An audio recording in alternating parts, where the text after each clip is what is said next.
A memory surfaces for Cyril LaRose, the words of a rugged man echoing in his mind. That empathy for one's tools is unnecessary. The thought weighs on him as he walks alone down a cobblestone street, his expression somber. In his world, dragons have become an important part of daily life. For 100 years, since humans began successfully breeding them, they have been sorted by size and purpose. Small dragons, roughly double the size of a person, are commonly used for transporting people and goods, while the larger varieties play a part in warfare. The largest dragons form the core of an army, and medium-sized ones, as large as a house, are vital for transportation. The individuals who command these powerful creatures are known as dragon knights, and they gather in specialized guilds. Cyril himself is one such knight. He watches as a Vritrus soars overhead. This species is known not only for its ability to fly, but also for its loyalty and stamina, making it perfect for carrying goods over long distances. The sight captivates the public. A young boy excitedly points out the dragon to his mother. The conversation turns to nidhogg's, another medium-sized dragon, which, despite being very aggressive, are prized by the army for transporting troops due to their loyalty. This public fascination triggers a memory of a young Patrick Forge declaring his intent to become a dragon knight, calling it the most popular and well-paid job.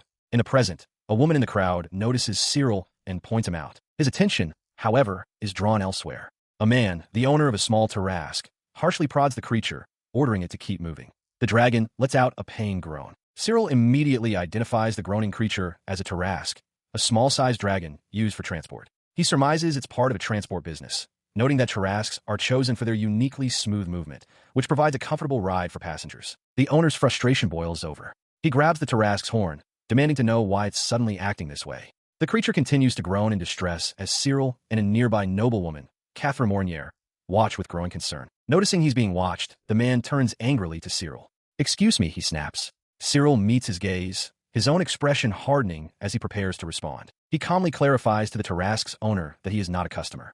The owner apologizes, explaining they have a small problem. Cyril's gaze remains fixed on the creature as he points out the issue, an injury to its right hind leg. The owner reacts with shock. In response, the owner anxiously asks the Tarrasque to try walking, but the creature can barely move. He laments that this is bad for business, wondering aloud when and where the injury occurred. All the while, Cyril watches in somber silence. The owner then asks if Cyril runs a similar business, to which he replies no. With a sigh, the man thanks him, adding that the important thing is to take care of the dragon. This unexpected display of concern momentarily surprises Cyril before his attention returns to the injured animal. He softly tells the Tarrasque to take care of itself. The creature looks back, a silent expression of thanks passing between them. It is clear the animal is not just physically hurt, but also deeply depressed. The owner lets out a laugh, amused. He remarks that he was wondering what Cyril would say, and that he's never heard of a dragon feeling down before. He agrees to let the creature take the day off. Cyril insists that it's true, even for a dragon. The owner simply responds with a skeptical hum, unconvinced. The man's disbelief causes Cyril's expression to harden, his mind flashing back to the man who called dragons tools. He clenches his fist, reflecting internally that he has understood the language of dragons since he was a child. Though he cannot understand other animals, for some reason he can comprehend what dragons say, and it is for this very reason he became a dragon knight. He continues his thoughts, acknowledging that while people normally tame dragons by teaching them signs, his ability to communicate directly allows him to ask for favors. This unique skill makes him better at directing dragons than most, and it is why he was recruited by the largest Dragon Knight guild, the S-rank guild known as Lindworm. The world's chroniclers note that guilds are ranked according to the number of dragons they own and their achievements, with S being the highest rank. To achieve this status, a guild must complete 3 consecutive top-rank quests if cooperating with others, but only 2 if they do not. Cyril concludes his internal monologue with a grimace. This required style of cooperation is a system he finds very uncomfortable. He reflected on his dismissal with a surprising sense of relief. It hadn't even been a month since he was recruited, yet they had already labeled him a useless guy and someone who rebels for pointless things before casting him out. To him, getting kicked out was exactly what he wanted. This was fine. Despite this, he still needed to work. He walked with purpose towards a large, official-looking building in the city. Inside, a man at a desk explained that this was a public office where one could find requests for independent Dragon Knights. Since he had been fired by the guild, Cyril now had to find work as a freelancer. He approached a bulletin board covered in notices. He knew that while other agencies existed, it was impossible for someone like him, lacking his own dragon and a reputation, to find work there. The requests at the public office, however, were open to everyone. His hand reached out and plucked a specific notice from a board. His eyes focused on the paper he held. The job was to tame a newborn dragon. He considered it for a moment. As he mulled it over, the man from the desk approached, thanking him for some prior help. The man introduced himself as Patrick Forget. In turn, Cyril stated his own name, Cyril LaRose. They sat down to discuss the job. Patrick got straight to the point, asking how Cyril intended to perform the taming. Cyril correctly guessed the dragon was a gift for Patrick's son. Patrick confirmed this, adding that not many would accept such a request because it differed from typical training. He elaborated on the reasoning, explaining a recent trend he'd heard about from a merchant. It was becoming popular to have a child and a dragon raised together from birth. This way, they would grow close, and the dragon might even become the child's bodyguard. The problem, Patrick continued, was that although he had bought a dragon and hired several tamers, the creature refused to be obedient, which he noted was quite unusual. Believing Cyril to be a dragon knight, he asked if he could see the dragon immediately. Cyril agreed, and Patrick offered to lead the way. Patrick led him to an enclosure.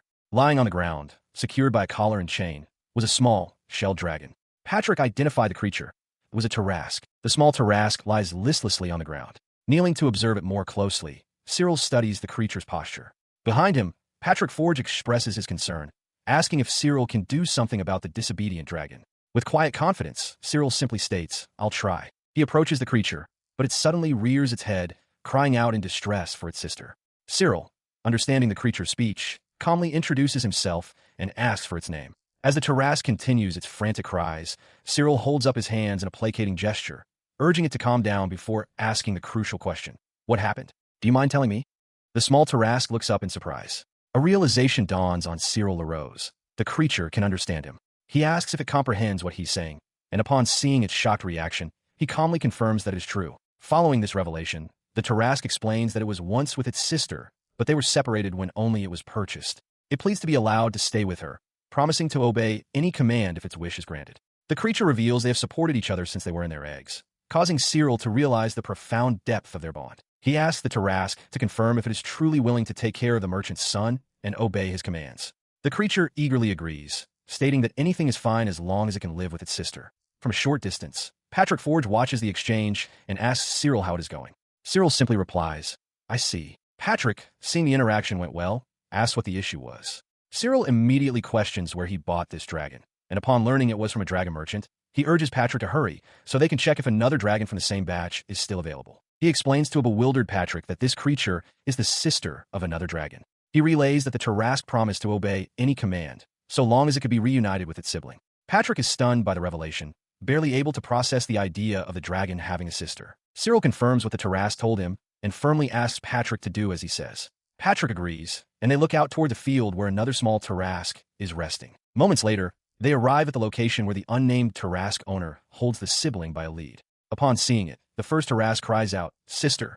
As the reunion begins, Cyril quietly tells the others to give him some space. Heeding his advice, the group steps back. The young merchant's son looks on with a confused expression, while Patrick agrees, still appearing somewhat amazed by the entire situation. As they watch from a distance, Patrick turns to Cyril with a smile, expressing his relief that everything turned out fine. Cyril observes the scene with a calm, satisfied look. The two Tarrasque siblings nuzzle each other affectionately, finally reunited. One lets out a sob, thinking to itself that it never believed it would see its sister again. The young Tarrasque cries out for its sibling, nuzzling close in a heartfelt reunion. Watching them, Cyril finds the depth of their bond surprising, while Patrick looks on from behind. As the two creatures continue their emotional display, Patrick murmurs thoughtfully. Cyril explains that their behavior is simply because they are sisters, noting that in this way, they are much like humans. His explanation hangs in the air as Cyril's gaze drifts downward, a pensive look crossing his features while the Tarrasques and their owner stand in the background. A moment later, the original owner heads off to collect his money. The Tarrasques, however, turn their full attention to Cyril, understanding he is the one who helped them. One nudges him, offering a clear gesture of thanks. He kneels to their level, reassuring them that it's okay and asking them to get along well with the child who is now their owner. The Tarrasques eagerly agree, promising to listen, with one adding that it's fine as long as it can remain with its sister. With the promise secured, the two Tarrasques turn to follow their owner. Cyril gives one a final pat on the head, wishing them good luck. They call back their thanks as they depart down the street. As they watch the dragons leave, Patrick is overcome with emotion. He clasps his hands together, his voice filled with relief as he thanks Cyril profusely. He continues to praise Cyril's skill, remarking on how surprisingly obedient the creature became. Cyril replies that it's his pleasure, admitting he had consulted other tamers and was considering giving up. He stresses the most important point: the two dragons must not be separated. Patrick agrees to keep the warning in mind. He reasons that if they were separated, they could cause significant trouble, not just now, but especially after they grow into their much larger adult bodies. His words linger as the two Tarrasque sisters are seen resting peacefully side by side in a grassy patch. From a distance, Cyril watches over them, ensuring their safety. He walks with purpose, reflecting on the past. Though he was kicked out of the most prestigious guild, a faint smile plays on his lips. He holds no regrets. His unique ability to understand the language and feelings of dragons guides him, and he resolves to continue living by his dragon's first principle. His resolve brings him to a job board. He knows it's important to make a living, but also to find work that will build a good reputation for his future. As he scans the postings, he overhears others discussing a particularly well-paying job, noting with caution that the dragon rental costs must be covered by the worker. His eyes fixate on one particular notice. The name of the client listed on the paper catches his full attention. He reaches out and decisively pulls the posting from the board, having made up his mind. This is the one he will try. Elsewhere, a young noblewoman, Catherine Mornier, is furiously writing at her desk. Her maid stands by, expressing concern that she has already written so many letters. Catherine dismisses the interruption with an exasperated sigh, muttering that while annoying, this is a necessary part of socializing. She stares at the growing pile of envelopes, overwhelmed. She laments that even after writing so many, it would take ages for standard dragon knights to deliver them all. The worst-case scenario, she frets, will be if all her hard work was ruined. She lets out a small, tired laugh. Looking up from her desk, she wonders aloud if there is even such a thing as a reliable dragon knight. The question of what this mysterious girl's request will be hangs in the air.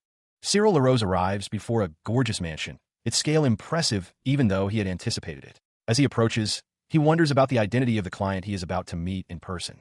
This new request is another step in rebuilding his career after being dismissed from his former Dragon Knight guild. Inside, he sits across from a young noblewoman, a cup of tea placed before him. He reflects internally that while this letter delivery request pays well, the expenses involved make it an unprofitable job for an independent Dragon Knight who doesn't own a dragon. The woman formally introduces herself, stating with composure, "I am Catherine Mornier." She immediately scrutinizes him, remarking on his youth and questioning if he is truly capable of handling the task, specifically asking if he knows how to manage a dragon. Cyril, though slightly taken aback, calmly affirms that he can. Catherine seems to accept his answer, noting that his personality matches his appearance. She then informs him that he is not the only person she has hired.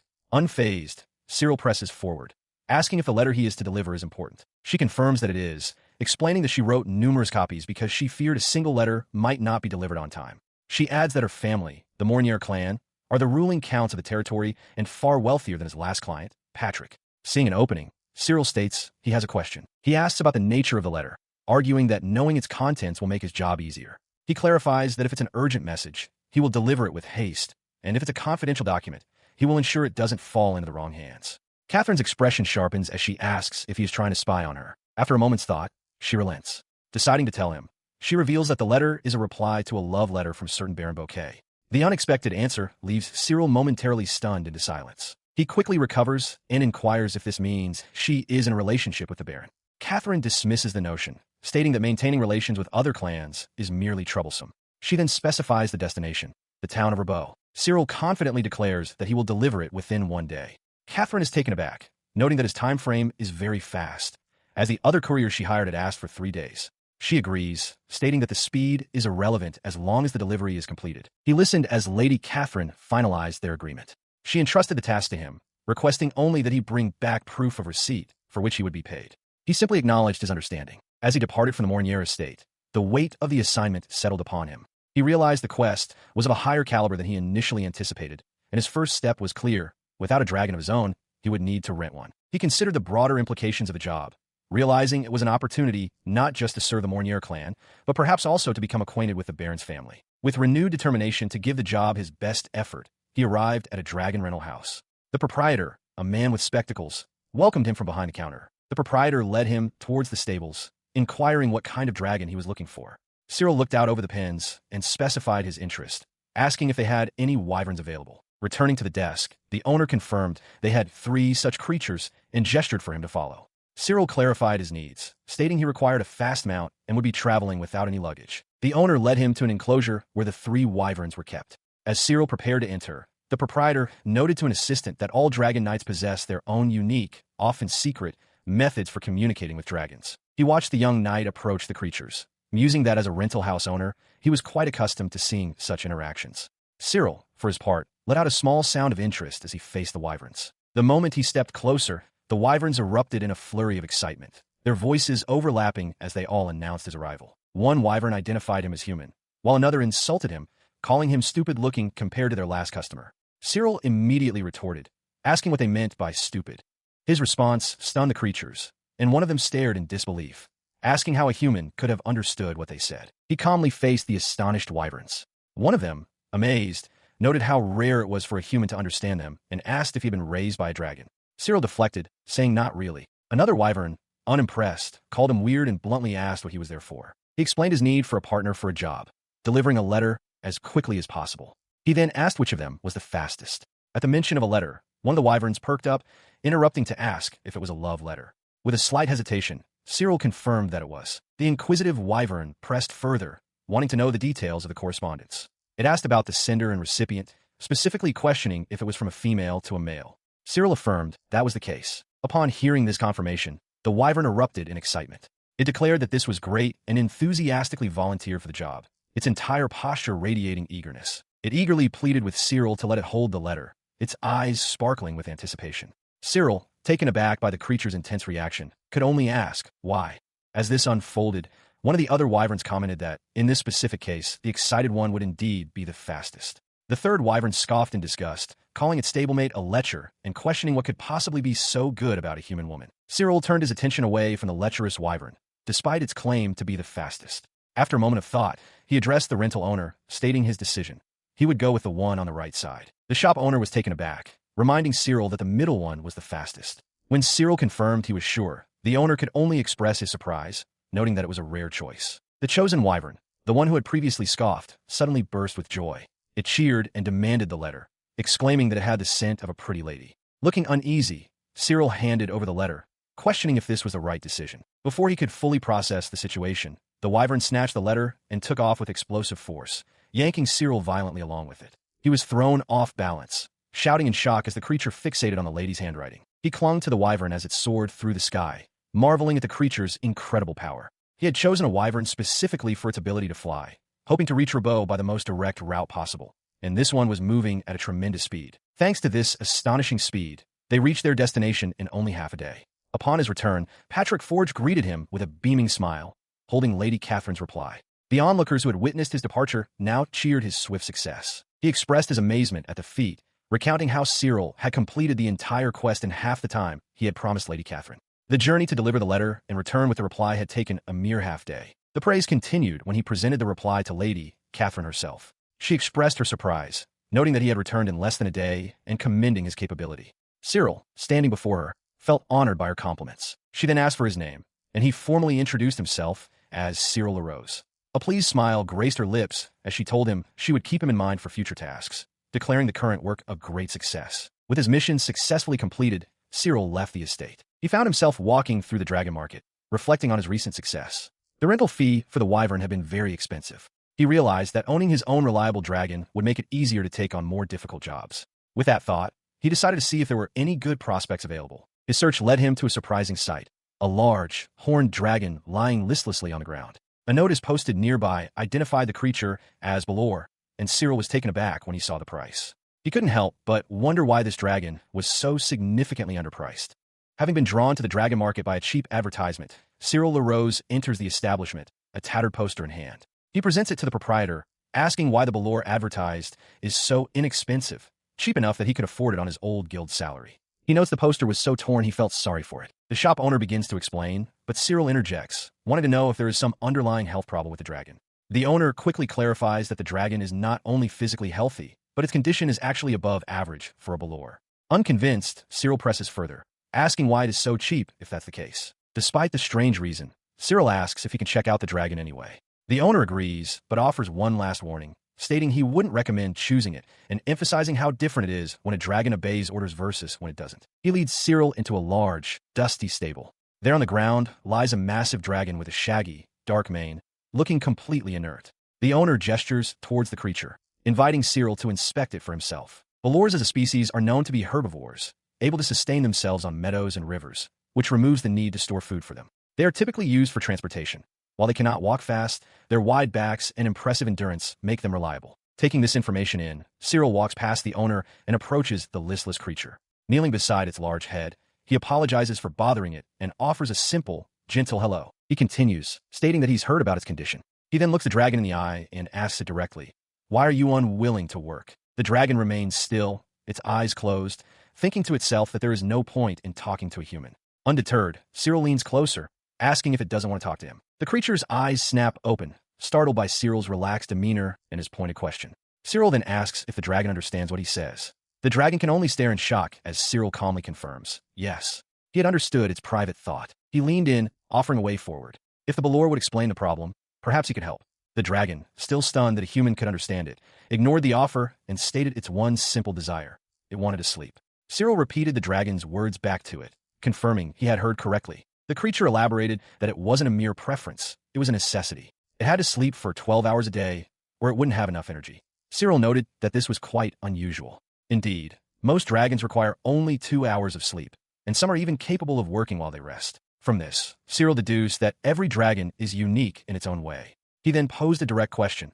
If he agreed to let the Balor sleep for 12 hours every day, would it be willing to work for him? The dragon's expression soured. It accused him of lying, assuming this was just another human's attempt to mess with it, rather than picking a different dragon. He calmly insisted that he was serious. The Balor, still skeptical but now considering the possibility, asked for confirmation. Would Cyril really allow it to sleep? Cyril's response was a simple, unwavering yeah. The dragon conceded with a quiet okay. Encouraged, Cyril pointed a finger and declared that after getting enough sleep, the Balor should work hard. He finished with a statement that left the creature visibly startled. I believe in you. With the deal struck, Cyril finalized the purchase with Patrick Forge. The clerk sought one last confirmation, asking if Cyril was sure and reminding him that there would be no reimbursement if problems arose. Cyril replied with confidence that it was no issue, stating that a dragon's performance depends entirely on its dragon knight. His new companion, now officially his, Cyril, led the Balor away from the rental house and into the streets of the town. As they walked, he turned to the dragon with a new proposal. He suggested giving it a name, explaining that it would be more convenient for both of them. The Balor seemed to understand but questioned the gesture, pointing out that humans typically just refer to dragons by numbers. Cyril affirmed this was different. Since he could understand its language, he had no intention of calling it by a mere number. He then offered a name, Louise. The dragon repeated the name, its expression unreadable. Sensing hesitation, Cyril asked if it wasn't a good name, feeling a bit awkward. The newly named Louise clarified that it wasn't the name itself, but the very idea of being given a name that felt strange. He considers the name, deciding that perhaps it isn't a bad thing after all. Leading the large Balor towards a modest building, he announces their arrival at his home. The dragon, now named Louise, seems to find the place agreeable. Upon arriving, Louise immediately asks where it is supposed to sleep. Cyril gestures broadly, explaining that it can rest either in the house or the garden, wherever it likes. He then apologizes, admitting that while he rented a large house specifically for a dragon, its size is its only merit, as the interior is completely empty. The dragon is unfazed, stating that the emptiness is no issue as long as it can sleep. Cyril remarks on its fondness for sleeping and asks if it plans to go to bed now, since it is late and they have no other work. As they walk, Louise calls out to get his attention. It turns to him with a serious expression, asking if he is truly sure about this.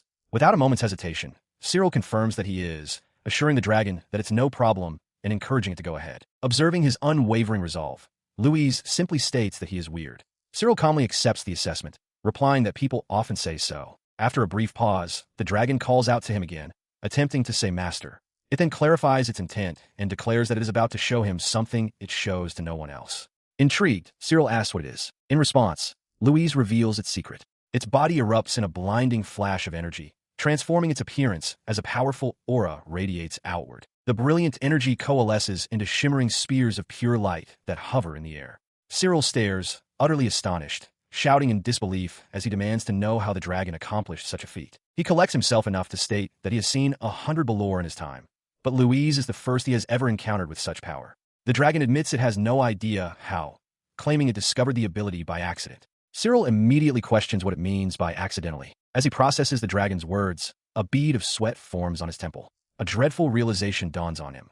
If this power is unknown among its kind, then it cannot be an ability inherent to the Balor species. The Balor, Louise, slumps with exhaustion, admitting she's incredibly tired after using her unique power. From nearby, Cyril begins to offer his help. She, however, insists that her new master doesn't need to push himself, pledging that if he ever needs her to use that power again, she will do it for him at any time. He thanks her, placing a reassuring hand on her head. Later, as morning breaks, Cyril announces he's going to find them some work and asks what she will do. Louise replies that she is still sleepy. He understands, suggesting she can sleep until the afternoon when there might be work available. He notes to himself that she seemed unsure if he would let her rest, but now she knows she can. Louise murmurs her assent. At a job center, Cyril scans a board of requests, hoping to find a transportation job now that he has Louise. Just then, a woman's voice calls his name from behind. He turns to face a uniformed woman who introduces herself as Receptionist Rose. She confirms she has been expecting him and states that she has a request for him, asking if he has a moment. As Rose speaks, Cyril spots Lady Catherine Mornier standing by a nearby window. Rose explains that Lady Catherine thinks very highly of him, causing Cyril to wonder why he has earned her favor. He concludes his efforts must have paid off. Rose elaborates that only a few freelancers can satisfy her demands, and she believes Cyril is the one for this task. When he asks what kind of task it is, she leans in to reveal it's a search for someone. Cyril questions if a search mission is appropriate for a Dragon Knight. Rose assures him it is, explaining that this is no ordinary search. It is a top-secret mission. With a grave expression, she delivers the shocking news. The princess is missing. Stunned, Cyril can only echo the word, "Princess?" Inside the public office, Cyril LaRose sits across from receptionist Rose. He processes the job offer, immediately questioning if it concerns the princess. Rose maintains a professional demeanor, stating she cannot provide specific details, but her expression confirms his suspicion. The mission is indeed about the princess of their country. Seeking more information, he asks her to elaborate on the job. He specifically inquires if she is familiar with Mt. Himyar, a mountain located to the north. She confirms that she is. He correctly deduces that the mountain must be the location for his assignment. Rose meets his determined gaze, silently acknowledging his assumption. She then reveals the grave details. The princess's entire cavalcade has gone missing while crossing that very mountain. Cyril listens intently as she adds that the incident happened just last night. Rose clarifies the client's wishes. They want the situation investigated first, but with utmost discretion, as they wish to avoid a public panic for the time being. She asks for his thoughts. After a moment of silent consideration, Cyril simply agrees. Having made his decision, he formally accepts the job. Moments later, outside the office building, he stands with his new dragon, Louise. The dragon notices his troubled expression and asks what is wrong, but Cyril dismisses the concern, saying it is nothing. As they travel across the rugged landscape, he reflects on the enormous responsibility he has undertaken. Success would greatly improve his professional record, but he cannot ignore the grim possibility that the princess may already be dead. Deciding it is useless to dwell on it, he focuses on the task at hand as Louise confirms they are heading toward the mountain. To begin the search, he pulls out a letter written by the princess, asking Louise if she can track the scent. The dragon sniffs the paper, admitting that tracking is not her specialty, but she is certainly better at it than a human. Her immediate success startles him. Louise explains that it was easy because the scent is fragrant with spices. Cyril wonders aloud if it might be perfume. He recalls hearing that dragons have a superior sense of smell. Louise confirms this, noting the scent is so pungent to her that it is likely too strong for a human to detect. With the trail found, she instructs him to follow the scent, and he readily agrees. He rode atop Louise as she effortlessly scaled the steep, rocky terrain of the mountain. He laughed, praising her as awesome and admitting that climbing the mountain by himself would have been incredibly difficult. Louise seemed to agree, acknowledging her own impressive ease. Sensing an opportunity, Louise asked if they were officially at work now. When Cyril confirmed they were, she immediately stated her terms. She wanted a reward if they managed to find the missing person. Cyril seemed taken aback by the sudden negotiation. He asked what she wanted for this reward. With a sly grin, Louise declared that she needed litter. Surprised by the simple request, Cyril confirmed, just litter.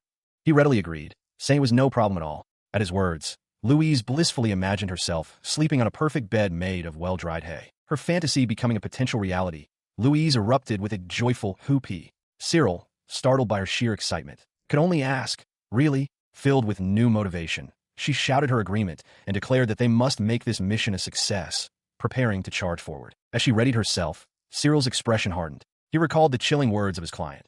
We don't need someone that has empathy with tools.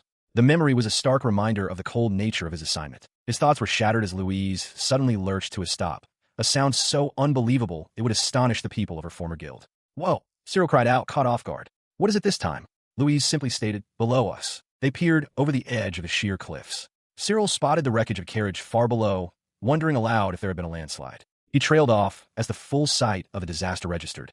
A completely destroyed transport. His focus sharpened. Is she inside the carriage? He asked, then immediately followed up, shall we go down? Can you do it? Louise responded with unwavering confidence. Yeah, it's a piece of cake. He and Louise stand amidst the wreckage at the bottom of the cliff, surveying the splintered wood and debris. He grimly observes that the scene is horrible. His gaze sweeps across the devastation, noting the stillness. It appears there are no survivors among the guards or attendants. His focus then shifts to the main carriage, and he wonders aloud if the princess is safe. As he moves closer, he recognizes the crest on the door, confirming this is the very carriage they were searching for. Reaching for the carriage, his hand meets an unseen obstruction. He recoils in surprise, realizing he has just touched a magical barrier. Louise turns to him, asking what they should do. Cyril declares they will break it. Hearing this, Louise eagerly offers her power to help, and he readily accepts. At his command, Louise unleashes a powerful blast of energy. The invisible barrier cracks violently before shattering completely. With the barrier gone,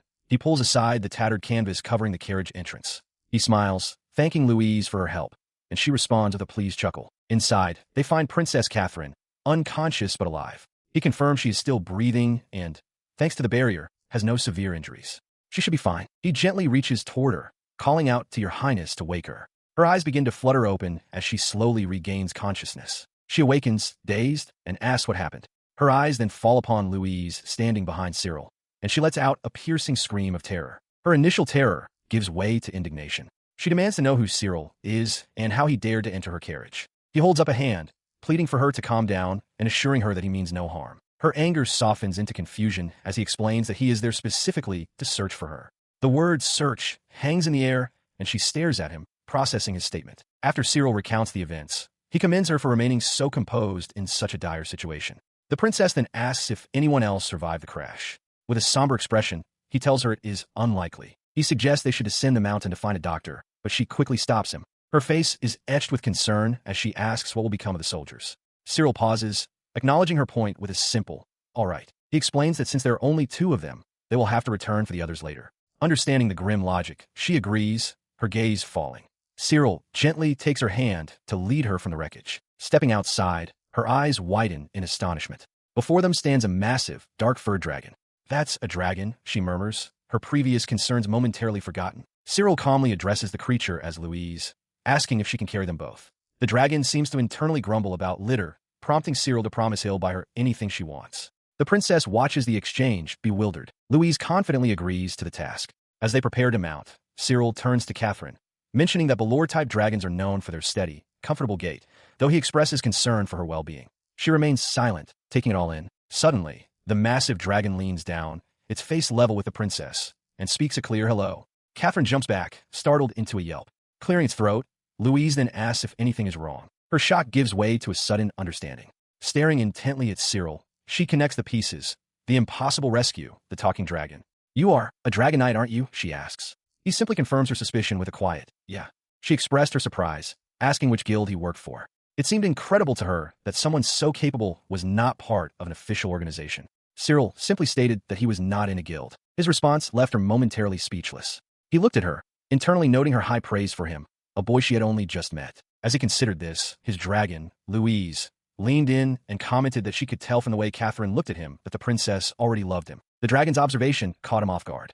Louise elaborated, mentioning the common belief that the best dragon knights are those adored by their dragons, which made Cyril's status as a freelancer all the more puzzling to her. Having arrived at town, Cyril cryptically remarked to Catherine that a lot had happened, to which she simply acknowledged. From a building below, a receptionist named Rose noticed their arrival, realizing they had been found. The receptionist hurried towards them, calling out to wait and offering to contact the superintendents. Catherine, however, calmly interjected, clarifying that the person in question was Her Highness. With the immediate situation handled, she turned her full attention to Cyril, expressing her deepest gratitude and asking what she could do to repay him for his help. He politely declined, assuring her that it had already been compensated by the public office and that she shouldn't worry. As he spoke, Catherine extended her hand, insisting he accept something. She presented him with a handkerchief bearing her family's emblem, instructing him to bring it to her if he ever required assistance. With a sincere smile, she reaffirmed her promise to help him in any way possible, leaving him with a token of her gratitude and a powerful new connection.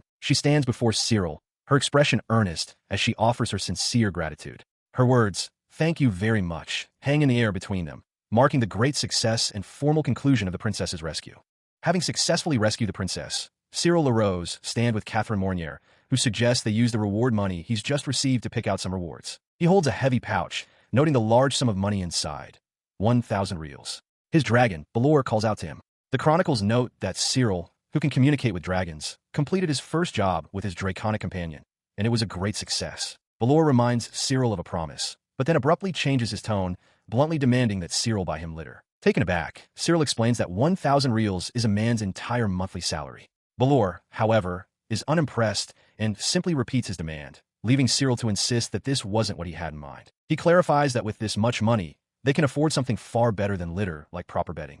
At the mention of an upgrade, Balor's eyes widen with excitement. Cyril decides it would be better to show him in person. Pointing toward the town's commercial district, Cyril announces they're going shopping. Balor lets out a cheer, and the pair head off together into the streets. They soon arrive in an area lined with shops specifically selling supplies for dragons. Balor looks on with keen interest. Cyril points out a particular store, noting that it also sells toys. He suggests they check it out, and Balor readily agrees as they approach the entrance. Just as they do, a voice calls out for them to wait. A young man recognizes Cyril, identifying him as the dragon whisperer from his former guild, Lindworm. Cyril looks up, surprised, and recognizes the man as Lewis, who is equally surprised to be remembered. Lewis mentions that he had heard Cyril left the guild upon returning from quest. Lewis remarks that it was a pity Cyril left and offers to speak to the Lindworm Guild on his behalf. Cyril is taken aback by the surprising offer to help him return. After a moment's thought, however, he states plainly that he has no desire to go back at all. He begins to turn away, but Lewis persists, offering a compromise. He suggests that if Cyril gives up his habit of putting dragons first, they can start over as if nothing had happened.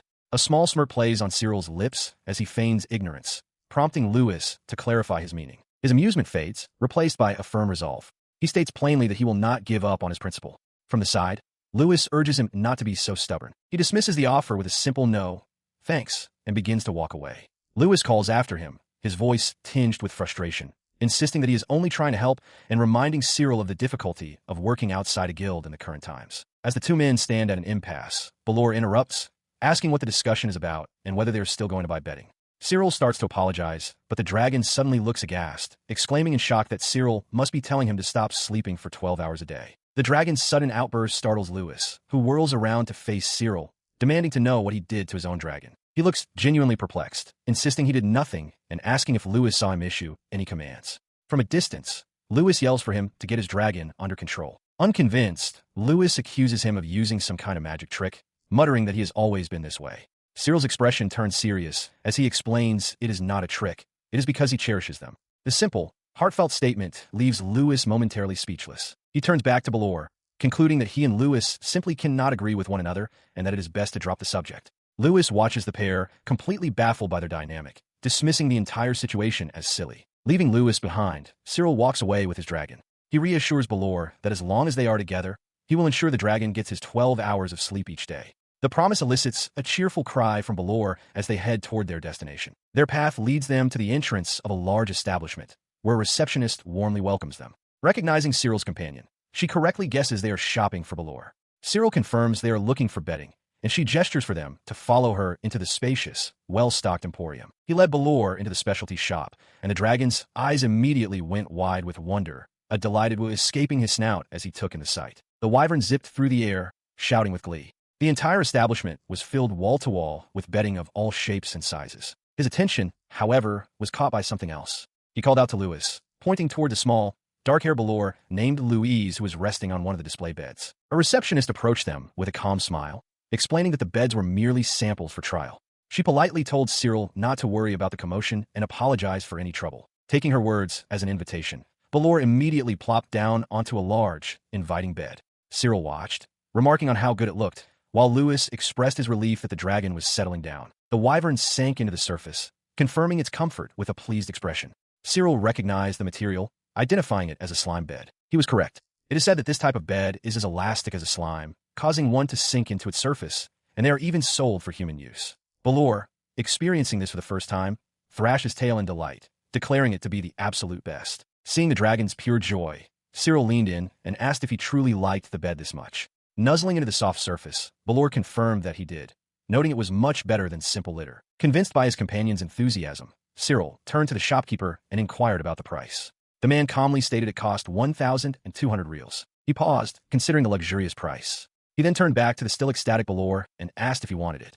The dragon gave an immediate, enthusiastic yes. Balor turns to his master, his expression a mixture of excitement and concern. He questions the decision, asking if the bed isn't too expensive and if Cyril is truly all right with such a purchase. With a reassuring smile, Cyril dismisses the concern, stating it's no problem at all. Despite this, Balor remains hesitant, unable to fully accept the extravagant gift.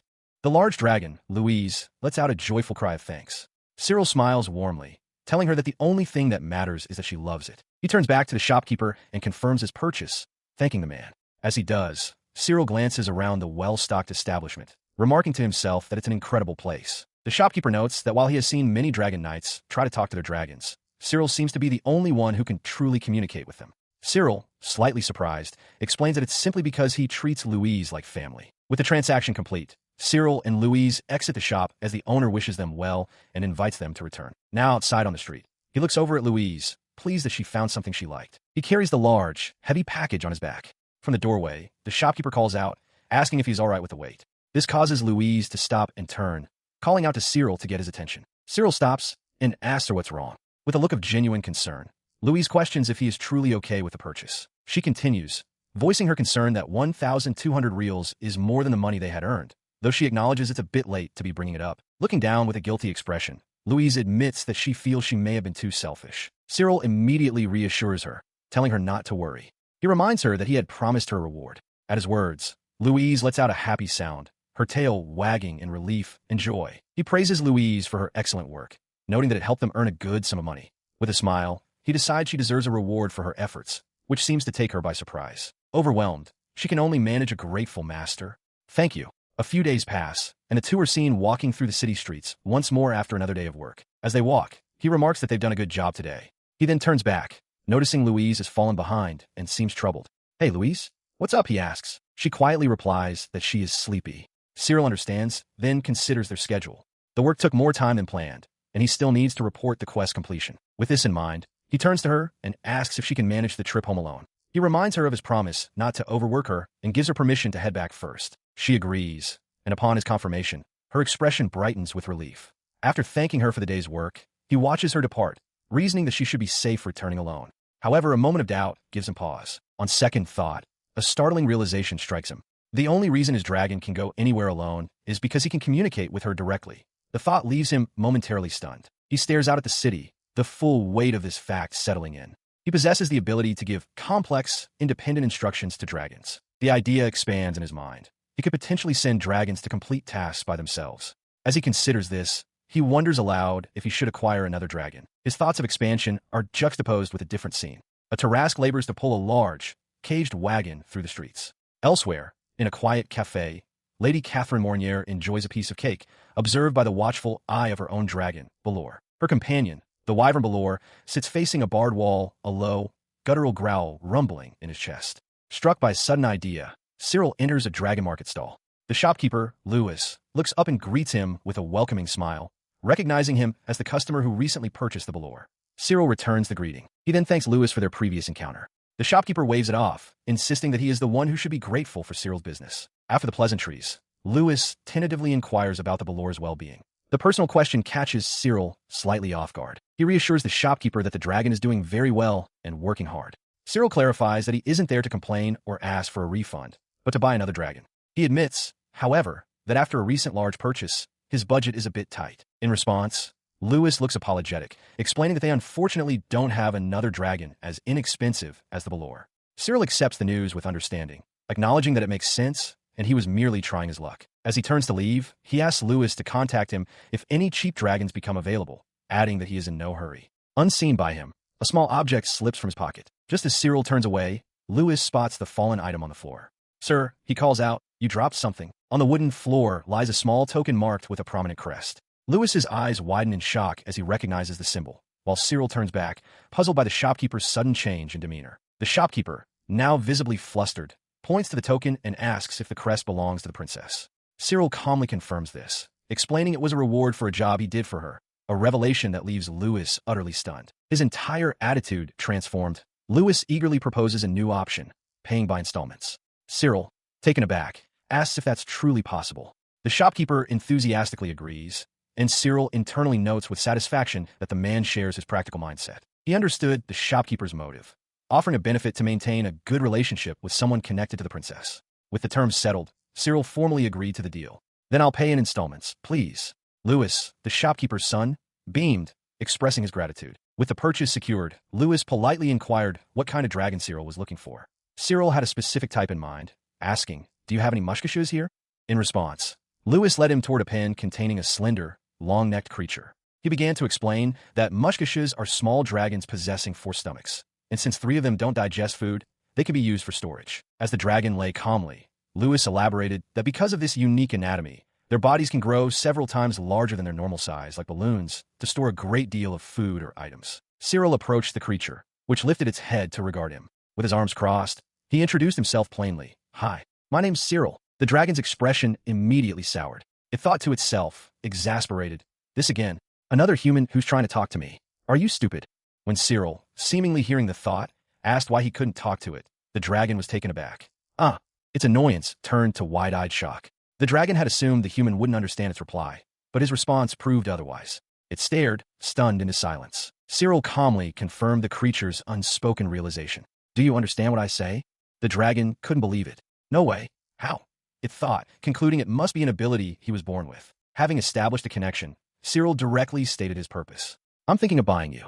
What do you think? The dragon was flabbergasted, not by the offer, but by the question itself. He then asked, Are you okay with it? The dragon remained suspicious, believing that men are awful creatures and that Cyril would ultimately force it to go with him. Sensing this distrust, Cyril knelt down and clarified, I just want to talk to you and ask for your permission. If you don't like this, I won't force you. He looked at it earnestly. But I really want to have you with me. The dragon was left utterly speechless. The dragon is taken aback by the unexpected question. Cyril clarifies his intentions, explaining that while he does want to work with it, his primary reason is more personal. He finds the creature beautiful and cute. This declaration leaves the mushkashu utterly stunned. After its initial shock, the dragon's expression hardens slightly. It agrees to Cyril's proposal, but states that it has a single condition. Cyril, surprised but willing, asks what the condition is. It explains that it was given a name even before it was born, a name it holds dear. The dragon insists that Cyril must not attempt to give a new one. Its name, it reveals, is Colette. Colette seems agitated by its own vulnerability, demanding to know what the human is thinking. Cyril, however, remains calm and simply affirms that Colette is a good name. He then formally asks if she will come with him, and Colette gives a quiet sound of assent. He acknowledges her condition, understanding its importance. Colette quickly clarifies her stance, stating that she will only follow him because he promised to use her name. She warns him not to misunderstand the arrangement, asserting that she has no personal interest in him and is simply granting a favor. With the terms agreed upon, the purchase is made official as a hand signs the contract. Cyril turns to his new partner and formally says, Nice to meet you, Colette. Leaving the shop behind, the two walk together through the cobblestone streets. Cyril remarks that it's still early and proposes they visit one more location before heading home. He reveals it's the place where he wants Colette to work. In a rugged, mountainous region, Cyril LaRose stands beside his dragon, Colette. He holds up a piece of beautiful blue, or he's just found. Examining it closely, he presents the glowing stone to Colette, who observes it with clear admiration. Cyril then gives her a directive. He wants her to find more, or just like this. He continues his explanation, identifying the material as cabanium, an ore found on the surface of Mill Reef Mountain. He instructs Colette to gather it, store the pieces in her storage stomach, and then transport them back to town. He adds that people buy it at a high price because it is very useful, a fact which Colette seems to absorb. She responds with enthusiasm, declaring the task a piece of cake that she can finish in no time. However, Cyril then adds a crucial condition. He wants her to perform the entire task on her own. The sudden addendum leaves Colette speechless. Her confusion is palpable as she asks what he means by on my own. Cyril confirms her understanding, clarifying that his instructions go beyond simply collecting the ore. He lays out the full scope of the solo mission.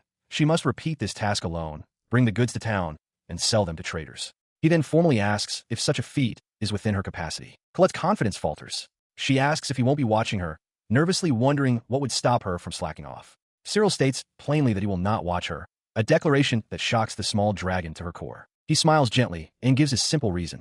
He trusts her.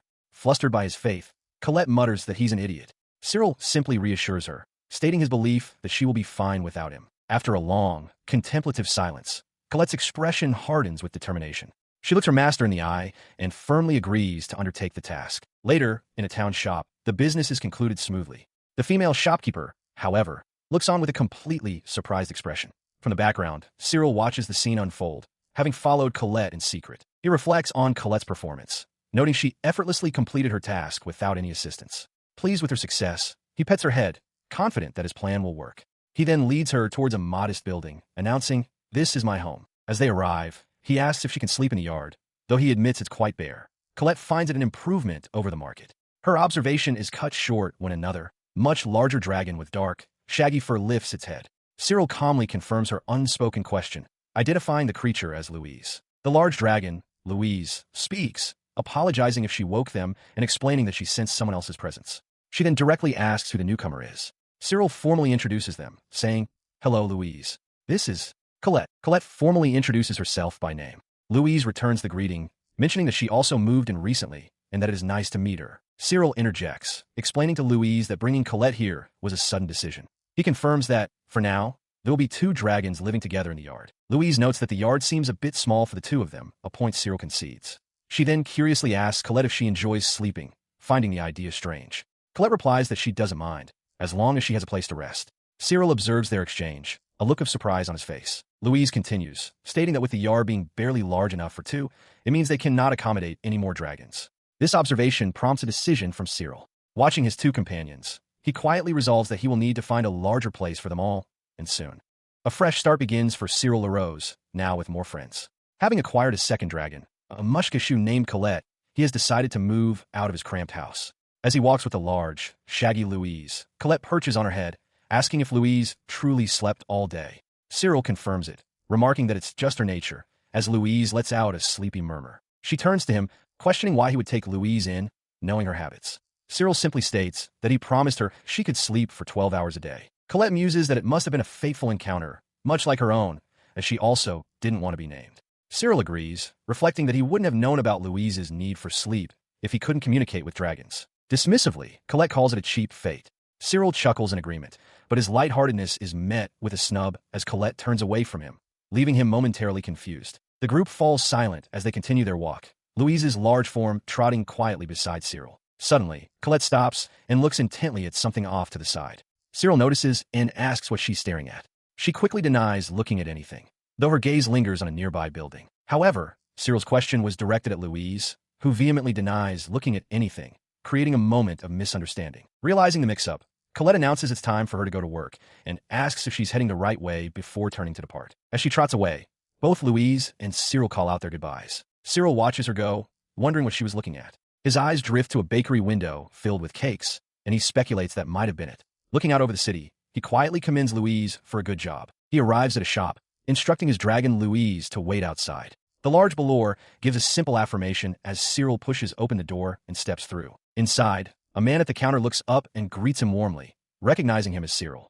Cyril returns the greeting. He wastes no time, immediately asking if his other dragon, Colette, had stopped by. The shopkeeper confirms that she had. With a rustle, he produces a bag heavy with coin, explaining that Colette had left it there for him. Cyril looks at the pouch, explaining that it contains Colette's earnings from her first day. He confirms that he had instructed her to bring it to this specific store and that it should cover the first installment payment. The shopkeeper is thoroughly impressed. He remarks on how amazing it is that Cyril managed to train Colette to follow such a complex order just a day after acquiring her, and states he will have her bring the payment from now on. His praise continues as he compliments Cyril, not just as an amazing dragon knight, but also as a man of great character. He also marvels at Cyril's special talent for training dragons to act independently. Cyril offers his thanks for the kind words. The shopkeeper elaborates, admitting he truly didn't expect to be paid back so quickly. He reveals that most people delay their payments until he is forced to press them on the matter. Cyril, in turn, expresses his gratitude for the shopkeeper's flexibility in allowing him to pay in installments.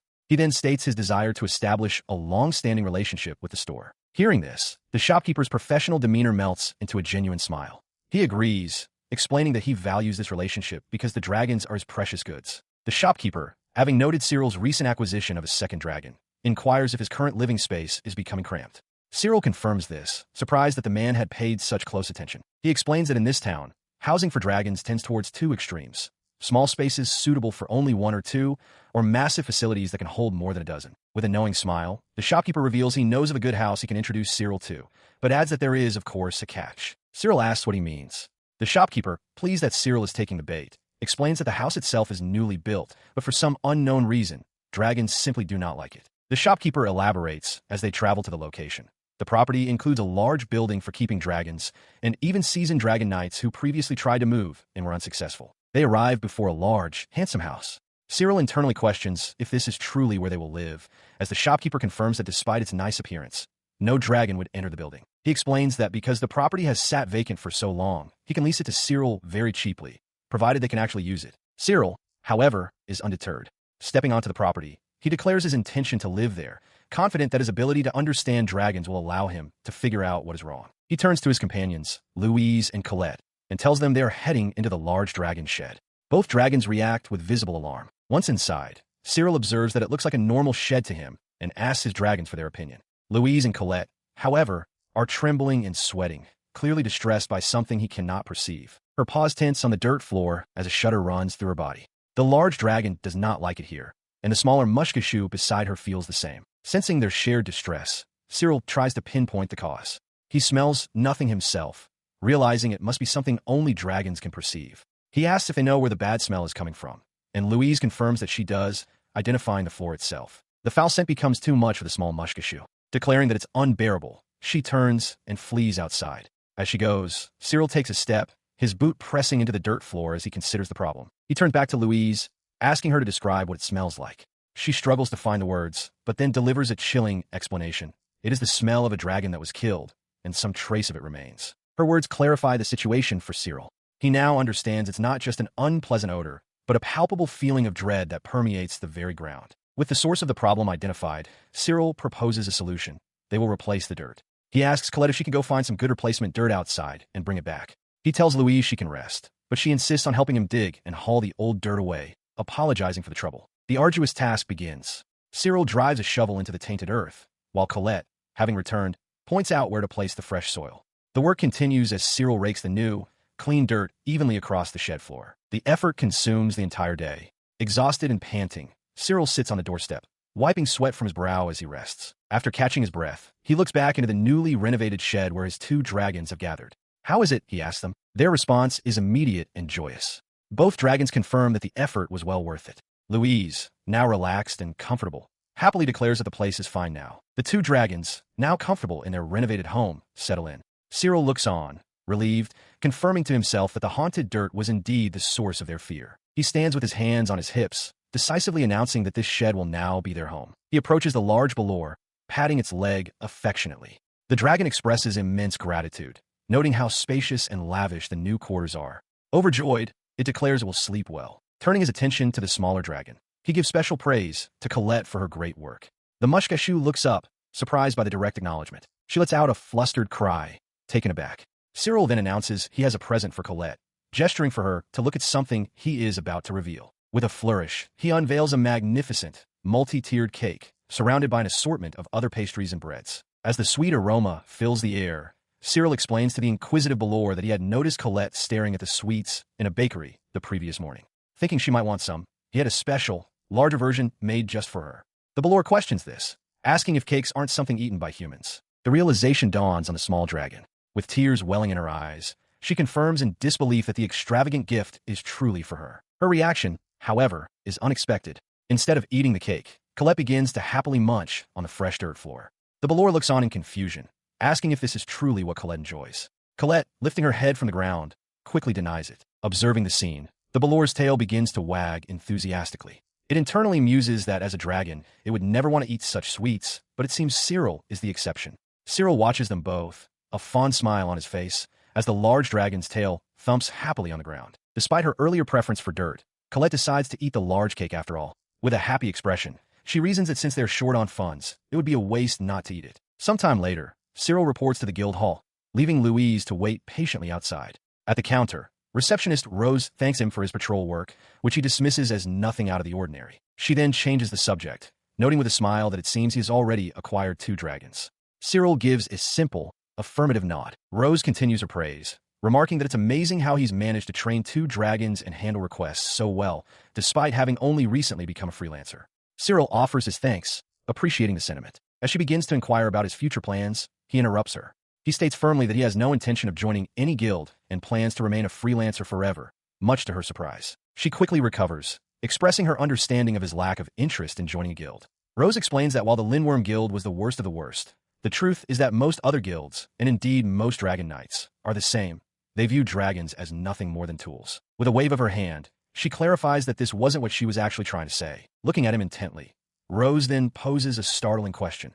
Does he have any plans to start his own guild? At the reception counter, Cyril LaRose listens as the receptionist, Rose, begins to explain the nature of guilds. She clarifies that they are, first and foremost, a type of association officially recognized by national governments, and that they fall under the category of Dragon Knight associations. She gestures towards a bulletin board displaying a proposal to establish a guild. Because Dragon Knights and their dragons have become so important to the government, she continues, these guilds are afforded many privileged treatments. Her explanation continues, specifying that the main benefit relates to taxes. Cyril, processing the information, simply asks what kind of benefits she means. She elaborates, mentioning reduced taxes on dragons, a clear advantage for someone planning to acquire more. She also brings up income taxes. Cyril admits his surprise, stating he wasn't even aware there was a tax on dragons, let alone on income. His eyes widen in shock as Rose adds another perk. Depending on the guild's capabilities, the dragon's own abilities can also increase slightly.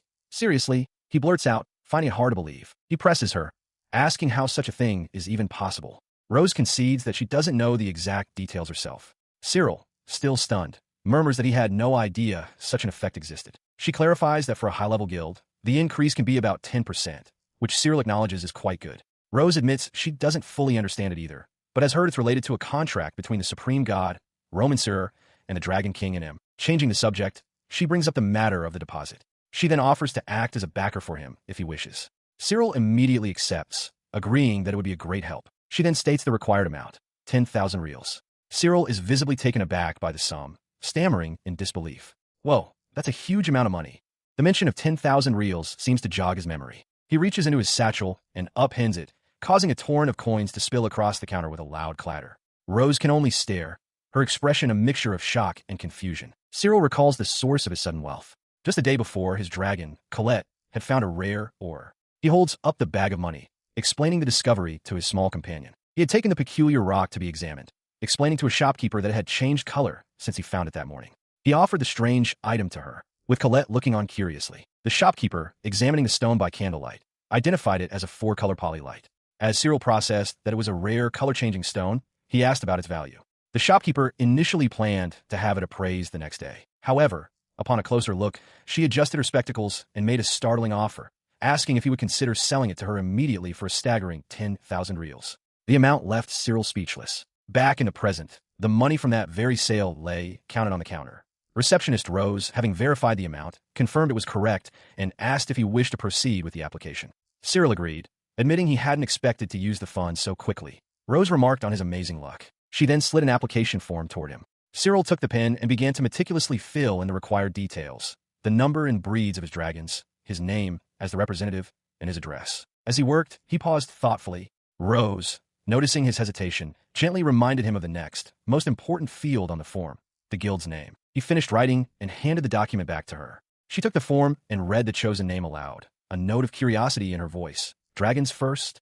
After a moment, she seemed to accept the name, signing and stamping the document to make it official. As she did, Cyril explained his reasoning, stating his belief that a name reflects one's true self. He affirmed his choice, and, as if in response, the official seal on the document began to glow. A rumbling sound emanated from the paper as a small, butterfly-shaped constructive light emerged from the magical insignia, causing Colette to let out a small cry. He watched bewildered as the light from the guild seal coalesced on the document, forming into the shape of a small, floating girl with delicate wings. As he remained speechless, Receptionist Rose calmly identified the being. She explained that this was a guild fairy, a kind of living identification that accompanies a new guild master. He wondered aloud what he was supposed to do with her, just as the tiny fairy turned to stare intently at him. Rose assured him not to worry, explaining that the fairy would follow him of her own accord. True to her word, the fairy fluttered over and settled on his shoulder. Rose then presented him with a case, closing it with a firm click and entrusting him with the fairy's care. Opening the case revealed a set of collars and ankle bands. The sight reminded Cyril that the dragons at Lindworm wore similar items. Rose confirmed their purpose. They were tools to measure a dragon's energy, a key factor in how much a guild's level increases. Despite her explanation, a troubled look crossed his face.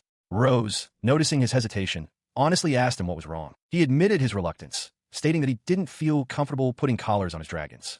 A different idea formed in his mind. He suggested that a trip to the dragon tool shop was in order, as they should sell more than just collars. Following through on his idea, he later stood before his 2 dragons, Balor and Colette. He brought up the topic of accessories. He explained that he had visited the dragon tool shop and found they had almost everything imaginable, from earrings to ribbons. He told them he wanted them to pick out something they actually wanted to wear. The 2 dragons looked at each other, a new thought taking root. They began to ponder what kind of adornment they would truly want to wear. The large dragon, Louise, makes her choice, requesting a sleeping bag. Her master, Cyril, looks back at her, utterly bewildered by the strange request. Seeing his confusion, she clarifies her desire, suggesting an eye mask instead. She confirms her choice with an enthusiastic yep. Cyril, still processing the idea of a dragon wanting an eye mask, starts to question it, but then pauses, reconsidering. He decides that if that's what Louise wants, he can have one custom-made for her. He reminds her that she'll have to keep it on at all times, only to realize with a start that she has apparently been wearing one this whole time. Turning his attention to the smaller dragon, he asks Colette what she would like, promising he can get anything she wants custom-made. The smaller dragon, Colette, hesitates for a moment before shyly stating that she wants a ribbon. He leans in, asking what kind of ribbon she desires. Colette confirms her choice, and he readily agrees, promising to get one for her. He internally reflects on the request, surprised that Colette would want something so girly, and feeling a bit embarrassed on her behalf. With the decisions made, he resolves to visit the Dragon Tool shop the following day. Before he goes, he takes a moment to measure Louise's head to ensure the customized mask will be the correct size. At a shop counter, Cyril speaks with the receptionist, Rose. He requests 2 of the items, including a spare, and she confirms the arrangements, stating the price is 100 reals and that he will receive them at a later date. He explains to her that in the meantime, he has given his dragons temporary collars to wear. Turning to Louise, who is now fitted with one such collar, he asks if it's okay, and she confirms that it's fine before he closes the door. He stands with his dragon Louise, a flicker of doubt crossing his face. Though both of his new companions seem to accept their temporary collars without issue, he admits to himself that he is still a little worried about it. Sensing his unease, Louise turns to him. She reassures him that the eye mask is what she wanted, so there is no reason for her to be upset. In fact, she hadn't thought it was even possible to ask for such a thing. Her tail gives a happy wag as she looks at him with gratitude, her eyes closing in contentment. She thanks her master, truly and deeply appreciative of the gesture. As he takes in her gratitude, a sudden rustle and a bright light from his person startle him. He recoils in surprise, questioning what is happening as something begins to glow intensely. He fumbles for the source of the light, pulling out his guild card. It shines with an intense, magical energy, leaving him utterly bewildered. The light subsides, and he stares at the card, noticing a distinct change. The number indicating his level has now changed to 2. His mind races, trying to understand. The level increase seems impossibly fast. He questions how this could have happened so suddenly, finding himself back at the guild reception desk, seeking answers. Receptionist Rose examines his card with professional concern. She explains that since he registered as a one-person guild with 2 dragons, it would normally take at least a month to reach level 2. She adds that with more members, the process would be easier. He asks if there is something wrong. Rose, holding the card, says she needs to check for a moment. After a brief inspection reveals no errors, she muses aloud about how someone could possibly cheat, hypothesizing that people might temporarily borrow a dragon to join a guild, level up, and then release it. With a clap of his hands, he understands her meaning. In other words, there are always people looking for loopholes and taking advantage of the system, always seeking the easy way out. He asks receptionist Rose what has changed now that his guild, Dragons First, has reached level 2. With a smile, she congratulates him and hands him a small item, instructing him to give it to the guild fairy that flutters nearby. As instructed, he watches as the tiny fairy takes the item and, with a soft glow, begins to magically draw upon a sheet of paper on the counter. Cyril looks on, puzzled, as Rose simply tells him to keep watching. The fairy floats upward as its work is completed, revealing a detailed map of the city. Cyril stares in astonishment, recognizing it as a map of Boisr's cell. Rose explains that this is a map showing the location of his registered dragons. She points to a bright dot near the town hall, identifying it as Louise. Cyril remarks on how convenient the new feature is. He expresses his surprise that the guild offered such a function. Rose notes that his other dragon, Colette, is in the Mill-Leaf Mountains and thus probably out of range. She then glances away, asking where his other dragon is. Looking closer at the map, Cyril is impressed that the view has zoomed out. He spots a second dot, realizing it must be Colette. Rose confirms that since she is far away in the mountains, the map can be manipulated to show her location. He finds the map interesting but remains focused on the true mystery, why his guild's level increased so quickly. Rose simply encourages him to do his best, explaining that higher levels unlock more advanced tools. Later, upon returning home, he is greeted by Colette. He tells the small dragon that he has brought something for her, having figured she would be back by now. He still internally puzzles over the strange and rapid level up. Colette's curiosity is piqued, and she asks what is in the paper bag he carries. With a smile, he tells her to look as he rustles the bag open. He reveals a large, ornate, striped ribbon. He explains that he found a shop selling all sorts of ribbons and had this one specially made for Louise. Colette's eyes widen in sparkling admiration at the beautiful gift. He holds out the gift, a custom-made ribbon, for Colette to inspect. The small dragon's eyes widen, and she stammers that it's cute, while Cyril tries to suppress a snicker at her reaction. The gesture, however, is misinterpreted. Colette recalls her initial, flustered thought that the ribbon was for her, questioning what he was trying to do. In response to her imagined protest, he simply agrees with a cheerful okay. Despite any initial misunderstanding, the ribbon is now tied neatly on Colette's head. She silently regards her new accessory. She hesitantly asks for his opinion. He confirms that it looks great on her, then addresses her by name, Colette, adding that she looks cute. He turns away with a slight scoff, claiming he knew it was obvious she would like it. A blush spreads across the dragon's face as she quietly thanks him. Cyril accepts her gratitude, but seems to have something more to add. His thought is interrupted as his guild card suddenly begins to glow in his hand. He stares at it in confusion, noting that it's glowing again even though his level hasn't increased. A sudden gust of wind whips past him, as Colette affectionately nuzzles against him. A realization begins to dawn on Cyril. He looks from the loving dragon to his glowing card and wonders if perhaps the guild's experience points increase as a dragon's fondness for him grows. After establishing their new guild, Cyril and his friends begin their work. A map dotted with points of light reveals the extent of their activity. A voice notes that Colette is already remarkably busy, despite it not even being mid-morning yet. As Cyril rides away from the guild hall atop Louise, receptionist Rose calls out to him. She suggests that Colette's recent happiness might be due to the praise he gave her, though she adds that Colette's constant giggling throughout the previous night was rather terrifying. Cyril seems to ponder this as he departs. He recalls the moment clearly. He had noted that Colette's earnings were quite good and offered her a compliment for her efforts, which the small dragon received with a pleased expression. Immediately following the compliment, he remembers that her dragon energy measuring ribbon and the guild card both began to glow brightly. The observation confirms his hypothesis about the connection between a dragon's morale and its power output. His thoughts then shift to his other companion. The customized mask for Louise has been completed, and a large dragon seems quite happy to be wearing it. With Louise waiting patiently outside, Cyril stands before another building, likely a job board or client center. He resolves to go inside and find work for the two of them. Inside, his attention is immediately captured by a notice on the wall. He murmurs in surprise, identifying it as a letter of commendation for the Lindworm Guild. He examines the ornate, framed document.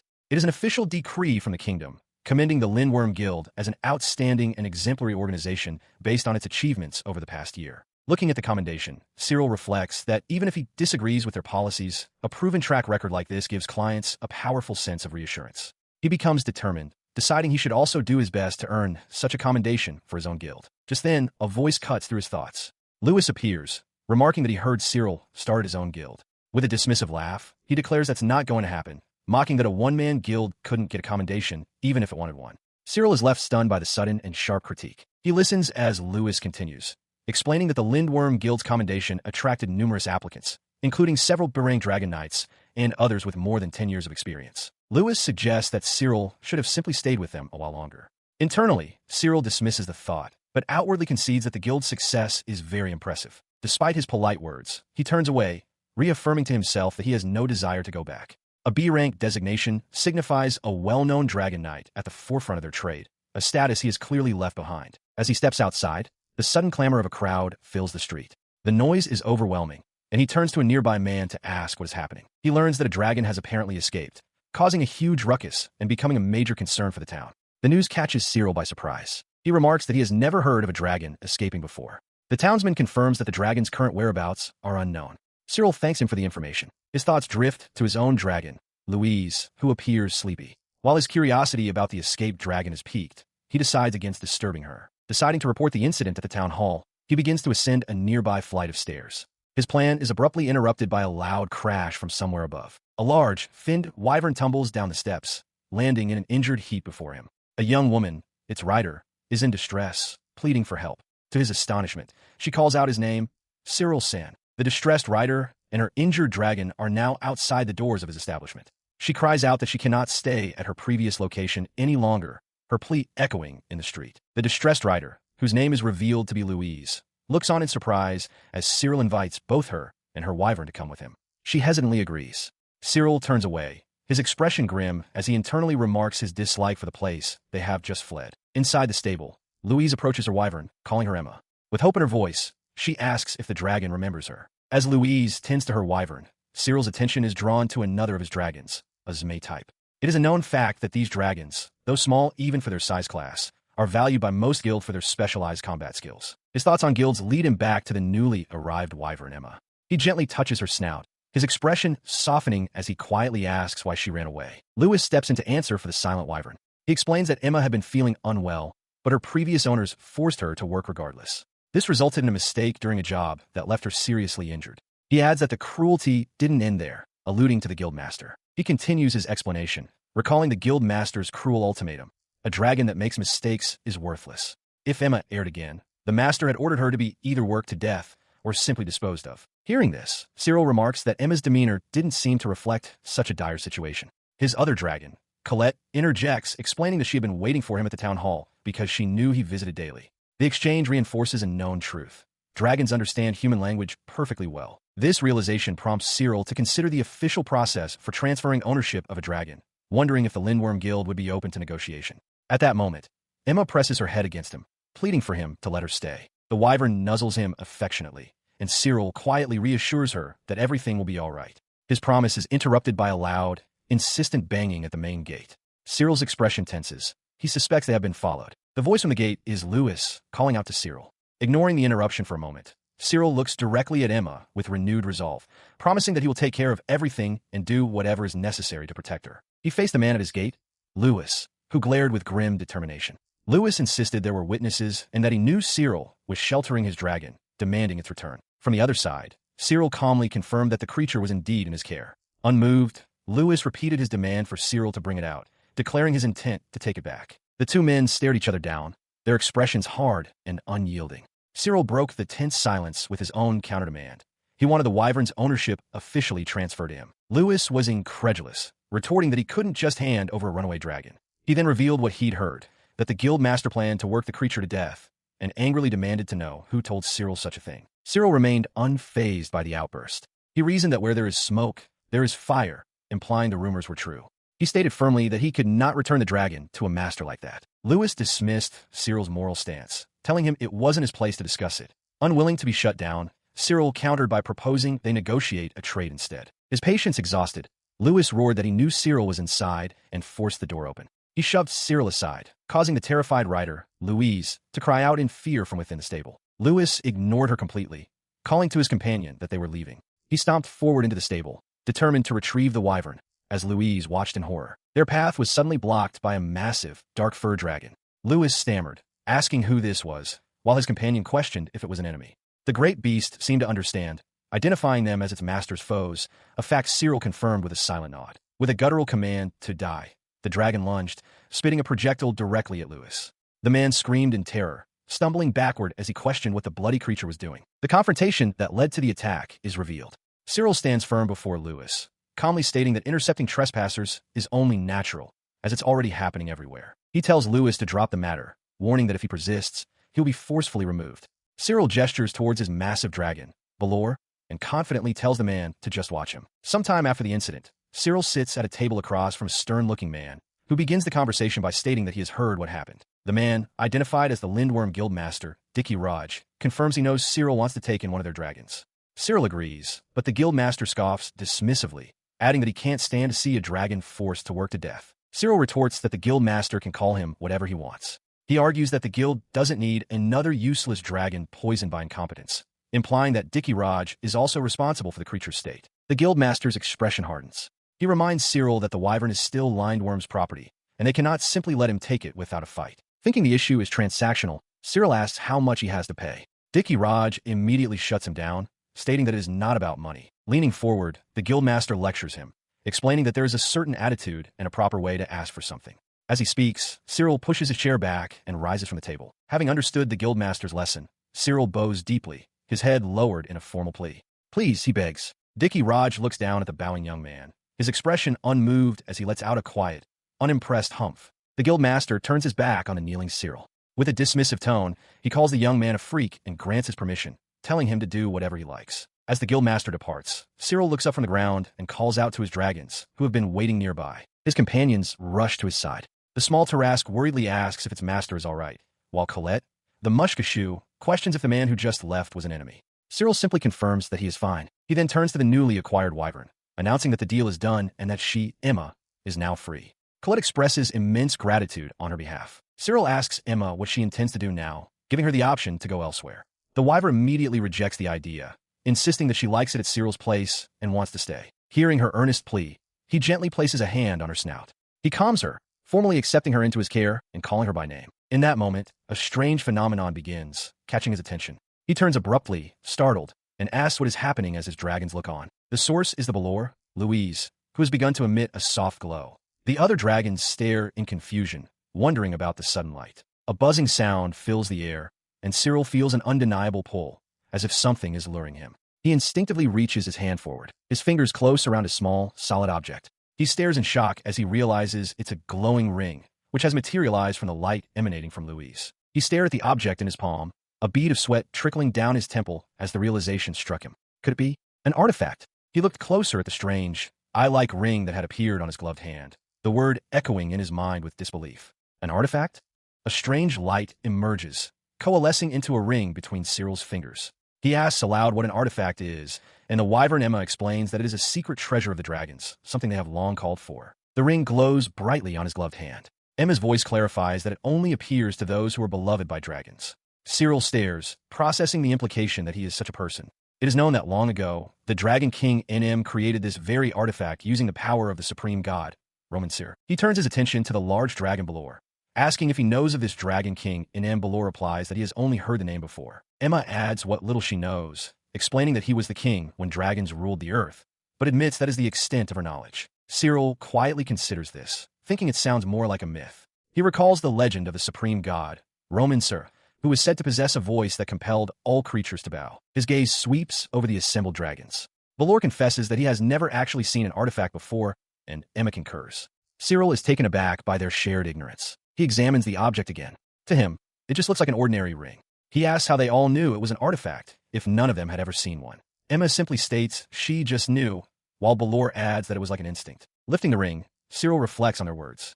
If all three dragons recognized it through pure instinct, then it must truly be an exceptional treasure. His decision made, he lifts the ring towards Emma's face. Balor calls out to him as master, questioning his action as Cyril simply says, "There you go." With a wry smile, Cyril explains his logic. He thought these were the treasures of the dragons, so shouldn't they be the ones holding them? He gestures, suggesting it belongs inside them, like something found in Colette's stomach. He offers to let the dragons keep the artifact inside them for safekeeping, but his suggestion is met with a panicked outcry. Balor shouts that there is no way Cyril can put an artifact in his stomach, while Colette lets out a shriek of alarm. Seeing their terrified reaction, he decides to keep it himself, much to the dragon's relief. Cyril remarks that it must be a very important artifact, but Balor admits that they are too scared to take it. With the matter settled, he slips the ring onto his own finger, wondering if it will have any effect. He looks around, but notices no immediate changes, concluding that nothing has happened. As he stands there puzzled, his three dragons, Balor, Louise, and Colette, gather and look at him expectantly. Louise, the dark-maned Balor, asks him what is going on. Her question prompts a slow realization. A faint smile appears on his face as he murmurs that he is beginning to understand. His quiet contemplation makes the dragons anxious.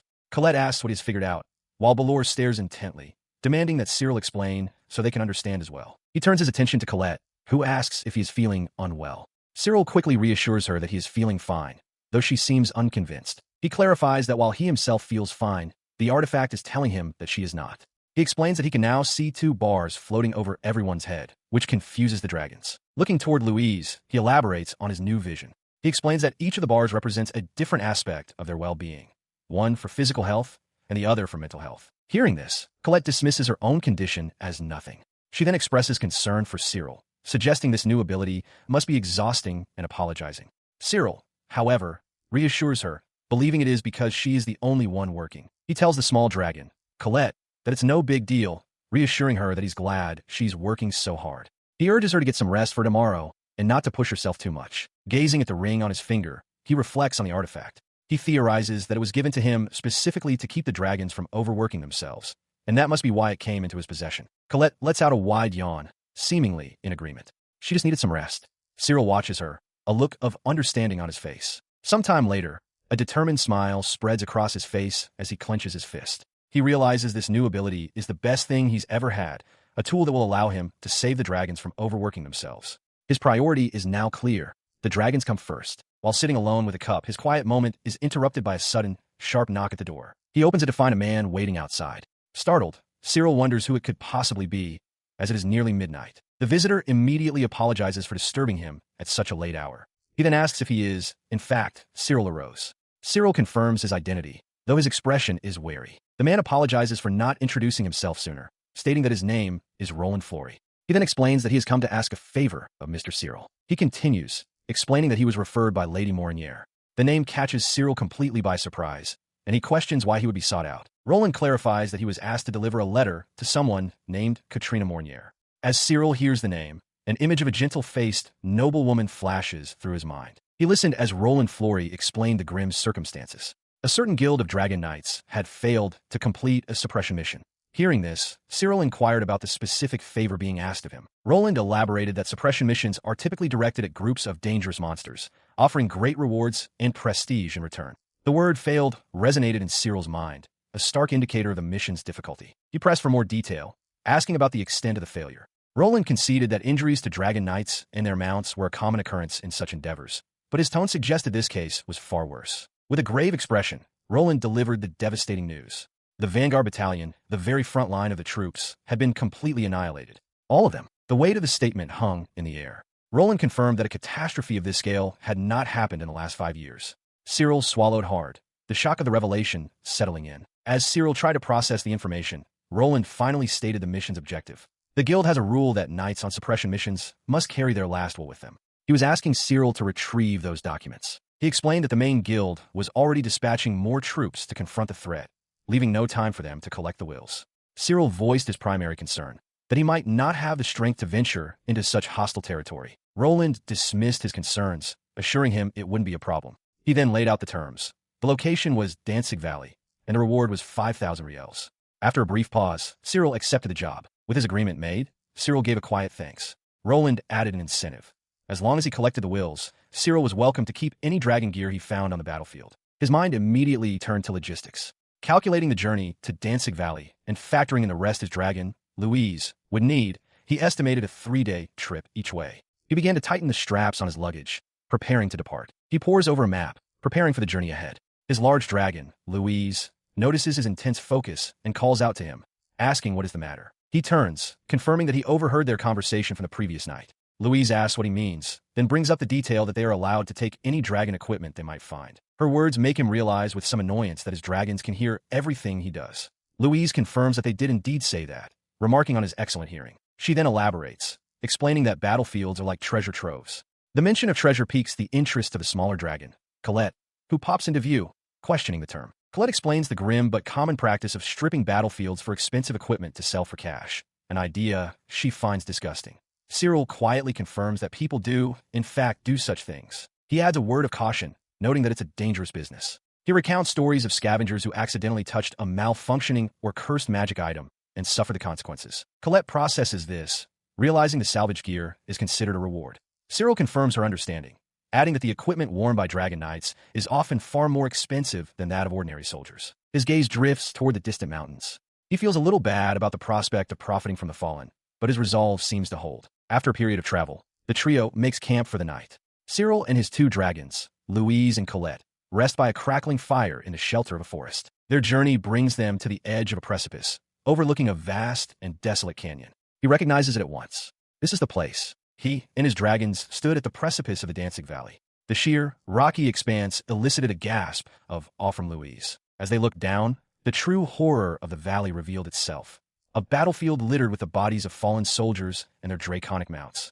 Cyril grimly assessed the casualties, estimating around 20 humans and 30 dragons. Louise, her earlier awe replaced by revulsion, described the gruesome sight as a mountain of corpses and rivers of blood. He shifted his attention to Louise, asking if she could sense any enemies nearby and how the perimeter looked. After a moment of concentration, she confirmed that the area was all clear, with no signs of any hostiles. With the area secured, he gave his orders. He wanted them to split up and search the bodies, specifically for a small, whistle-like object he held up as an example. He explained that, based on what he'd been told, each of the fallen was required by rule to carry one. Both Louise and Colette acknowledged their understanding. Colette, however, was visibly distressed by the task, stamping her foot and admitting she truly disliked it. Seeing her discomfort, Cyril offered her the choice to take the day off. But Louise, resolute, stepped forward, stating that she would do it because it was her job. As Louise began the grim task under the valley's sun, Cyril approached her. He quietly thanked her for taking on the unpleasant duty, and she acknowledged his words with a simple, focused grunt. Sometime later, he called over to Colette. He presented her with a cloth bundle containing a large number of the collected whistles, believing he had found them all. The small dragon looked at the pile and swallowed nervously. Louise then rejoined them, turning to Cyril and asking if their work was done. She made her feelings clear, stating she didn't want to remain in this place any longer and was ready to leave immediately. Nearby, a simple white flag marked the mass grave. Just as they were about to depart, he called out for her to wait. Louise paused, turning back with a questioning look. He met her gaze, a serious expression on his face, and explained that there was one more job. He hesitated slightly before asking if she could help him with it. He stood before his dragons, who looked at him with questioning gazes. The larger dragon, Balor, seemed to ask if there was more to their task, while Cyril simply trailed off, saying, "Well." He then declared his final objective in the valley, to give a proper burial to all the fallen dragons and dragon knights who lay scattered across the battlefield. The smaller dragon, Mushkashu, tilted its head, seeking clarification about the burial. Cyril confirmed his intention, but trailed off again, a thoughtful expression on his face as he began to explain. It's just... He turned away, gazing over the desolate landscape. He explained that he could not simply leave them to lie where they fell. The sight was too sorrowful. His sentiment caused Balor to look on with a hint of concern, questioning its master's state of mind. Sensing his master's unusual solemnity, one of the dragons asked if something was wrong with the plan. Cyril quickly dismissed the concern, insisting that wasn't the issue, though he still struggled to articulate his full thoughts. Balor then asked for clarification, wanting to know if this burial would extend to the fallen dragons as well. Cyril confirmed without hesitation, stating that it was a matter of course. The large dragon fell silent, observing its master's uncharacteristically somber demeanor and once again murmuring his title. After a moment of contemplation, Balor bluntly stated its conclusion. Its master was weird. It remarked that it already knew this, but this act solidified the opinion. The smaller dragon, Mushkashu, chimed in, agreeing with the assessment that he was indeed weird. Cyril simply acknowledged their shared opinion with a quiet hum, accepting their judgment. Balor then offered an apology, not to Cyril, but for the fact that they all had to associate with such a weirdo. Cyril dismissed the apology, conceding with a small smile that they might be right about him after all. The large, shaggy-haired dragon nudged its smaller companion, its gaze fixed on Cyril. With a soft whoosh of breath, it began to speak, acknowledging that while its master was certainly strange, he was also something more. As the dragon finished its thought, that he was a good person, Cyril stood amidst the desolate, rocky landscape of the graves. His expression softened, and he offered a simple, heartfelt thank you in return. Cyril, having been summoned unexpectedly by receptionist Rose, asks if something is wrong, noting that she went to the trouble of calling him directly instead of sending a letter. Rose, her expression serious, doesn't mind the abruptness but gets straight to the point. His guild has already reached level 3, a milestone that typically takes at least 3 months to achieve. As if to answer his unspoken question, a tiny guild fairy materializes in the air, and behind her, a shimmering image of Catherine Mornier appears, offering a gentle smile. Cyril's eyes widen in understanding. He now sees what this is all about. Rose, however, seems unable to see the vision and questions why he doesn't look happy about the news. Cyril, his gaze fixed on the small, floating being, murmurs that he thinks the guild fairy just smiled at him. He quickly reassures her that it's fine. Rose remains focused on the facts, stating that for a one-man guild to advance at this pace is unprecedented. It is, she declares, definitively the fastest rise in history. She repeats the phrase, the fastest ever in history, admitting it's a distinction she has never been associated with before, her tone a mixture of awe and disbelief. He speculates that the rapid growth might be related to the guild's name. Rose presses him, asking if he has any idea what caused it, but Cyril simply states that he just needed to check something. Rose places a thoughtful finger to her chin. Though she doesn't see the relevance of the guild's name, she supposes there's no helping it. She then recites the guild's motto, "We care about dragons. Dragon first," as if finding some new meaning in the words. With the conversation concluded, Cyril steps outside the guild hall. He reflects on the good news. Now that the guild is at level 3, he can finally use the guild storage. He contemplates the guild storage, understanding it to be a kind of magical warehouse that only guild members and their dragons can access. An idea sparks in his mind. It would be interesting to combine this new resource with Colette's unique abilities. His strategic thoughts are interrupted as he notices townsfolk whispering and looking in his direction. He realizes with a sense of unease that the news about the Dragon First Guild's unprecedented level up may have already begun to spread. He felt a growing unease as he walked, sensing the eyes of the public upon him. Some passers-by stared with open interest, while others regarded him with suspicion. He was bewildered by the sudden attention. His thoughts were interrupted by a clear voice calling his name with reverence. Turning, he saw a woman with long, flowing hair stepping out from beside a carriage that had stopped at the front of the house. As she faced him fully, her identity struck him with a jolt of surprise. It was the princess, Catherine Mornier, who greeted him with a brilliant, welcoming smile. She approached him warmly, expressing what a pleasure it was to finally meet him.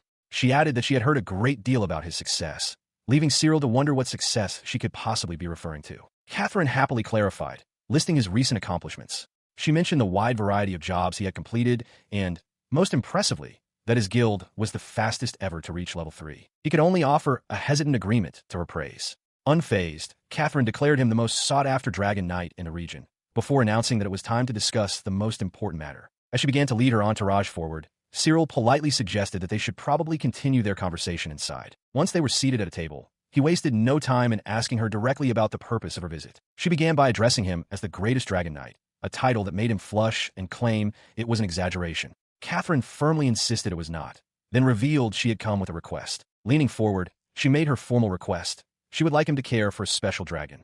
After a brief pause, Cyril calmly agreed. He asked what species of dragon this is. Princess Catherine, looking immensely relieved, clasps her hands and begs him to do it, thanking him profusely when he agrees. He rationalizes that, as someone who understands dragons, he should be able to handle the heavy responsibility of a direct request from the princess. In response to his question, the princess beams and joyfully announces that it is a phoenix type. The revelation leaves him momentarily speechless, able only to utter a sound of pure disbelief. As he struggles to comprehend, Princess Catherine confirms it with a cheerful, "Yeah," adding that the creature is also known as the Child of God. The name echoes in his mind as he stands before a nearby building. He turns back to her, genuinely confused, and asks why she would entrust him with the monumental task of caring for the Child of God. The question makes the princess shudder and fidget nervously, stammering that it is. He points out that she is turning red and asks what reason she could have to be so ashamed. She reacts defensively, slamming her hands down and insisting it's nothing. Then, turning away, she quietly mumbles her true desire. She wanted to see him, Cyril, riding on the back of the Child of God. He processes her quiet confession, understanding now. Realizing he heard her, the princess pivots, suggesting that since Cyril's child is still very small, she thought she could help build its reputation. With the matter settled, she thanks him once more, a happy, relieved laugh escaping her. The scene shifts to a vast, rugged canyon, a place Cyril recognizes. He reflects internally that he has ridden on her before, but his thought trails off, hinting at a complication. He rode atop the massive, hairy dragon, his body trembling slightly from the unfamiliar motion.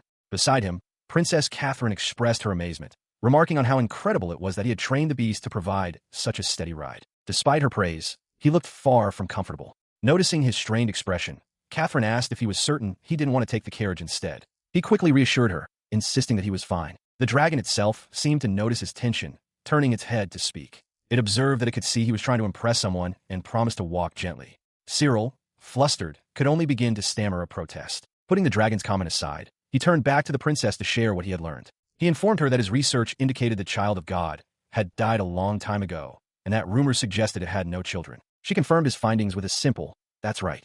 Her affirmation prompted him to ask what, exactly, that meant for their current situation. Her expression remained serene as she elaborated on the creature's unique nature.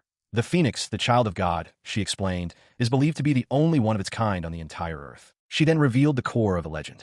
Instead of bearing children, when a phoenix dies, it eventually resurrects. The revelation struck Cyril with force, leaving him to stammer in disbelief. "Resurrect," Catherine continued, adding that she had heard they are beings that transcend dragons and cannot be hurt during their lifetime. The nearby dragons, including the one Cyril rode, listened intently, with the large beast confirming it had heard of that legend before. Her gaze turned hopeful as she looked toward him. She acknowledged that hundreds of years had passed without the phoenix reviving, but perhaps Cyril could be the one to make it happen.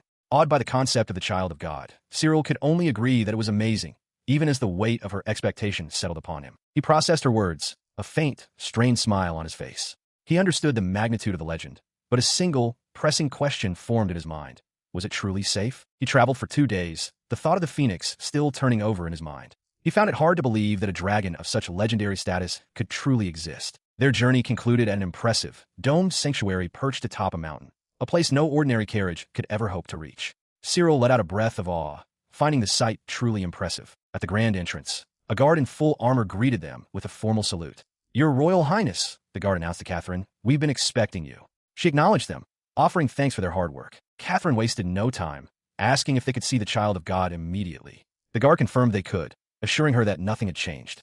With Cyril's assent, they prepared to head inside. Before they proceeded, the guard requested that their 3 companions, Cyril and the 2 dragons, wait outside. Cyril simply agreed to the terms. With a heavy, groaning creak, the massive gates to the inner sanctum swung open before them. They stepped through the threshold into a vast, vaulted hall. As they walked down the long corridor, Cyril murmured in disbelief, realizing this was the resting place of the Child of God. He and Catherine moved further into the chamber, finally stopping before the object of their pilgrimage, the enormous, complete skeleton of a great beast laid out on the floor. Cyril noted aloud that it was just bones. Catherine affirmed this, explaining that it has been nothing but bones for hundreds of years. She then revealed the core of their belief. According to legend, it will one day revive, and that is why the country protects it.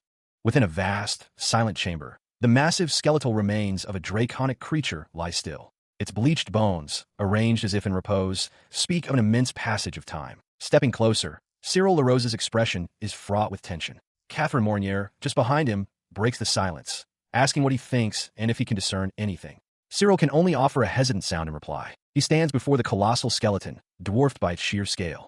Announcing his intention to investigate, he tells Catherine that for now, he'll have a look around. As he walks, an unseen force suddenly pushes him from behind. Cyril stumbles, startled, realizing he hadn't felt any presence at all. A voice, not heard but felt within his mind, questions the human. His eyes widen in shock as he looks up toward the giant skull.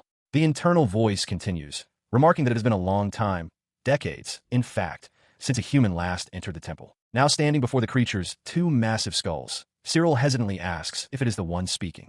The voice ignores his question, continuing its assessment.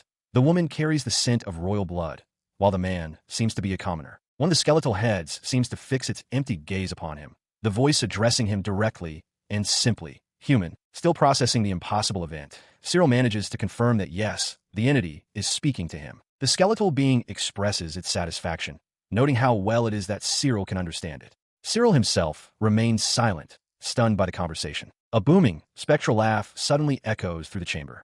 The creature declares this a surprise, prompting Cyril to think that he should be the one saying that. He never expected a corpse to speak. He stammers, taken aback as the skeletal dragon's telepathic laughter echoes in his mind. The ancient being seems amused by what it calls his human way of thinking before directly asking why he has come to this place. He explains that he came to try and revive the guardian, wanting to see for himself if the human legend about its revival was true. The skeletal guardian dismisses the notion. It is not a legend. It communicates, wondering aloud why it hadn't simply taught humans the correct method for its revival in the first place. His train of thought is abruptly broken as Catherine appears at his side, calling him princess. He turns, flustered and utterly confused by her sudden appearance and strange address. She asks him what is wrong, wanting to know if he's figured anything out regarding the revival of the child of God, and whether any specific method for it had been passed down. Before he can answer, the dragon erupts in another booming laugh, seemingly understanding the miscommunication.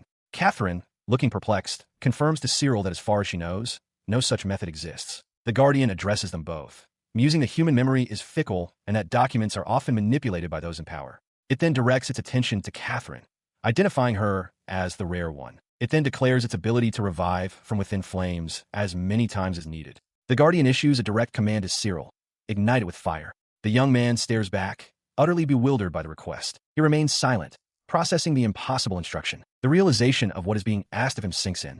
He is being told to set fire to the skeleton of the child of God, a designated national treasure. He turned to Catherine, his expression shifting from shock to calm resolve. He assured her it would be fine, stating with a confident smile his firm belief that dragons would never lie. He then declared his intention to attempt the revival of the child of God, asking if he could proceed. Catherine's eyes widened in disbelief, questioning if he was truly serious. Her doubt quickly melted into trust. With a nod, Catherine gave her full consent, stating that she would leave everything to him. Cyril offered a simple word of thanks as he prepared to act. With her blessing secured, he produced a small fire-starting tool. A determined expression settled on his face as a single spark fizzled into existence in his hand. He cast the spark onto the ancient bones, and an inferno erupted with a deafening roar.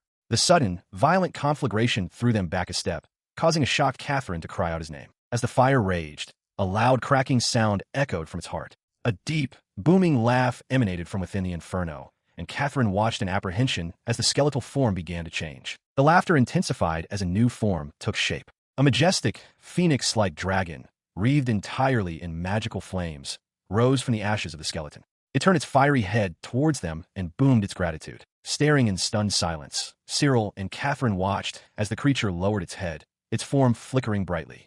With a voice that crackled like the fire it was born from, it made its triumphant declaration. "I have been revived." Before Cyril arose, the colossal, two-headed dragon roars, announcing its revival. Having followed the princess's instructions, Cyril, who can communicate with dragons, has successfully resurrected the remains of the being known as the child of God. He stares, slightly stunned, at the magnificent creature now standing before him. As the dragon's form settles, Catherine Mornier, looking somewhat weakened, observes that it seems a bit smaller than when it was just bones. Cyril turns his gaze from the dragon to her, acknowledging her observation with a concerned expression. He quickly asks what's wrong, addressing her as princess. Flustered, she simply offers an apology, unable to meet his gaze. She then explains that it is her fault. It has been hundreds of years since her own revival, and she admits she forgot to restrain her power during the ritual. The dragon turns one of its heads toward her as she speaks. Cyril processes her words, a small smile forming as he realizes she is surprisingly mischievous for someone who forgot to restrain such immense power. His thought is interrupted as one of the dragon's heads gently nudges his own, a gesture of playful excitement. The creature then lets out a booming, hearty laugh. Watching the interaction, Catherine remarks with a smile that Cyril is already getting along with the divine beast. The dragon confirms this, stating that Cyril is the very first person to ever describe it as mischievous. He introduces himself as Cyril LaRose and then asks for the dragon's name. The creature repeats his name, pondering the question. The dragon laughs once more, declaring that it has no such thing as a name. It proclaims that it is the only one of its kind. Cyril looks on, surprised by this revelation. It elaborates, explaining that when people speak of the child of God, the title refers only to it. Therefore, there is no need for any individual name. He found the divine being's lack of a name to be inconvenient. Standing before the colossal creature, Cyril made an offer, asking if he could be the one to give it a name. The great dragon turned its head, its voice echoing in their minds with surprise. It questioned the proposal, asking if Cyril truly meant to give it a divine entity a name. He met its gaze without hesitation, his expression firm as he gave a simple, one-word confirmation, "Yeah." In response, the child of God's massive skeletal frame began to shake and quiver, a low rumbling sound emanating from deep within its form as Cyril watched on. The rumbling intensified into a sudden, booming laughter that shook the very mountain around them, causing rocks and debris to fall. Catherine cried out in alarm, realizing with a start that the creature's powerful voice had just caused a landslide. She remarked with awe that the child of God's voice was responsible for the collapse. Cyril immediately turned to her, asking if she was all right. Below them, the other dragons panicked as the ground cracked and trembled, sensing the immense danger. Catherine quickly assured him that she was fine, and he confirmed he was as well. The child of God, seemingly unconcerned by the chaos, tilted its head in confusion at the commotion below. Its attention snapped back to Cyril, insisting he not be ignored and repeating its desire for a name. Cyril, slightly abashed, apologized for the distraction before turning to his companions to formally introduce the entity as the child of God. He then turned back to the divine being, remarking on how surprisingly easygoing it was. A practical question then came to his mind, and he asked plainly whether it was male or female. The child of God let out an amused chuckle. It explained that, unlike common creatures, it had no need to reproduce and therefore possessed no gender. Cyril listened, processing the information before simply nodding in acceptance. He considers for a moment before proposing a name, Quirce. The divine being trembles with excitement, its voice echoing as it joyfully accepts. The booming affirmation startles Catherine, who asks what they were discussing. Cyril quickly urges the newly named Quirce to be quiet, worried about causing another landslide. He then apologizes to Catherine, explaining that from now on, the being shall be known as Quirce. Catherine is stunned that he gave the entity a name. Flustered, Cyril wonders if he acted impolitely, but Quirce reassures him not to worry. Seeing that the divine being has acknowledged it, Catherine concedes that she won't complain and supposes it's fine. With that matter settled, Quirce turns its attention back to Cyril, asking if he has any openings left.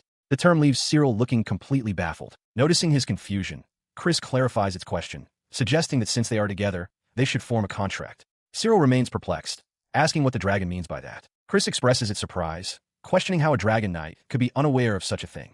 It even wonders aloud if the royal family members, addressing Catherine as princess, are also ignorant. Cyril confirms that while he is a dragon knight, he does not know. He then turns to Catherine, asking if she knows what it means for a dragon and a human to form a contract. She admits she is not familiar with the concept. Cyril then calls out to his other dragons, Louise, Colette, and Emma, to see if they know anything. In succession, all three dragons confirm their ignorance. Louise, the Belor, has never heard of it. Emma, the Wyvern, says the same. And Colette, the Mushkashu, adds that she has no idea either. Faced with this universal lack of knowledge, Cyril can only murmur his understanding of the situation. As he asks what this contract is about, Quirce begins to explain. It states that within just a few hundred years, the alliance that once existed between humans and dragons has eroded. He listened as the skeletal dragon, Quirce, requested a drop of his blood, explaining that a demonstration would be more effective than words.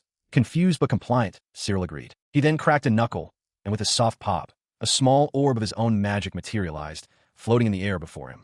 He offered it to the dragon, asking if this would suffice. The small orb vanished in a puff, and in its place, a complex, glowing magical circle manifested on the ground before them. Cyril stared down at the intricate pattern, his eyes wide with astonishment as he questioned what he was seeing. His question was answered by Quirce's telepathic voice, explaining that the sigil marked the formation of a contract, which allows a human to harness a portion of the dragon's power. The revelation stunned Cyril, who could barely process the idea of wielding such might himself. Quirce then declared their contract officially formed. The skeletal dragon continued, specifying that its own power was complete control over flames. It then gave Cyril a startling instruction to try setting himself on fire. The suggestion left Cyril momentarily speechless. Before he could protest, Quirce stomped its skeletal foot, and flames erupted from the ground, engulfing him. Catherine cried out in alarm at the sudden inferno. But Cyril stood untouched within the blaze, the fire swirling around his body without causing any harm. He calmly reassured or relieved Catherine that he was all right. He examined his hand, wreathed in fire, and a realization dawned on him. The flames were not hot. He was beginning to understand what it truly meant to control them. He looked up and thanked the skeletal guardian. Quirce let out a dry, rattling laugh, explaining that this power was a unique skill belonging only to it. He stands before the skeletal dragon, who expresses satisfaction. As a reward for receiving the name Quirce, the ancient being offers to share its knowledge. The scene shifts back to the guild hall, where Catherine has been observing Cyril. After witnessing one amazing feat after another, she comes to a firm decision. Her resolve solidifies as she steps forward, calling out to him. With determination in her eyes, she makes a formal request to be allowed to invest in Cyril's guild. He is taken aback by her proposal to invest. The idea of a princess becoming a patron is unprecedented. Her status would lend immense credibility to the guild. Catherine eagerly confirms her intent with a resounding yes. She clasps her hands together, pleading with him earnestly. Watching her, Cyril reflects that, given her status, he should be the one begging for her patronage, not the other way around. Her expression suddenly brightens with hope. She asks him to accept her offer and treat her favorably as a new partner in his endeavor. A short while later, the arrangement is settled. Outside the guild hall, Catherine expresses her profound gratitude to Cyril. Back at the temple, Cyril explains the outcome to his dragons. He notes that while at the temple, the princess was quite focused on Quirce, which allowed him to proceed with his plan. All three of his other dragons can now form a contract. Hearing this, Quirce booms with enthusiasm. He encourages Cyril to ask anything at all, promising to share all his knowledge. The small Tarrasque looks up, utterly awestruck by the powerful being. The other dragons, however, are less impressed. Balor and Colette watch Quirce's grandstanding, remarking on how important he's acting. Cyril observes them, noting that while they were initially intimidated by the so-called child of God, after a few days, they have grown completely accustomed to his presence. He finds a skeletal dragon, Quirce, surprisingly easy to talk to. Quirce explains that while Cyril can form a contract with any kind of dragon, there is a significant limitation. Pressing for more detail, Cyril asks what this limitation is. Quirce clarifies that the number of contracts depends on his openings, likening it to the number of pages in a notepad. Cyril finds the analogy only partially helpful. He then questions if it's possible to increase the number of openings later, concerned that he might only have space for one more contract.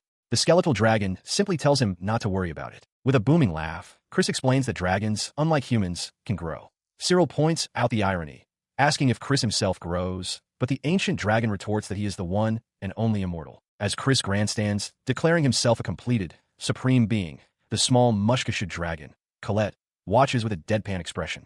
She quietly comments that his attitude could certainly use some growth. Her remark catches the skeletal dragon's attention, and he turns to stare down at her. Meanwhile, the shaggy-haired dragon, Balor, asks Cyril what the matter is. Cyril turns the question back on him, suggesting the issue is more with Balor himself. The skeletal guardian continues to taunt Colette, declaring he can see through her act. Provoked, the small dragon stomps forward and bites down hard on his bony leg. As Colette thrashes about, still attached to the bone, Cyril wryly notes that the two seem to get along quite well. The nearby Tarrasque add that achieving such a dynamic would be difficult, while Balor simply agrees. He then addresses Quirce directly, asking the skeletal dragon to check his remaining openings for contracts. After Quirce agrees, Cyril calls out for a glass of water to be prepared. He took the glass of water as the skeletal dragon, Quirce, instructed. The ancient being's voice echoed in his mind, telling him to hold it with both hands as if cradling it. Cyril complied, closing his eyes to imagine as directed. As he did, his consciousness was transported to a vast, empty, white space. Quirce's voice continued, confirming that he was now alone in that room. His mind's eye saw his own form as a solitary figure standing in the center of the endless expanse. The voice then guided his imagination further. Quirce instructed him to visualize a slime that absorbs water and that he was in that room with it. Suddenly, the water in the glass he held began to froth and pour over the sides, expanding at an impossible rate. "Whoa!" Cyril exclaimed, startled. In his mind, Quirce's voice calmly narrated the event, explaining that the imagined slime was growing to fill the room. The expansion intensified, sending droplets raining down around him. "What is this?" Cyril cried out, utterly baffled. His dragons watched the spectacle as Quirce's booming, skeletal laughter echoed through the chamber. The water settled into a large pool at their feet. Quirce looked upon the drenched and bewildered Cyril with immense satisfaction. "Impressive, my friend," the ancient dragon declared. "The largest opening I've seen in 1,000 years. The greatest vessel." A glass of water on a surface mysteriously overflows, its contents spilling out in great excess. The question hangs in the air. Is the source of this power really so immense? Surrounded by his draconic companions, Cyril arose, confirms that the more of these openings he has, the better. Louise, the Balor, expresses her amazement at her master's potential. Cyril then makes an analogy, comparing his ability to form covenants with multiple dragons to an emperor gathering a harem, a comment that elicits a chuckle from the sibling Tarrasque. His attention then turns to Colette, the mushkashu, who seems withdrawn. He asks if something is wrong, but she quickly denies it. It is known that Cyril, having learned from the resurrected dragon Quirce that he can use skills by forming covenants, is now attempting to do so with his companions. Just as she speaks, the sibling Tarrasque leaps up and playfully chomps down on Colette's head. Startled, Cyril asks what it just caught, but the small dragon simply apologizes for its unnecessary roughness. Following the playful bite, the sibling Tarrasque demonstrates its own power, breathing a plume of fire that appears to heal a wound. Cyril watches, remarking on how amazing the ability is. Inspired by the display, Louise steps forward and asks to be the first to form a covenant. Cyril agrees, and they both offer their blood, which drips onto the already flooded floor. He sighs, noting that the excess water makes it difficult to see the bite marks required for the ritual. As the covenant begins, a glowing magical circle materializes beneath Louise. She looks at Cyril with a puzzled expression, telling him that it feels weird, like someone is tickling her under the neck. Her strange reaction prompts Cyril to ask what is happening. Louise, her eyes wide with confusion, can only manage a questioning "huh" in response. A moment later, the effect of the covenant washes over her. With a dazed and dreamy look, Louise gazes at Cyril and declares that he looks more handsome than usual, like a god. The sensation then transfers to Cyril. He feels a skill flowing directly into his mind and understands this is the covenant's effect, that Louise possesses this power. He recalls Quirce's words that skills differ for every covenant. As the sibling Tarrasque lets out a burst of energy, Cyril announces that the covenant is complete. He explained to his assembled dragons that while skills originating from a species are somewhat predictable, there are also abilities unique to the individual. With a knowing look, he announced he would demonstrate the skill he received from Louise. Before he could, however, he suddenly sat down and slumped forward, as if falling asleep for a split second. The sibling Tarrasque watched, perplexed by the strange behavior. He sat up just as quickly, a confident smile on his face as he gestured for them to look. He noted that while the ability was characteristic of Louise, there was more to it than met the eye. He held out his hand, showing them his index finger. The cut he had received earlier during the covenant ritual was now completely gone, the skin perfectly healed. He called it sleep recovery, an impressive level of magic that caused his body to heal much faster than usual while he was asleep. Louise seemed to glow with pride. Pleased with the result, he thanked Louise for the amazing ability. He then turned to Emma, the injured wyvern, and asked if she was ready to be next. The wyvern, however, seemed hesitant. When Cyril asked what was wrong, she stammered that it was nothing. At that moment, both the sibling Tarrasque and Colette stepped forward, eager for their turn. Seeing their readiness, Cyril decided on the sibling Tarrasque. He confirmed its ability was for combat, and, to the creature's apparent surprise, instructed it to go ahead and shoot at him. He braced himself, confident in his own resilience. "Here goes," he declared, certain that he wouldn't even flinch at whatever the small dragon could muster. The sibling Tarrasque took aim. A rapid-fire barrage of small fireballs erupted from the Tarrasque. Cyril was momentarily surprised, but then grinned, delighted. He found the skill to be straightforward, easy to use, and absolutely helpful. He watches as the sibling Tarrasque unleashes a barrage of fireballs, roaring with triumphant laughter. Concerned, Cyril calls out to it, asking if it's all right. As the display ends, he internally notes the skill's name, Nine-Fingered Flame Bullet, and wonders about the significance of the number 9. The dragon, flabbergasted by his expression, declares that flames are the source of its life. It then excitedly gets closer, praising his reaction and urging him to keep it up. He steps back slightly as the dragon approaches, a realization dawning on him. The issue is his right thumb. He attempts to replicate the skill, but finds he cannot produce a flame from that specific digit, no matter how he tries. Observing his failed attempt, the sibling Tarrasque explains that for a human, the right thumb is a symbol of authority. Cyril processes this information, understanding it's a symbol of the covenant holder's power. He then asks the dragon if it has ever seen kings or emperors wearing a ring on their right thumb, admitting that he has never met any such figures. With that matter settled, he turns his attention to the small, mushkashu dragon. Announcing that it's finally Colette's turn, he urges her to begin the process. A single drop of liquid falls from his extended finger. In response, a glowing magical circle materializes on the ground beneath Colette. Cyril asks if the process is complete, and she quietly confirms that it is as a bright light envelopes her. As the light fades, he looks thoughtfully at Colette, concluding that her skill seems to be related to food. He decides it might not be practical to test it right away. The sibling Tarrasque overhears and seems to grasp the implication.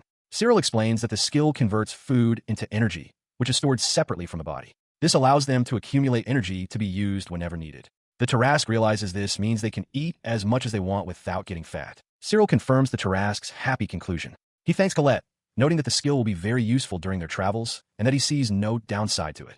The sibling Tarrasque laughs heartily for its friend, while Colette lets out a small, satisfied huff. He turns his attention to his newest dragon, Colette, warning her that with her new covenant, eating too much could accidentally cause her to become overweight, gesturing towards the Belor, Louise, as an example. Colette stares back, her expression unreadable. Taking offense at the comparison, Louise lunges forward and chomps down hard on Colette's head, indignantly shouting that she is not fat. As the small dragon yelps in pain, Cyril watches with a weary smile, commenting that Louise deserved the initial jab. Nearby, his other dragon, Quirce, flutters anxiously. Some days later, the scene shifts. Cyril is now seated at a wooden table across from a formally dressed man, engaged in a serious meeting. The man begins the proceedings with a polite bow of his head, placing a hand to his chest as he introduces himself as Sebastian Bernal. Cyril listens with a focused expression. He returns the formal greeting, stating that it is an honor to meet him and giving his own name, Cyril LaRose. As Sebastian rustles some papers, Cyril internally muses that while he has undertaken various requests before,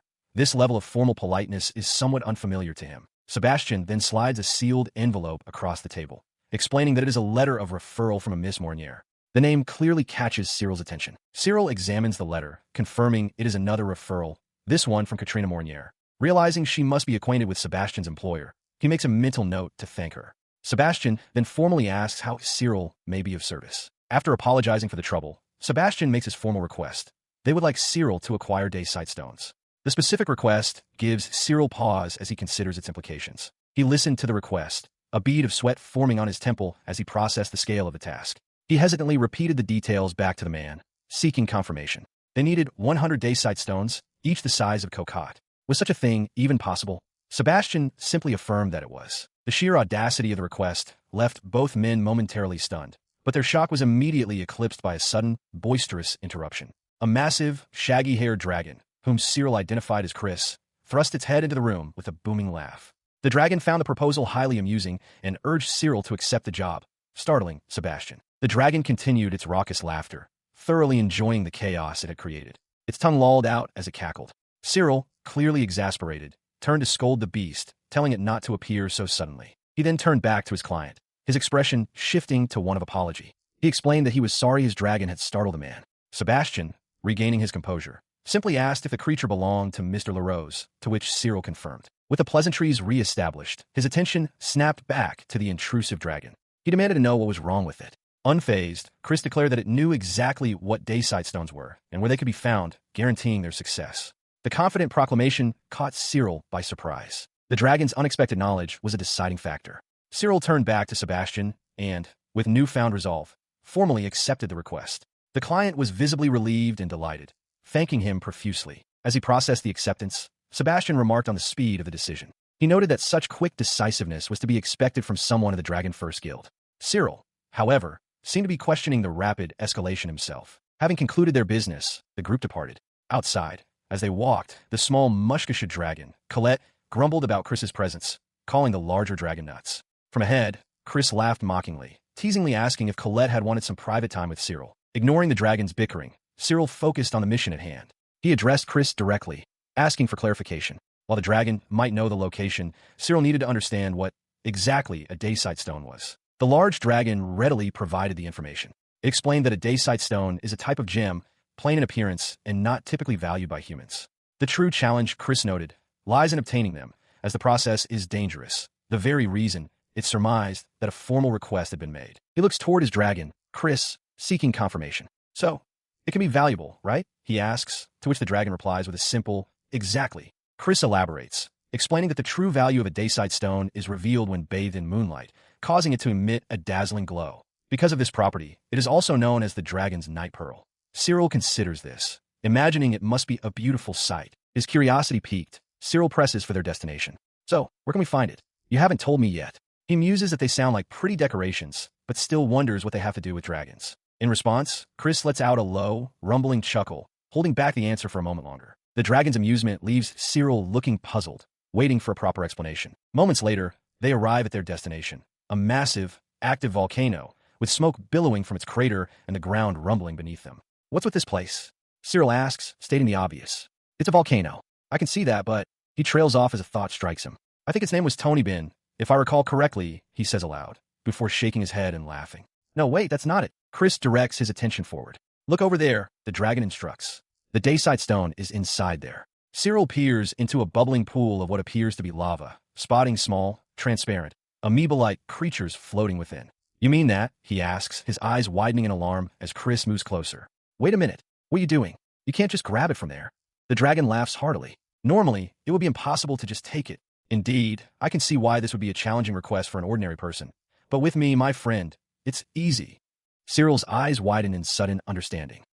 The power of the covenant. Does that mean I can withstand lava as well? Yeah, Quirce bellows with delight. It's like a hot spring. You could even go in there naked, if you wanted. Cyril, looking slightly unnerved by the suggestion, quickly replies, I'll pass on that. He still expressed some doubt, asking Quirce if it was truly safe and acknowledging the potential danger. But his trust in his dragon companion was strong, as he reasoned that Quirce wouldn't deceive him. With his mind made up, he declared his intention and stepped forward. His boots splashed into the liquid rock as Quirce watched with a smug humph. The expected searing heat never came. He stood fully within the lava, utterly amazed, exclaiming that it wasn't hot at all and laughing in disbelief. His dragon praised him, calling him impressive. Cyril, still processing the experience, recalled Quirce's assurance that it was safe, noting that few people could jump into lava without hesitation. He then turned his attention to the task, realizing that collecting the stones would be as easy as pulling them from mud. From the shore, Quirce urged him to hurry, complaining that watching was making him feel stuffy. As Cyril stood ready, Quirce explained the economics of their situation, stating that 20,000 reals was an unimaginably good payment for this level of effort, especially compared to Cyril's past. This, the dragon declared, is how the human world works. He continued, lecturing that with power or fame, one can earn much more for the same amount of work. Cyril listened, looking thoughtful. Taking the words to heart, Cyril looked toward his companion and offered a simple thanks for the lesson. Inside a bustling tavern, conversations buzz. At one table, a man asks his companion if he's heard of the guild dragon first. The companion confirms he has, remarking that stories of their breakneck speed and achievements are so common, it's becoming strange. Elsewhere, a hooded figure listens in as two other men discuss the very same topic, noting that they're up to some shady business. The man continues, lamenting that since rumors began circulating that a princess has become their patron, they can no longer badmouth the guild as they please. He wonders aloud what kind of encounter led to such a prestigious arrangement. The hooded figure, listening intently, remains silent as coins clink on the table. The name Dragon First hangs in the air as a single boot steps firmly onto a wooden floorboard, which creaks under the pressure. That step belongs to a new visitor entering the guild's office. Cyril LaRose sits at a table, facing a mysterious hooded client. His recent accomplishments are noted, finding ores in lava and completing requests with ease, thanks to his contract with Quirce. Yet he appears hesitant before this new arrival. The hooded figure speaks, their face obscured by shadow. They introduce themselves with a single, cryptic name, Six. Six then gets to the point, addressing Cyril LaRose by name. They state they have a request for him, to transport a certain good. To entice him, Six reveals the payment. If Cyril completes the job, he will be paid 30,000 reals. The staggering amount catches Cyril completely off guard, and he stammers in disbelief. His shock quickly turns to suspicion.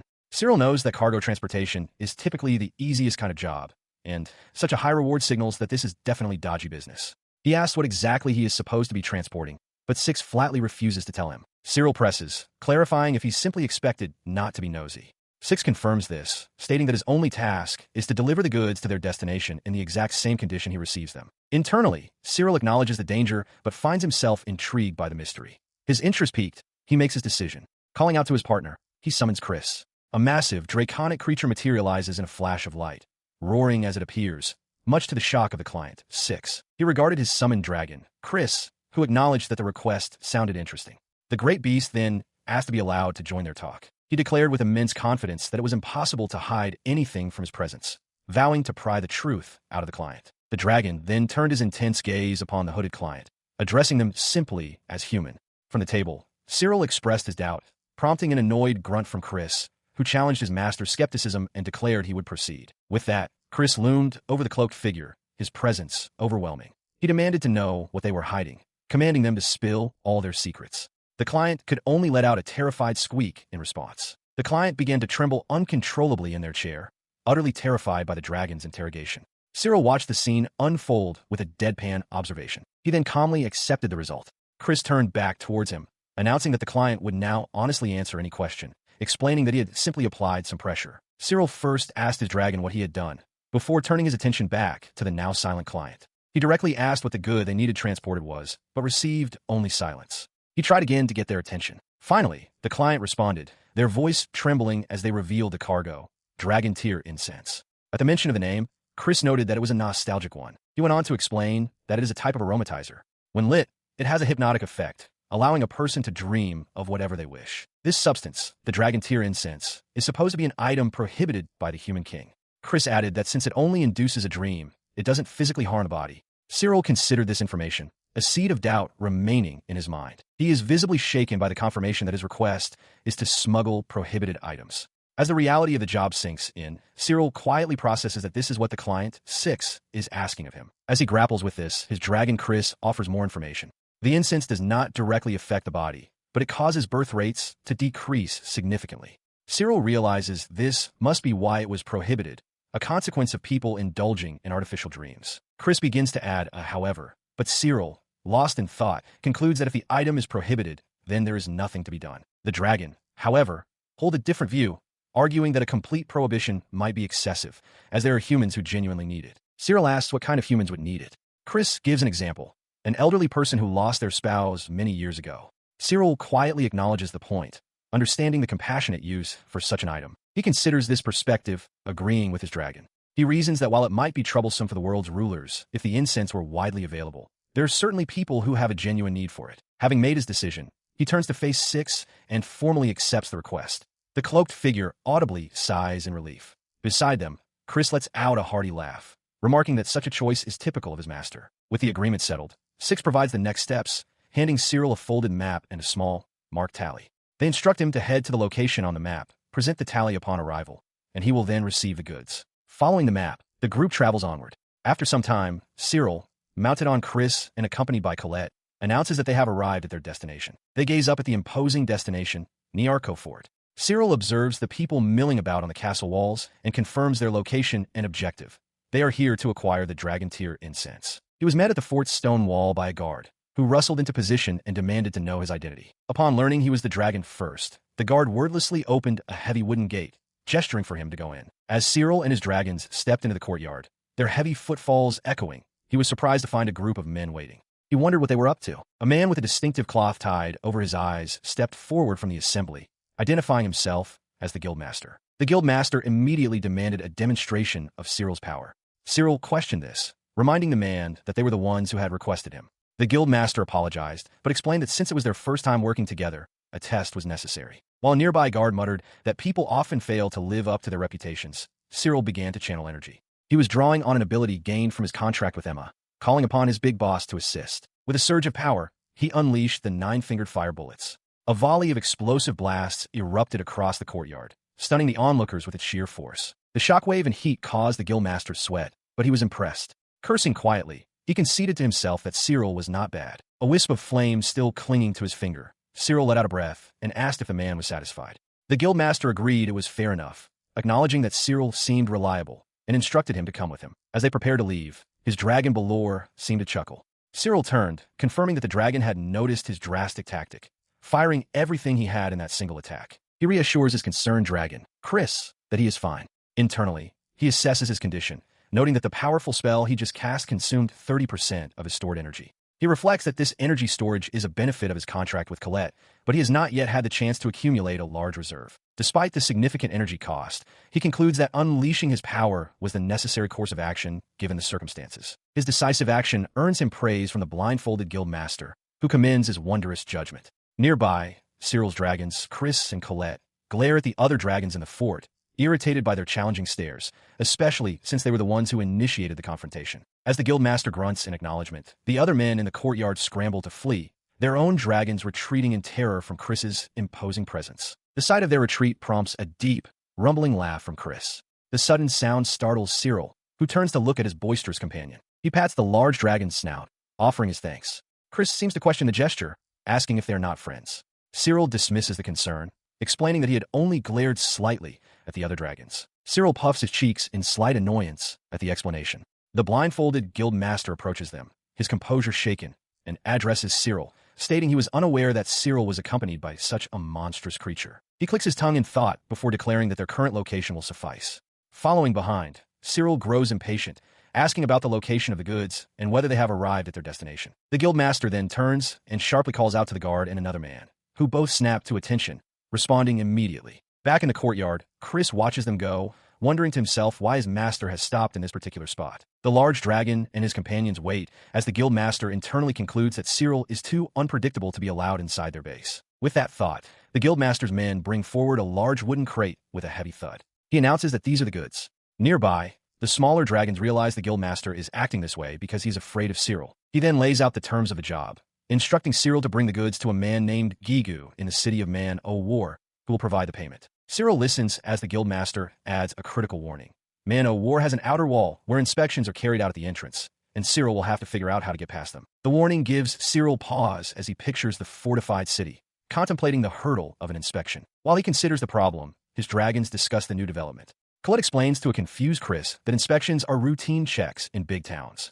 She then worries aloud that if they find the dragon tier incense during the inspection, it would be very bad. His contemplation is brief. Cyril remarks that he is quite well informed on the matter, having experienced such inspections a few times during his stay in Lindworm. He continues, his expression turning serious as he looks at his large dragon companion. He states that he cannot possibly expose the fact that he is carrying prohibited items, and he has no desire to get arrested. He clarifies the immediate danger, explaining that the first thing inspectors will search for is the incense. He then reveals that the item is currently hidden inside Colette's stomach. As Colette asks what they're going to do, Cyril grimly agrees that it's a problem. He suspects the inspectors will know about the unique characteristics of the mushkashu species, implying they'll know how to search her. He stood by the bank of a river, his dragons waiting patiently behind him. As he pondered his predicament, his gaze fell upon the flowing water. A moment of contemplation passed before a spark of inspiration struck. A river, he murmured, a plan beginning to form. With a sudden jolt of clarity, he exclaimed, I know. Turning his attention to his small, serpentine companion, he addressed her directly. All right, Colette, he began. The mushkashu dragon tilted her head, letting out a questioning sound, clearly puzzled by his sudden change in demeanor. A confident smile spread across his face as he leaned in slightly. With a conspiratorial tone, he posed a question to the small dragon. Can I ask you a favor?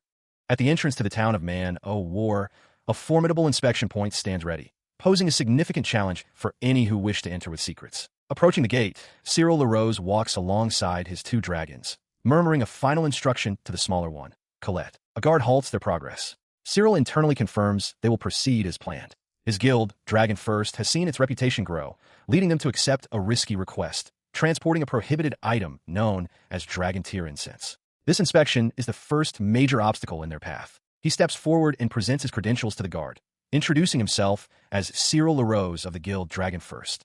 The guard examines the proof and, recognizing the title, asks if he is indeed a dragon knight. Cyril confirms with a simple yes. The guard's gaze shifts past Cyril, first to the large, shaggy dragon, Balor, before his attention settles on the other creature. He correctly identifies the smaller dragon as a mushkashu, pointing toward its unnaturally plump and swollen stomach. He demands to know what it's carrying inside. Cyril calmly replies that it's nothing special, but the guard is not satisfied. He declares that he will be the one to judge and orders them to bring out whatever is inside. Cyril glances at him, his expression unreadable. Without warning, Colette opens her mouth and disgorges a massive torrent of water, completely drenching the shocked guard. As the inspector sputters, Cyril coolly identifies the substance as mere water. The guard protests the excessive amount, but Colette seems unconcerned, thinking it's fine since they've arrived. Soaked and utterly exasperated, the guard yells that it's enough and impatiently waves them through the gate. With Colette now back to her normal, slender size, Cyril asks if they're clear pass. Once inside the town walls, Cyril allows himself a moment of satisfaction. The plan was a resounding success. They passed the inspection with remarkable ease. He reflects on the ruse they just pulled off, noting to his mushkashu dragon, Colette, that it's not a trick they can use every time. Although Colette has disgorged all the water, the true cargo, the prohibited dragon tier incense, remains safely hidden within her stomach. Having successfully entered the town, Cyril and his dragons find themselves in Boirou's cell. He observes that it is much more lively than Man-o-War and reminds himself of his next objective, to find a man named Gigu. He idly wonders how one would even build their own town, just as he learns that Boirou's cell was apparently constructed by a former guildmaster of a Dragon Knight guild. The idea resonates with him. Looking over the town, he thinks to himself that if it's a town meant for dragons rather than humans, he would like to build one too. With this new ambition in mind, he leads his company of dragons through the bustling streets. His thoughts are interrupted when his large Balor, whom he calls Big Boss, grunts to get his attention, urging him to look at something specific. Following the dragon's gaze, Cyril spots a signboard on a nearby building and realizes with a start that the crest displayed on it is the same as the one on the tally he carries. Intrigued by the connection, he decides to investigate, stepping towards the entrance as a bell jingles above the door. As he and his dragons enter, they're met by a young man with his back to them, who turns in surprise and demands to know who they are. He stood before the young man, Lewis, who had been expecting someone else. Lewis asked if he was a person named Gigu, noting that he had finally arrived. Cyril simply introduced himself by name and confirmed his arrival. Now facing him across a wooden counter, Cyril cut straight to the point, asking for goods. He then called for his small, mushkasha dragon, Colette, to come forward. Responding to the summons, Colette leaped onto the counter with a soft thud, its body twitching slightly as it settled in place. Lewis opened a wooden crate, revealing neat rows of small, pale, ring-like objects.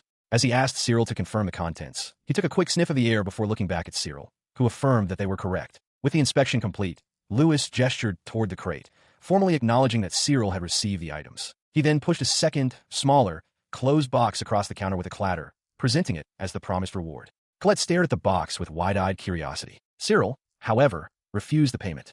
He stated firmly that he would not accept it again. When Lewis asked if he wasn't going to count it, questioning if the amount was insufficient, Cyril simply replied, "Nope." Lewis let out a frustrated huff, watching as Cyril and his 3 dragons turned and walked out of the building without another word. Once outside, the small Tarrasque voiced its amazement at how easily they had just acquired 30,000 reals. Cyril's expression grew serious. He suspected that the people handling this business must be profiting even more from it. The large, furry dragon beside him chuckled softly as Cyril resolved to investigate the matter further. He and his large dragon companion, Quirce, arrived before a large, impressive building. Cyril expresses his astonishment, finding it unbelievable that an inn in such a big town would have its own dragon stable. As they observe the stable, Cyril remarks on his surprise at how easily they found numerous merchants handling dragon tier incense just by asking around. Quirce explains that in a town like this, there will always be countless people eager to acquire it. Nearby, the small mushkasha dragon, Colette, questions Quirce's plan. She asks if he is certain about making money from this venture,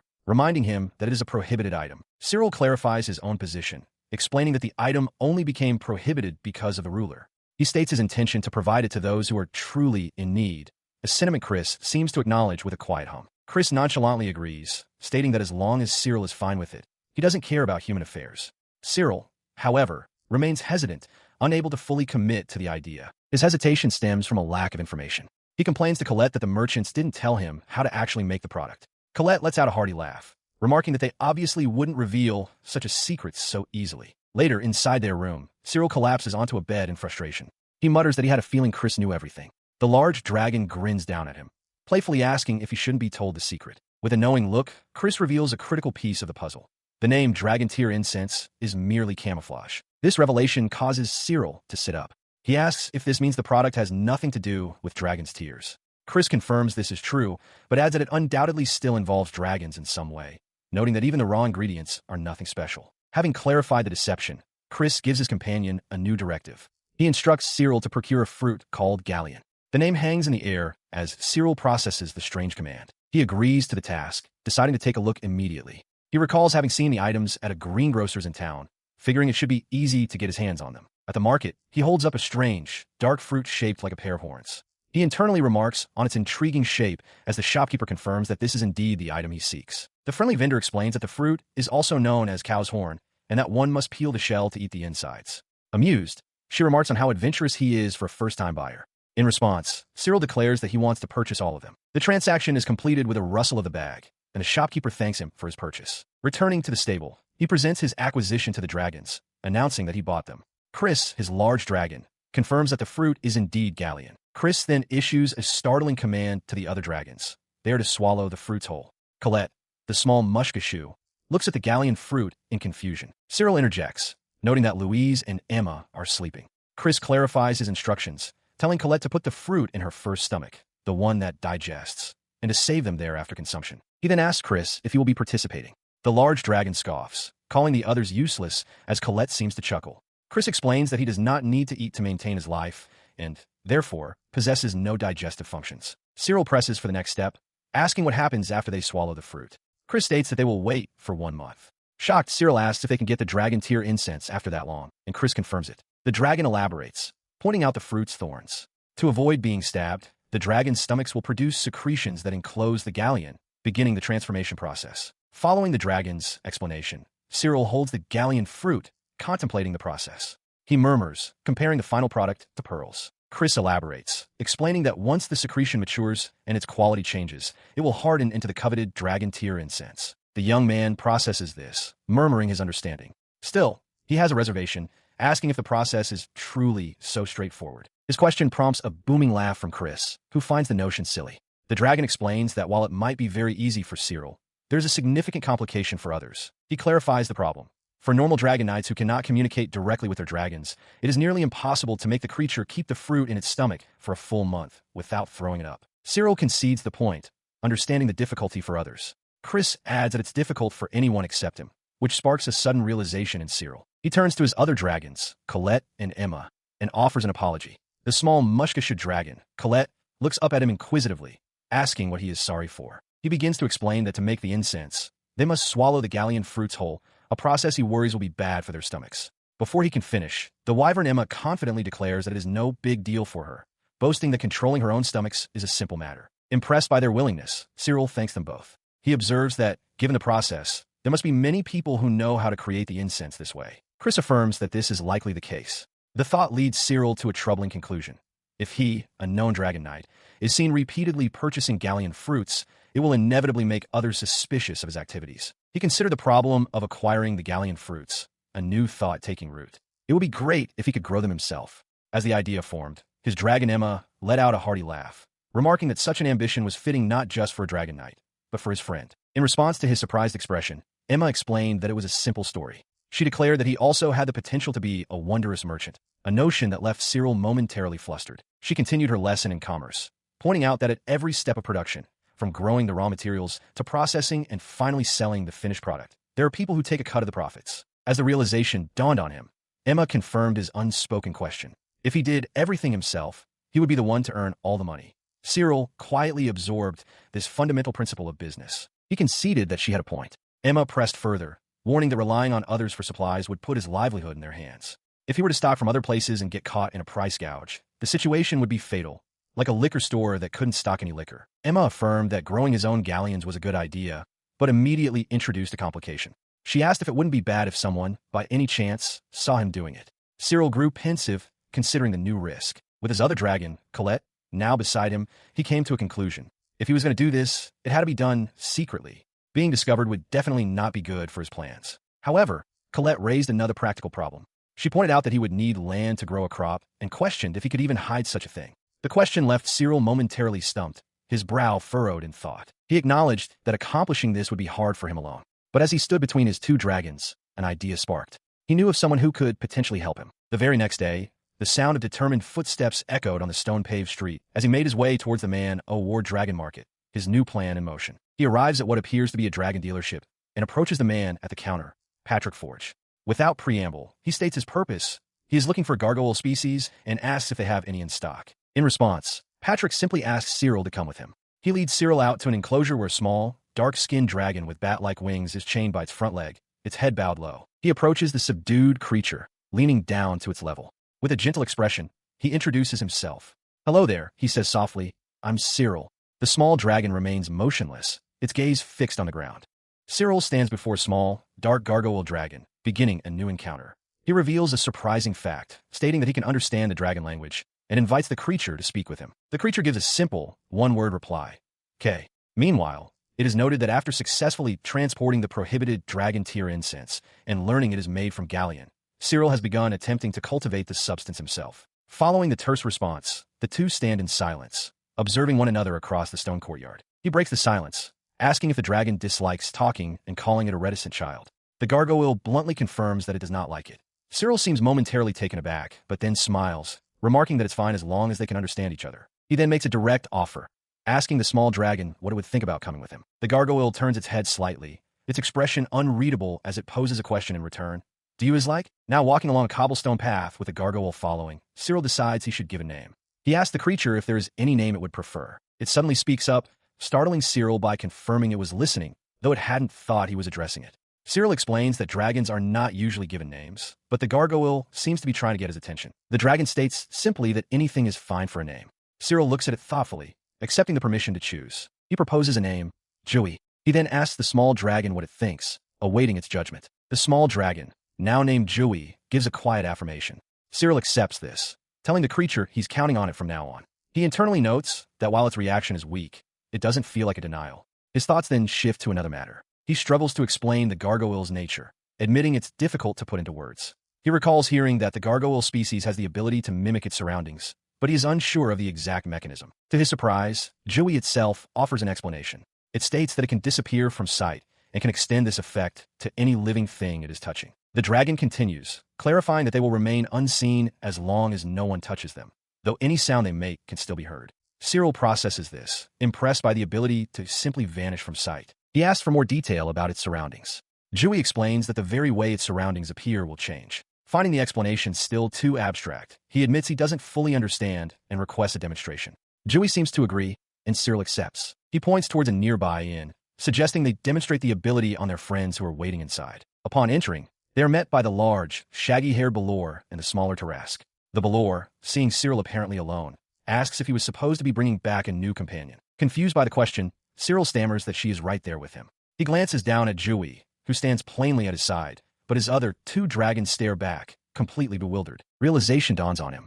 He asks if they truly didn't notice the small dragon.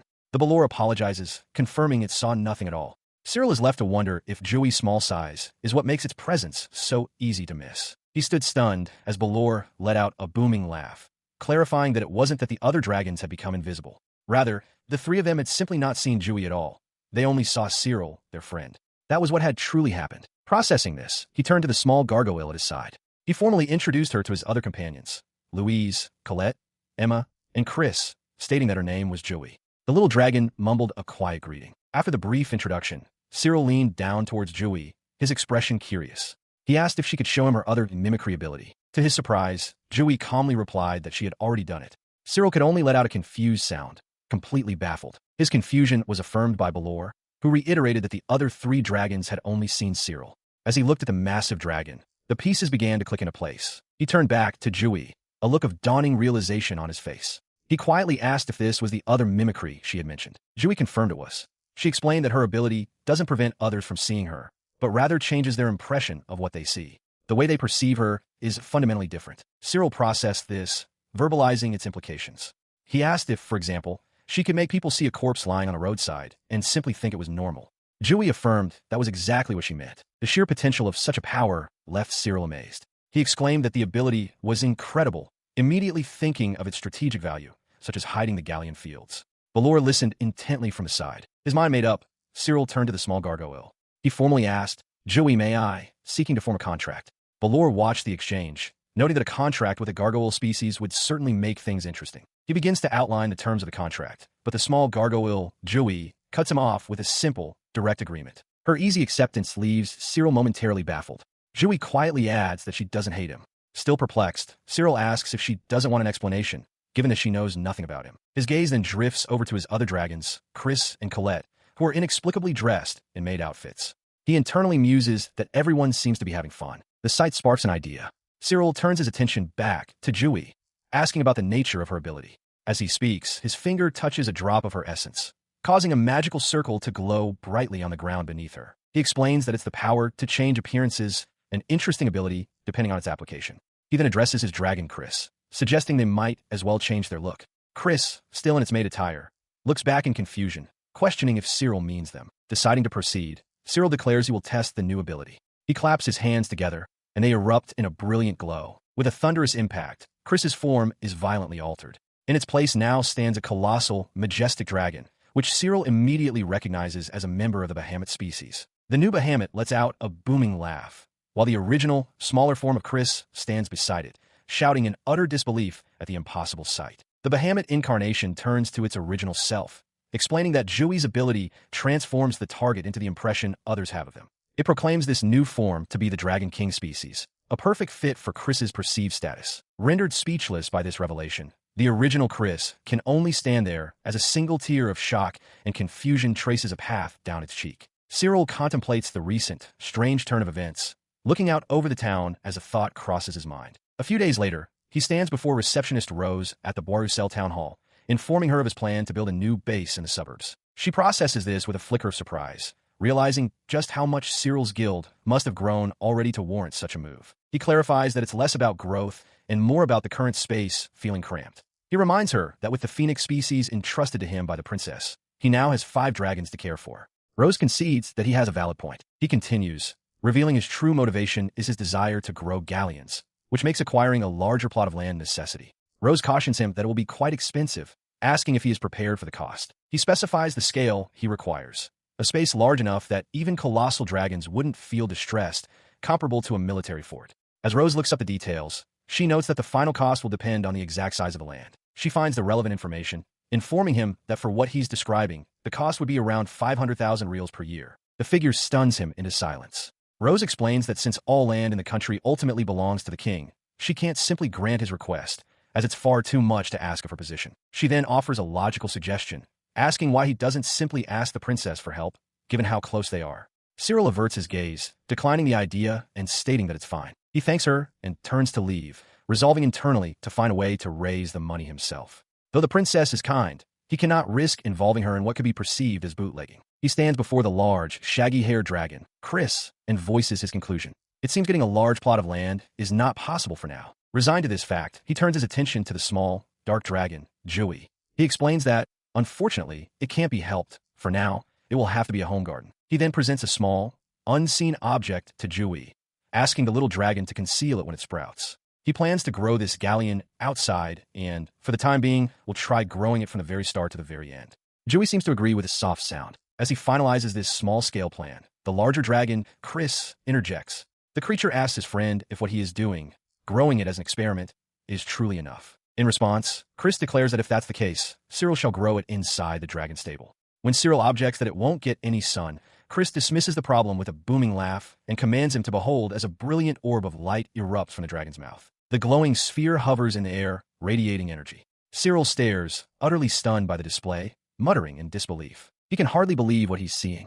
Quirce explains that this is the flame of the phoenix, the flame of resuscitation, the flame of life. It can grow things like crops with ease. Cyril, along with the nearby maid, looks on in amazement. He realizes that since the flame will always be shining, the galleon will grow faster. He turns back to the great dragon and asks if it is tough for Quirce to bring out a flame that can grow crops. The dragon responds not with words, but with a deep, rumbling laugh that fills the stable, clearly unbothered by the request. He watches the creature's boisterous reaction, a single thought echoing in his mind. So interesting. He listened as his dragon, Quirce, communicated directly to his mind. The ancient creature assured him there was no need to worry, revealing that in 3,000 years of immortal life, Cyril was the only friend who had ever shown him genuine concern. Processing the dragon's words, a relieved smile spread across his face. He understood now. Quirce was all right. To him, the situation was as simple as someone sitting up straight after a long rest. With this understanding, he looked to the small, floating form of Quirce and declared that he was counting on him. The dragon gave a happy, affirmative chirp in response. His plan now solidified. Growing the plan inside, combined with the gargoyle Jui's concealment ability, would keep his secret safe. Just then, a voice from outside the stable called out, asking if anyone was home, startling him. The unexpected call made him jump. He hesitantly answered with a confused yes, as the door opened and a figure stepped through. He was met not by a stranger, but by the radiant figure of Catherine Mornier, who appeared to have arrived in a hurry. She called his name with a brilliant smile, leaving Cyril utterly shocked to see the princess at his stable. She stepped inside, taking his hand and remarking on how cold he was. Still flustered by her presence, Cyril could only manage a questioning sound as she asked if he was there for another request. She then explained the reason for her sudden visit. An official in town had contacted her, informing her that Cyril needed land to establish a base for his guild. Cyril looked away, embarrassed, admitting he hadn't wanted to trouble her. Before he could protest further, Catherine made an astonishing offer. She declared that she possessed a great deal of excess land and could provide him with as much as he wanted. Cyril, completely taken aback, could only stammer that he couldn't possibly accept. She leaned forward, her voice filled with an unwavering resolve. She insisted that she wanted to help him, proclaiming that she would do anything for him. Her fervent declaration left Cyril stunned into silence. He considers her passionate insistence, a small, resigned smile touching his lips. After a moment of thought, he closes his eyes and concedes, "Okay, I understand." His acceptance causes Catherine's face to light up with pure joy. "Yes," she exclaims, beaming. "Please leave it to me." Standing beside her, Cyril offers his sincere gratitude. "Thank you, Your Highness. I appreciate it." Even her maid appears pleased with the arrangement. A horse-drawn carriage rattles along a country road. From within, a voice expresses surprise, remarking that it has only been a few days and a place has already been found. Inside, Princess Catherine Mornier confirms that she was being truthful when she mentioned having excess land. Cyril arose, seated beside her, expresses his gratitude for her concern, but she cheerfully insists it was no trouble at all. Having recently welcomed a gargoyle dragon named Jui, Cyril's party is now searching for land to cultivate galleon, and the princess has offered her cooperation. As the carriage continues, a maid announces their arrival to Cyril. He looks out the window, acknowledging her with a simple "oh." Through the window, they see a vast, dilapidated landscape. Catherine remarks on its spaciousness, but cautions that it is not a property they can use immediately. Stepping out of the carriage, Cyril and Catherine stand together, taking in the full view of the overgrown and decaying property before them. Cyril turns to Catherine and asks for her thoughts, explaining that the location is officially recorded as an abandoned manor. He continues his assessment, looking out over the untamed expanse. He confirms that while the land is barren now, the fact that it has fields is a significant advantage. Catherine appears somewhat apologetic, noting that she wished she could have prepared a place for immediate use and that most of the buildings are rotting away. Cyril, however, quickly dismisses her concerns, insisting that she has been a great help. His gaze falls upon the remnants of old structures near a river. He observes the remains of watermills and bridges, realizing they will serve as an excellent reference for laying out new facilities, which is far easier than starting completely from scratch. Turning back to the princess with a look of sincere appreciation, he tells her that he is truly grateful for her help. His approval brings a radiant smile to Princess Catherine's face. Clasping her hands together in delight, she exclaims that it is an honor he likes the property she has provided. He gazes out at the vast, overgrown estate. He reflects that a manor is essentially a village administered by royalty and nobility, a self-contained system. He realizes this is the perfect location for his true motive, cultivating galleons. In such a place, all harvests would belong to the nobility, who would in turn pay his salary. It is, in short, an ideal place to grow crops. With his mind made up, he announces their first step, leveling the land. Raising a hand that begins to glow with intense energy, he declares his intent to burn away everything that isn't needed as power surges from his body. The explosive display of power startles Catherine, who asks what kind of skill he is using. Cyril calmly explains that he formed a contract with Emma, a Slavic species dragon, leading her to realize he has contracts with other dragons as well. He continues to channel the crackling energy, remarking that the ashes from the control burn will serve as excellent fertilizer for the fields. Suddenly, a splash of water douses his glowing hand, extinguishing the energy. He turns, confused, to see Catherine looking away with a heavy sigh. She quickly insists that it's nothing, but he observes her expression and notes that she does not look fine at all. After a brief pause, she thanks him, clarifying that it isn't a serious matter. Cyril is perplexed, having thought it would be wonderful if she could join him in his endeavor. She finally confesses the truth. The issue concerns her royal status. She was advised that joining his guild would degrade her standing and was thus forbidden. With a determined look, she admits her true desire, to become a member of his guild, Dragon First. She stood resolute, her gaze fixed on the distant mountains, her decision to join him unwavering. As she waited, Cyril suddenly spoke, asking Her Highness to remain still for a moment. He felt a pang of guilt, reflecting on how the princess had taken such great care of him, yet he had been unable to do anything for her in return. Confused by his request, she simply agreed. In response, a brilliant light erupted around the princess, startling Cyril. In a flash, her royal gown was gone, replaced by the simple attire of a common traveler, complete with a cap. She explained that this skill, which changes one's appearance, would allow her to join his guild as a different person. She proudly presented her new look, calling it her incognito. Cyril immediately understood, realizing it must be the skill she acquired from her contract with the gargoyle, Jui. He could only suppose that was the case. Now that she was in disguise, Cyril noted that he could no longer address her as Your Highness. As he trailed off, wondering what to call her, she simply addressed him as Cyril Summa, establishing a new dynamic between them. With that settled, she then proposed a new identity for herself, asking what he thought of the name Jean. Before he could answer, she changed her mind, asking if he would come up with a name for her instead. The question caught him by surprise. He agreed to her request. Overjoyed by his simple acceptance, she beamed, thanking him profusely and calling his offer wonderful. As her excitement settled, Cyril's expression turned serious. He decided that since she was going to join them, there was something she ought to know, though he paused, considering if it was truly a secret he should share. He turned back to her and revealed the truth. He confessed that he can actually understand the dragon language, and is able to converse with them as if they were people. The revelation left her completely stunned. She stammered, unable to comprehend his ability, admitting she had never heard of such a thing. Cyril chuckled, acknowledging it was hard to believe, and suggested they pivot back to deciding on her new name. He suggested they test his ability, a proposal that left the disguised princess, now known as Jean, looking perplexed. To begin the demonstration, Cyril approached his large dragon, Louise, announcing his return. The beast affectionately welcomed him back. He then instructed Louise to come with him, tapping her gently on the snout. Jean, watching the interaction, asked what exactly he intended to show her. Cyril explained his plan. While Jean rode Louise on a stroll through town, he would have the dragon listen to anything she muttered to herself. This, he was certain, would prove that he could truly understand the dragon language. After their walk concluded, Cyril turned to the dragon and asked directly, "How is it, Louise? Tell me what she said." The dragon remained silent, her expression downcast and troubled. She finally spoke, her voice low as she apologized to her big boss. A concerned Cyril immediately asked what was wrong. Louise hesitated, explaining that she was not sure if she should be the one to tell him. She suggested it would be better if he heard it directly from Jean, leaving Cyril to wonder what she could possibly mean. Taking the dragon's advice, he turned and called out to the disguised princess, Jean. She turned to face him, answering his call. He relayed Louise's cryptic message, explaining that the dragon reported Jean was muttering something that would not be good for him to hear unless she told him herself. He directly asks Jean what she was muttering to herself while riding Louise. The question catches her completely off guard, and her face flushes a deep red in embarrassment. In a panic, she insists that he absolutely cannot be told. Cyril calmly reassures her, explaining that Louise has no intention of revealing her secret, but did suggest it would be better if Jean told him herself. Still flustered, Jean rejects that idea as well. She considers the idea for a moment, her expression fraught with anxiety.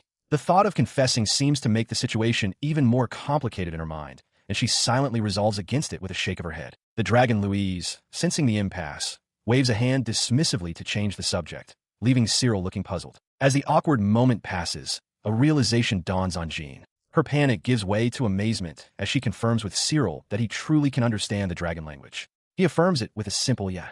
Her eyes light up with understanding. She exclaims that his ability is amazing and must be why the dragons trust him so deeply. She confesses that she had mistakenly believed he was communicating through the power of the child of God, but now understands it is his own innate skill. Her expression turns serious as she asks if his former guild, Lindworm, was aware of this incredible power. Cyril's gaze shifts away, a hint of melancholy in his expression. He quietly admits that he did tell them. Jean is taken aback, questioning how they could have expelled him even with knowledge of such a valuable skill. Cyril simply confirms her disbelief with a yes. Hearing this, Jean's expression darkens with indignation on his behalf. She mutters that while Lindworm may have a first-class reputation, they are clearly superficial and have no eye for true ability. Her defense of him brings a small, genuine smile to his face. He thanks her, adding that he is now grateful for his expulsion. He looks at Jean, surrounded by their dragons, and states that compared to people like his former guildmates, he would much rather be with friends who acknowledge him. From this moment on, he declares he is with her. A bright, pleased smile spreads across Jean's face. Reaching out her hand, she enthusiastically agrees, stating that she is counting on him as a member of their new venture, Dragon First. He firmly grasps her offered hand, sealing their new partnership. He tells her he is looking forward to working with her. 1 month later, significant progress has been made.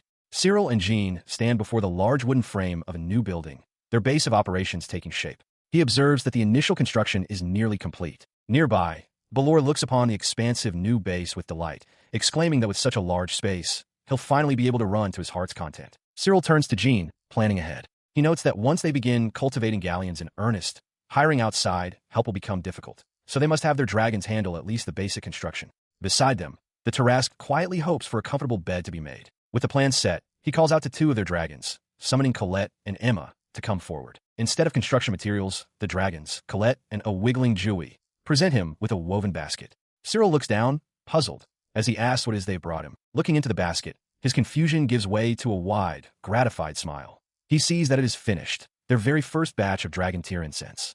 Cyril LaRose proudly holds up a basket, announcing with a smile that their very first dragon tier incense is finally complete. In the background, his dragons look on. The dragon Balor remarks his surprise that galleons could produce such a thing, noting that the incense was made inside their own stomachs. The other large dragon, Quirce, seems to concur. Quirce adds that its appearance is by no means inferior to professional work. Balor agrees it must have been difficult for them to swallow the materials, but guarantees the quality of the amateur product. Cyril, holding the basket, thanks them for their efforts. Balor then advises Cyril to have the merchants in Man O' War examine the incense, as they should have some knowledge of such things, and he'll be trying to sell it there anyway. Following this advice, Cyril enters Gigu's shop in Man O' War, the small dragon Colette at his side. A young man named Louis turns from his work, asking who's there before recognizing his visitor. He asks Cyril his business. Cyril, addressing Colette, says he wants Louis to look at something, then places the large basket on the counter with a soft thud. Louis leans forward, his expression shifting as he sees the contents of the basket. He murmurs in understanding, noting that the items are self-made. He agrees to take a look, but clarifies his terms. If Cyril is only selling a few, he'll buy them. But if this is a product he plans to make for real, a proper assessment is needed. Louis picks up a piece of the incense and sniffs it. He thinks to himself that dragon tier incense is prohibited, and while he could get it past inspections with Jewy's ability, it's pointless if the quality is bad. His eyes suddenly widen in shock. His composure breaks as he exclaims that one rarely finds dragon tier incense with such a high degree of purity. He declares to Cyril that there is absolutely nothing to complain about. He holds up the pieces of incense, his expression a mixture of shock and disbelief. He asks Cyril if he truly made all of them himself, to which Cyril simply confirms, yeah. Cyril then elaborates on his method. He explains that he knows someone familiar with dragon tier incense and had his dragons keep the materials in their stomachs for a while to mature them, a process visually recalled as his two dragons, Balor and Colette, stand ready. Proudly patting his mushkashud dragon, Colette, Cyril boasts that his dragons are outstanding, playfully warning Lewis that praise won't get him anything extra. Lewis, looking somewhat flustered, remarks on how well Cyril has soothed them, noting that dragons will typically throw up items whenever they get the chance. His expression turns serious as he gets down to business, asking if Cyril can maintain this level of purity. Before Cyril can answer, Lewis presses on, asking if he intends to buy them. Cyril coolly turns the question back, asking what Lewis plans to do. As Lewis mulls over the proposition, Cyril turns his attention to Colette, murmuring, well, if you say so. He then looks back at the merchant with a confident smile, agreeing that the arrangement should be all right. In response, Lewis makes a firm decision. He declares that he won't just buy it. For incense of this purity, he'll pay 1.5 times the price. He quickly corrects himself, raising the offer to double. The generous offer stuns Cyril. Lewis explains his reasoning. The higher the purity, the easier it is for people with weak imaginations to dream of what they want. Because of this, he asserts that he will give it a decent value. To seal the deal, he pulls out a church bill worth 10,000 reals and hands it to Cyril. He explains that it can be exchanged for cash at any church. Cyril hesitantly accepts the payment. With a small smile, Lewis clarifies that it is an advance payment. A hand in a dark glove receives a stack of bills from another, whose owner offers to become a patron. The one offering the patronage is a young man who introduces himself as Loan Loran, the representative of the Loran Chamber of Commerce. He expresses his pleasure in meeting Cyril, noting the growing fame of the Dragon Knight Guild, a fact that seems to surprise Cyril himself. He continues, smiling warmly as he confirms that Dragon First is indeed the center of attention due to its promising growth. Cyril offers his thanks, and Loan states his desire to become acquainted. Cyril correctly deduces that Loan's visit is not merely for a social greeting. Loan's smile widens as he confirms Cyril's suspicion. He then asks if he might pique his interest with an item he has brought with him. He places a small, ornate box on the table between them.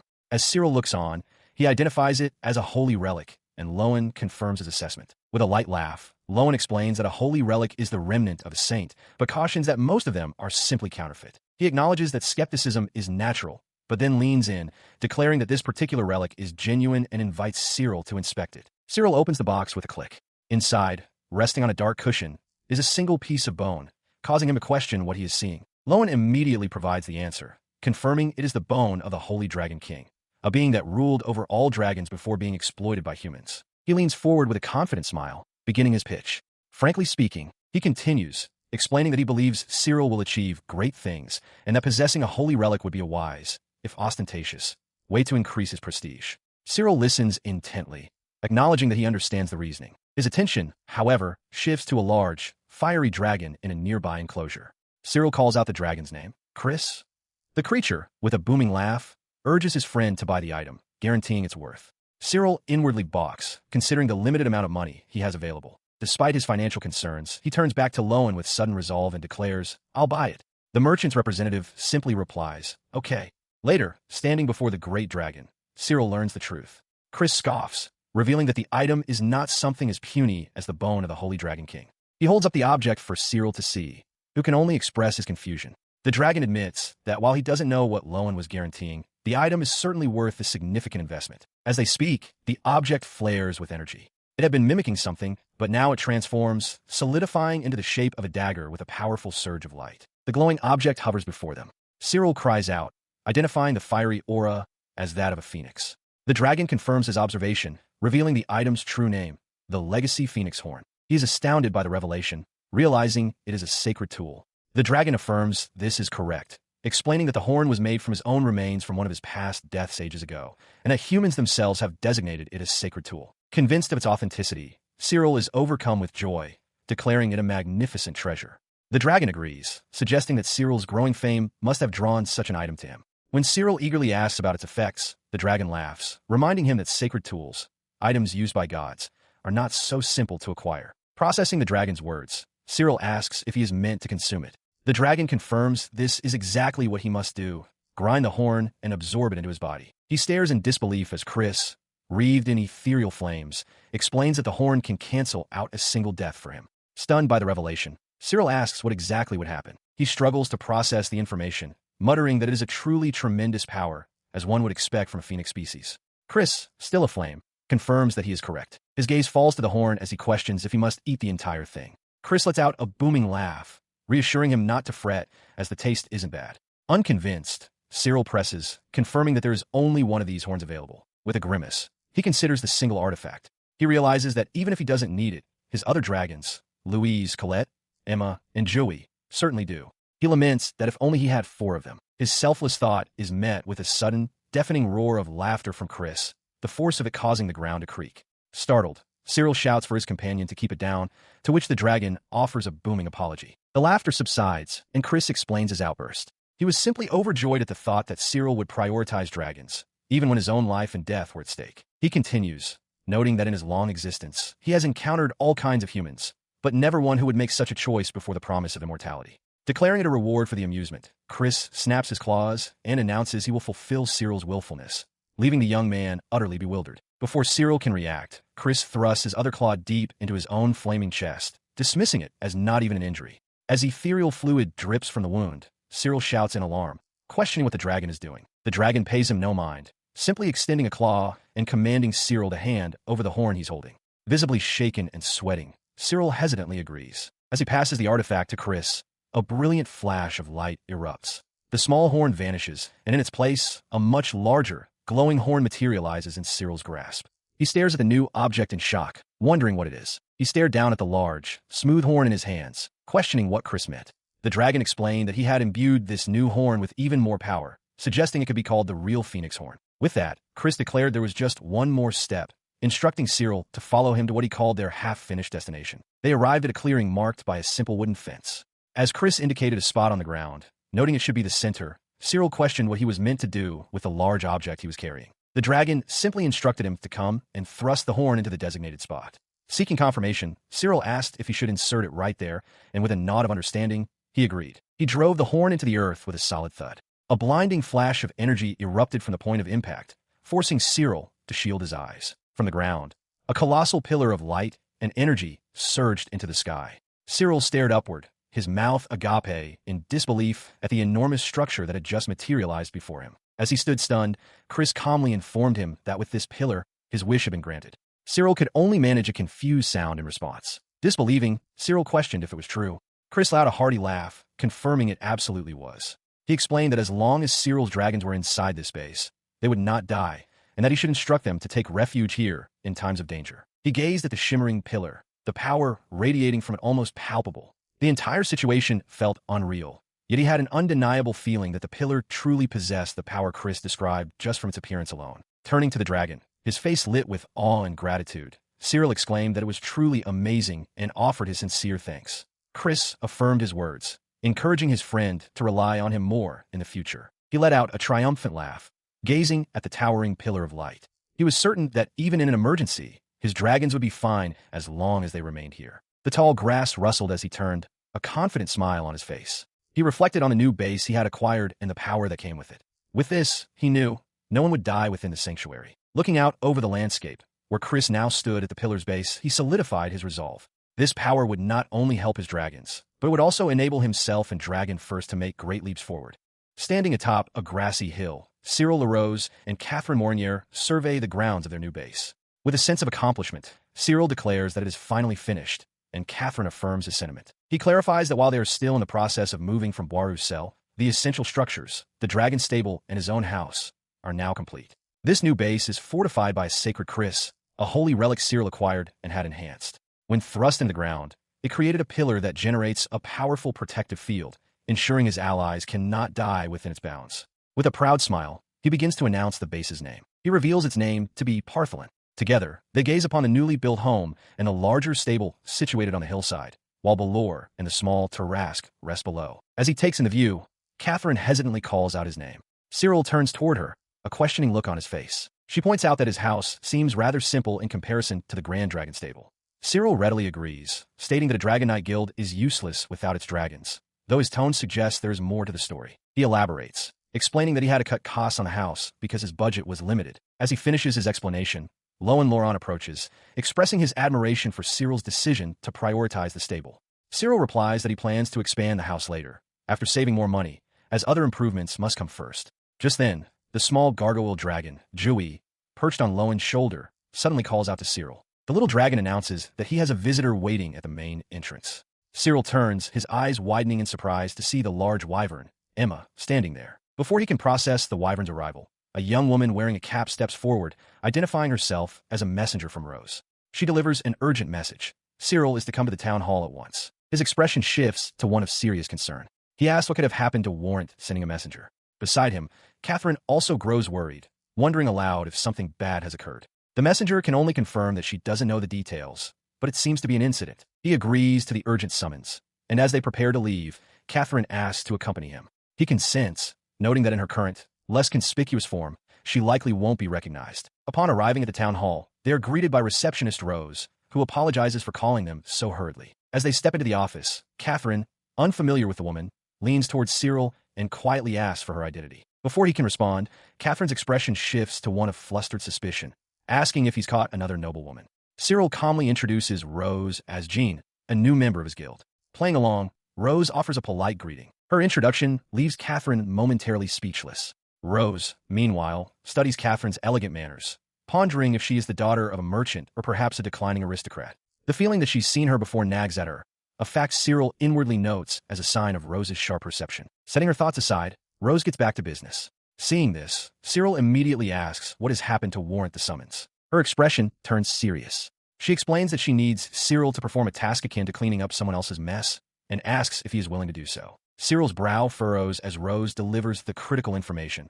Lindworm has made a blunder. She continues, revealing that a major accident has occurred at a dragon ranch. Cyril presses for details, asking what exactly went wrong. Rose clarifies the situation. All of the staff managed to escape unharmed, but the dragons themselves are still trapped there. As Rose's urgent request hung in the air, Cyril remained silent, his expression unreadable. Beside him, Catherine's concern was plain, her voice a worried whisper as she uttered his name. Now seated across from her, he listened as Rose elaborated. A rescue request had been sent to the organization known as Lindworm, but they had failed. She insisted it was too cruel to abandon the dragons to their fate. Her explanation was cut short by a thunderous crash as the office door was thrown open. Two men burst in, announcing their arrival and startling Cyril from his thoughts. He recognized the intruders as Eric and Louis. A realization settled upon him. If Lindworm had failed, then it was his turn to step in. Louis immediately voiced his indignation, questioning why Cyril was dismissing them after promising to talk later. His companion, Eric, then identified himself with authority as the captain of Lindworm's third squad, an executive-level officer. He brushed aside Louis's complaint, stating that Lindworm had already accepted the request and would lose face if it were taken from them. When Rose tried to mention official documents, Eric cut her off, demanding to know what Cyril intended to do. Ignoring the jurisdictional dispute, Cyril calmly accepted the mission. He declared he would set out immediately and instructed Rose to send the destination details to his residence while he prepared. He turned to leave, casually telling the two officers to take their time discussing how to save face. Enraged by the dismissive attitude, Louis shouted in protest, questioning his audacity. As Louis lunged, yelling that he wasn't finished, Cyril apologized coolly, stating that the lives of dragons were on the line. A powerful, invisible force erupted from his outstretched hand, blasting Louis backward with a cry of pain. He stood calmly in the doorway, the energy gone as quickly as it appeared. Eric and Louis could only stare, utterly stunned. "What is this?" Louis stammered, while Eric's mind raced with a single, unnerving question. Since when did Cyril possess such power? Having departed for his mission, Cyril gathers his companions in the courtyard. Surrounded by the wyvern Emma, the gargoyle Jui, the shaggy-haired Quirce, and others, he addresses Catherine, announcing that in any case, he will be taking Emma and Jui with him. He turns to the two chosen dragons, explaining that they might have to fight and that he is counting on them. The large wyvern Emma vocalizes her understanding and promises to work hard, while the small gargoyle, Jui, simply affirms with a quiet grunt. Emma adds that protecting their home is also important. Cyril's attention then shifts to the slender mushkashu, Colette. He gently points out that since the mission involves rescue and battle, it isn't her strong suit, causing Colette to let out a disappointed murmur. As Colette sulks, Catherine smiles, saying she understands. She asks if he needs help with preparations. Cyril confirms that she, whom he addresses as Jean, will go with Colette, just as he had told her. He then asks if she could alternatively help him prepare before they set out. He then turns to the large, shaggy-haired dragon, Quirce, instructing it to stay behind. Cyril explains that Quirce is his trump card, essential for protecting their important base. The dragon lets out a deep laugh, seemingly amused and accepting of its role. Cyril also tells another large dragon, whom he calls Louise, that it can continue sleeping, as they might need it somewhere else later. The dragon acknowledges the command with a simple, got it. With the guard assignment settled, his thoughts turn to the mission's execution. He considers the possibility of infiltrating their destination and wonders aloud to Jui if it's possible to make it so other people cannot perceive them. He looks to the small gargoyle to confirm the specifics of its mimicry. Jui explains that its ability doesn't work on humans, but it does work for dragons. Cyril falls silent for a moment, processing this crucial limitation. An idea forms. He asks Jui what would happen if it tried to make him mimic the wall, and then tells it to try. As the gargoyle concentrates, Cyril's form begins to shimmer, his outline blurring and taking on the texture of the stone bricks behind him. The camouflage is remarkably effective. Catherine and Colette stare in astonishment as Cyril becomes nearly invisible. Jui notes that it can still see him if he moves, but Catherine remarks on how complete the invisibility is otherwise. He asks the gargoyle, Jui, if it's possible to adjust the camouflage after he starts moving. The small dragon confirms that it can, but cautions that doing so might be tiring. Accepting this, Cyril gently pats Jui's head, understanding the limitation. He tells the gargoyle that he is counting on it for the mission, but reassures it that there is no need to push itself too hard. Jui quietly acknowledges its master's consideration with a simple agreement. An hour passes. Later, a massive banquet of food suddenly materializes, covering a long table. Cyril stands before the feast, thanking Jean and his dragon Colette for their help. Jean, bewildered by the sheer volume of dishes, asks what he plans to do with it all. Cyril surveys the spread, remarking that it's enough to host a banquet. Her shock deepens as she asks if he intends to eat it all by himself. With a confident grin, Cyril confirms his intention, explaining that the ability he gained from his contract with Colette allows him to store energy from eating. Louis expresses his awe at the revelation. Jean, however, grows concerned, questioning if the upcoming request truly necessitates this much power. Ignoring her worry, Cyril clenches his fist with grim determination, declaring it's time to begin. At his command, his 4 dragons, Jui, Colette, and the others, fall upon the feast, devouring it with ferocious speed. As the dragons finish their enormous meal, receptionist Rose watched Cyril with a worried expression, remarking that the big boss appeared to be in pain. The Tarrasque Quirce agreed, noting that for Cyril to endure so much was not only painful, but would likely make him sick. Rose could only lament that they were powerless to help. From its vantage point, the gargoyle Jui contemplated its master's actions. It found Cyril to be a strange person, one who told others not to push themselves, yet was now forcing his own body to its absolute limit. Nearby, the mushkashu, Colette, addressed the other dragons with stern resolve. She told the girls they had better work hard, declaring that she would not forgive any of them if they were mess up. In response to Colette's command, Jui gave a firm nod. It then turned to face the large, hairy dragon, Quirce, who met its gaze and vowed to give its all for Cyril, even if it cost its life. The large dragon continued its thoughts, recognizing that Cyril was perfectly suited to be a leader, one who could take the lead and inspire his friends. With a booming laugh, Quirce affirmed its unwavering commitment. Its declaration made, Quirce turned its head toward its master. Cyril, sweating and looking utterly drained, responded to the dragon he called his friend. Quirce then explained that it would not be accompanying him this time. As a parting gift, it offered him one of its own massive claws. Cyril stared, stunned into silence by the nature of the offering. After accepting an urgent request, Cyril arose and his companions set out. As they walk, Cyril inquires about the distance to the ranch where the accident occurred, his expression focused and determined. He consults a map, calculating their route. He determines it will take about half a day to reach the foot of Mount Nureyev, provided they turn before the Eclipse River. Hearing this, the mushkashu dragon, Colette, questions the plan, suggesting it might be better to head straight instead of making a detour. She elaborates that the path ahead is just open grasslands, which would slow Cyril down on foot. Therefore, she insists it would be more logical for him to ride on her back. Her suggestion is prompted by Cyril's visible fatigue. He is sweating and appears out of breath. Colette gently admonishes him, asking him not to overwork himself. He brushes off her concern, claiming he is fine, but thanks her nonetheless. He then explains that she isn't built for carrying heavy loads, and that he fears riding her would only exhaust her, especially while he is also carrying the injured wyvern Emma. Colette then proposes another idea.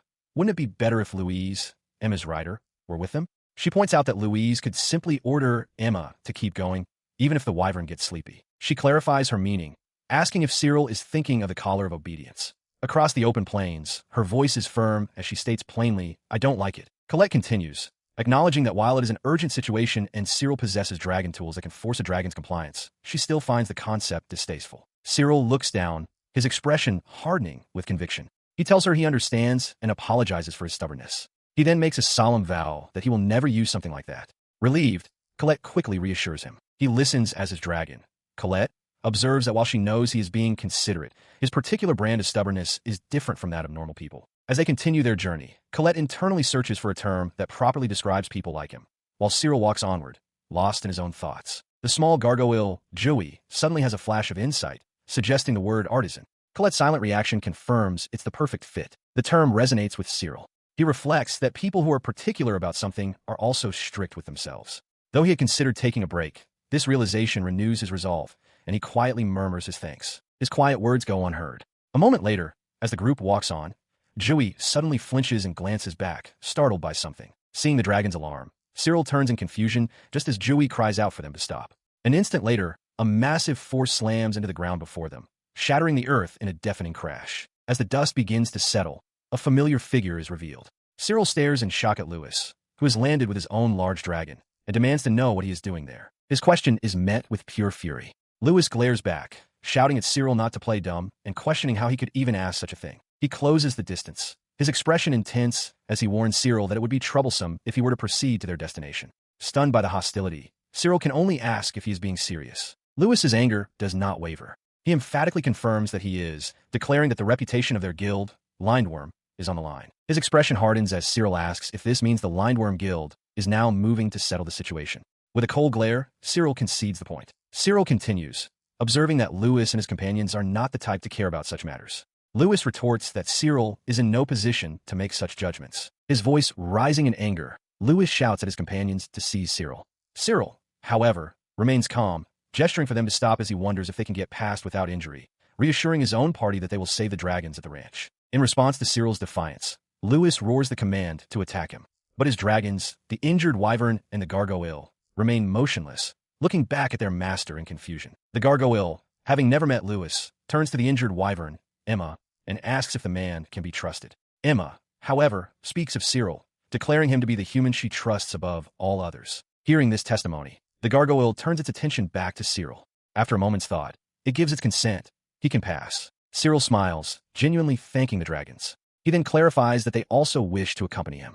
The dragons decide that dealing with Lewis would be too much trouble, so they will stop him here. Lewis shouts at them in disbelief. The injured wyvern lets out a low growl. This final act of defiance sends Lewis into a rage. He spreads his arms wide, demanding to know what they are doing and screaming at them to kill Cyril. His fury boiling over, he snarls at the dragons, calling them mere tools and questioning how they could possibly dare to look down on him. In a swift, decisive motion, the injured wyvern, Emma, lunges forward with a piercing shriek, its claws extended directly toward Lewis. The wyvern, Emma, lunges toward her master, but her attack halts with a heavy thud, her body trembling violently. The other two dragons, under Lewis's command, also freeze in place. Cyril watches, his eyes widening in sudden understanding as he realizes the cause. The invisible power of a collar of obedience is forcing the dragons to halt their rebellion. Seeing his control reasserted, Lewis scoffs. He points a commanding finger towards Cyril and bellows for his dragons to attack. Bound once more to his will, the three dragons abandon their defiance and surge toward their new target, one swooping low to the ground as they begin their assault. As dust and debris erupt around Cyril from the coordinated strikes, Lewis shouts, directing their assault to prevent any escape. One of the dragons snarls for Cyril to drop dead. However, Emma sends a desperate, telepathic plea to Cyril, urging him to fight back and assuring him that they are not so fragile as to be seriously harmed. He hears her plea. Standing firm amidst the chaos, Cyril considers her words. He acknowledges that Slavic dragons are sturdy and that knocking them unconscious might be the best method. Yet, he hesitates, knowing that even a non-lethal approach would still be painful for them. Deciding on a different path, he shouts for his own companion, Joey. His expression hardens with resolve. Reaching a hand toward the small gargoyle dragon, he issues a powerful command, ordering Joey to use all of its power to hide them both from sight. In response to his order, a strange, dark energy erupts from the ground, swirling up and around Lewis's three dragons. Caught completely by surprise, the creatures are enveloped by the sudden and disorienting phenomenon, their coordinated attack brought to an abrupt halt. Amidst a desolate, rocky landscape, Lewis scans the area with a panicked expression, searching for a person who has vanished. He calls out, asking where the person could have gone. His three dragon companions, the large, injured wyvern Emma and the two smaller dragons, Colette and Joey, stand with him in the barren expanse. His calls echo unanswered as he and his dragons continue to survey their empty surroundings, finding no trace of the one they seek. Nearby, Cyril LaRose observes them, realizing that as long as Lewis is in command, the so-called Slavic dragons seem to know his location and will not attack him. His thought is interrupted as the two small dragons, Colette and Joey, turn their heads and stare directly at him. Suddenly, the large wyvern Emma is engulfed in flames from an unseen attack. Both Lewis and Cyril look on in shock, Lewis crying out in confusion, asking why his dragon is burning. Reacting with swiftness, Cyril lunges forward and shoves Lewis hard, knocking him to the ground just as a powerful impact strikes the very spot where he had been standing. As the flames on the groaning wyvern died down, Lewis checks on his two smaller dragons, who have stepped back from the danger. He reassures the gargoyle, Jui, that this will have to do, and the small creature seems to agree. The two small dragons, Colette and Jui, quietly confer. They acknowledge that because Lewis used the collar of obedience at full power, they won't be able to move properly for a while, but they agree that for now, it is acceptable. As Lewis pushes himself up, the recovering wyvern, Emma, glares at him. A sense of gratitude seems to pass from the beast, but Lewis harshly dismisses it, telling her not to thank him and calling her a jerk. Cyril approaches him, his expression serious. He advises Lewis that it is unwise to use his power on someone like that, insisting he should save it until they can rescue the other dragons. He instructs his companions to stay close, asserting that they must press forward. Lewis agrees readily, and Cyril acknowledges his resolve as they step into the darkness of a ruined structure. Emerging into a devastated courtyard, Lewis remarks on the evidence of a widespread dragon rampage.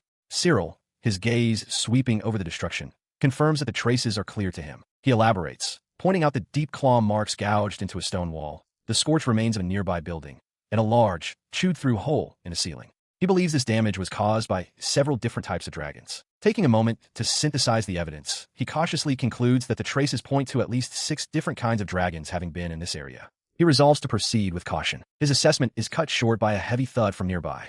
Lewis cries out in shock, while his wyvern, Emma, recoils in terror at the sudden sound. Before them, a monstrous creature lands with a ground-shaking impact. It is a massive, quadrupedal beast with shaggy fur, great curved horns, and leathery wings, standing triumphantly over the still form of another, smaller dragon. As a low rumble emanates from the beast's throat, Lewis stares in horror, sweat beading on his face. He recognizes the terrifying amalgam of creatures before them, whispering its name, a chimera. Amidst the widespread destruction, Cyril LaRose comes to a grim realization. He concludes that the devastation was likely the work of the chimera. Beside him, his large wyvern, Emma, lets out a soft, pained cry. The source of the chaos becomes clear. In the distance, 2 large dragons stand roaring amidst the rubble, their forms silhouetted against the ruin they've created. The 2 beasts, one with shaggy dark fur upon its head, and the other a more reptilian wyvern, continue their destructive rampage, seemingly uncontrolled. Seeing this, Lewis turns to a grim-faced Cyril, reminding him that they came to save the dragons. With the situation looking dire, he presses Cyril for a plan. Cyril touches his chin, deep in thought as he observes the hostile dragons. He murmurs to himself that it would be ideal if he could simply talk to them. Lewis expresses his doubt, questioning if such a feat is even possible. Unwavering, Cyril simply states that he will try his best. He then elaborates, telling Lewis and the others to stay back while he approaches alone. He reassures them it should be fine if he is only trying to talk, but asks for their help should he need to escape. Despite Lewis's warning that it's dangerous, Cyril remains firm in his decision. Turning to his own companions, he gives them their orders. He addresses his wyvern, Emma, then turns to the small gargoyle on his shoulder, Jui. Cyril explains that he is counting on Jui's mimicry ability. On his signal, Jui is to attack a different location to create a distraction. His dragons acknowledge the plan. Emma replies with a Roger, adding a plea for him to be careful. Jui gives a simple, affirmative grunt. With the plan set, he walks forward alone, striding across the field of rubble directly toward the 2 rampaging dragons. He and his small dragon, Jui, stood before the aftermath of their gambit. The 2 rampaging wyverns, Emma and her adversary, were now hopelessly entangled in a vast, sticky web that covered the rocky terrain, rendering them immobile. A bead of sweat trickled down his temple as a relieved, almost strained smile spread across his face. It seemed his risky plan had paid off. He had won the bet.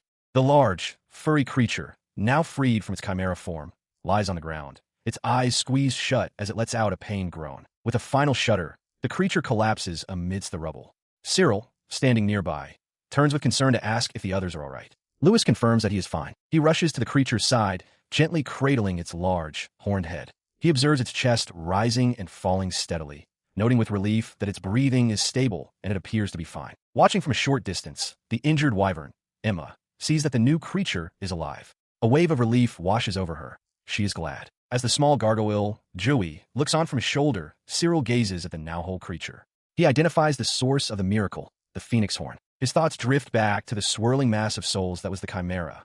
He reaffirms his decision, knowing there was no other way to set them free. Jui speaks up, beginning to ask something.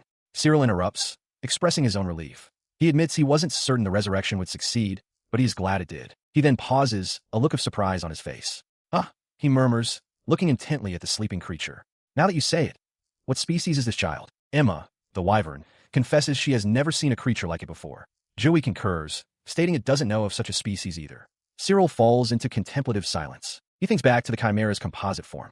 He could recognize the individual body parts then, but now that they have reformed into a single being, its identity is a complete mystery. He gazes down at the newly formed creature, now sleeping peacefully amidst the debris. His companion, Lewis, observes that it looks normal compared to its chimera form, but questions their next move.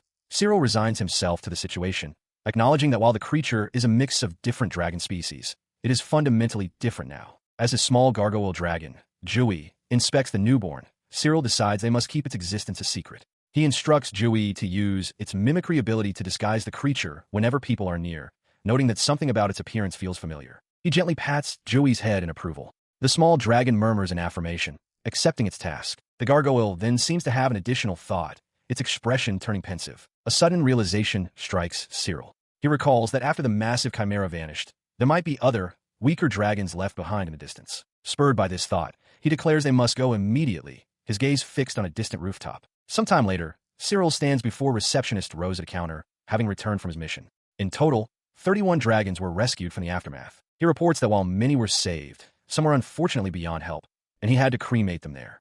The survivors, he adds, are now with the town's dragon doctor. Rose expresses her gratitude for his efforts and confirms that her group will handle the situation from this point. Her expression softens with a mix of sorrow and appreciation as she looks down, quietly acknowledging the good he has done in rescuing them. Cyril remains troubled, murmuring that he only managed to save about half of the dragons. Rose offers a gentle, reassuring smile, insisting that what matters is that he still saved them. He listens as receptionist Rose comments on his solo success, contrasting it with the failure of Lindworm's squad. She predicts the organization will likely complain for some time, to which he quietly reflects on the name Lindworm. She then offers to handle any unreasonable accusations that might arise, thanking him for his work. Cyril, however, dismisses her concern, stating it's fine since they are already on bad terms, and instead asks about her own well-being. Her expression becomes more serious as she pauses, preparing to change the subject. With a look of genuine concern, she asks him directly if anything troubling occurred during his mission. He confirms that there was, internally realizing that Rose must have already been aware of the situation at the ranch and the potential trouble if the full story were revealed. He explains to the attentive receptionist that the target was difficult, forcing him to hold nothing back and burn it until nothing remained. He confirms its subjugation, and she quietly acknowledges his report. He adds his assessment that, given the thoroughness of its destruction, the creature is unlikely to be resurrected without the use of powerful magic. Rose apologizes for forcing him to take such drastic measures against the dragon. Lightening the mood, Cyril reminds her with a small smile not to forget his remuneration, and she agrees. Their business concluded, they exchange final pleasantries of agreement and thanks. Outside, Cyril stands beside the large, horned dragon he secretly acquired, announcing that he has brought home a new child. His newly acquired dragon, Quirce, lets out a booming laugh, exclaiming that a small, furry creature was glad to have made it. The large dragon addresses the small creature as his friend Bitsy, calling its decision a wise one. Bitsy, however, looks utterly bewildered. As Cyril observes the exchange, Chris explains the gravity of the situation. He states that if Bitsy had been genuinely handed over, she would have been disposed of to destroy evidence, identifying her as a former synthetic dragon. Chris continues with a weary sigh, lamenting that research into synthetic dragons is still ongoing, even after several centuries. The revelation strikes Cyril, who realizes he's figured out the truth of the matter. He internally confirms that he's known about these efforts for a long time, acknowledging that the attempts at hybridization by piecing things together have not been going well. Suddenly, Chris whips his head around to face Cyril, startling both him and Bitsy. The great dragon declares that he finds Cyril interesting. He begins to explain his reasoning, pointing out that, first of all, Bitsy is a species completely unknown even to him. Cyril looks on, confused by the sudden declaration. The large dragon adds that Bitsy's form is remarkably close to the goal of human hybridization experiments. Hearing this, Cyril deduces that if a being as knowledgeable as Chris is unfamiliar with her, then Bitsy must be an entirely new species. The small creature, Bitsy, looks up at Chris and asks how her existence came to be. The large dragon replies that he has a hypothesis. He presents his conjecture directly to a stunned Cyril. The moment Cyril used Chris's bone on the defeated synthetic dragon, the 7 kinds of souls within it became one and were reborn. The concept leaves Cyril reeling, questioning the number of souls involved. He stood processing the revelation as Chris, the large dragon, let out a booming laugh. The dragon boasted that since it was his horn, it was no surprise it could cause such a miracle. As Cyril conceded the point, Chris slammed his head down emphatically. The sudden loud impact caused the small, newly born creature to flinch back in terror. Seeing her fear, Cyril's attention shifted entirely to her. his mind racing as he wondered what his next step should be. He then turned to the trembling creature, his voice gentle but firm. He assured her that it was all right, promising to protect her so she wouldn't have to worry. The small creature looked up at him, her expression softening slightly at his words. She processed his vow, her voice barely a whisper as she questioned if he truly meant to protect her. Her paw clenched as she struggled with her fragmented memories, admitting that she couldn't really remember. Cyril, watching her distress, gently prompted her, asking if she was referring to awful things. He immediately made another promise, stating with conviction that he would not do such things. The creature looked at him, her eyes filled with a deep sadness as she explained that her past experiences were tough and painful. A brief, painful memory surfaced, a vision of her lying exhausted and miserable at the ranch where she had been kept. It was clear she had suffered greatly there. Returning to the present, she looked up at Cyril, her voice small as she sought absolute confirmation, asking if he really, truly meant his promise. A warm, reassuring smile spread across his face as he replied without hesitation, "Absolutely." A wave of relief washed over the small creature, and a happy, gentle sound escaped her as she finally relaxed. Cyril reached out and patted her head affectionately, reaffirming his commitment. Trust now established, she looked up at him eagerly and asked for a name. Cyril considered this for a moment, then agreed, explaining that since she would be staying with him at the guild now, it was only right that he give her one. He looked upon the small creature, a gentle smile gracing his features as he bestowed her new name. "Chanel," he said softly. "Nice to meet you." The name echoed in her mind, and her lupin face lit up with pure joy. "Chanel," she repeated, her voice filled with excitement. "Yeah, nice to meet you too." As the two formally met, the massive dragon Quirce interjected with a rumbling voice, assuring Chanel that she could rest easy with his friend. Quirce then turned to Cyril, stating that he must form a contract with his new companion.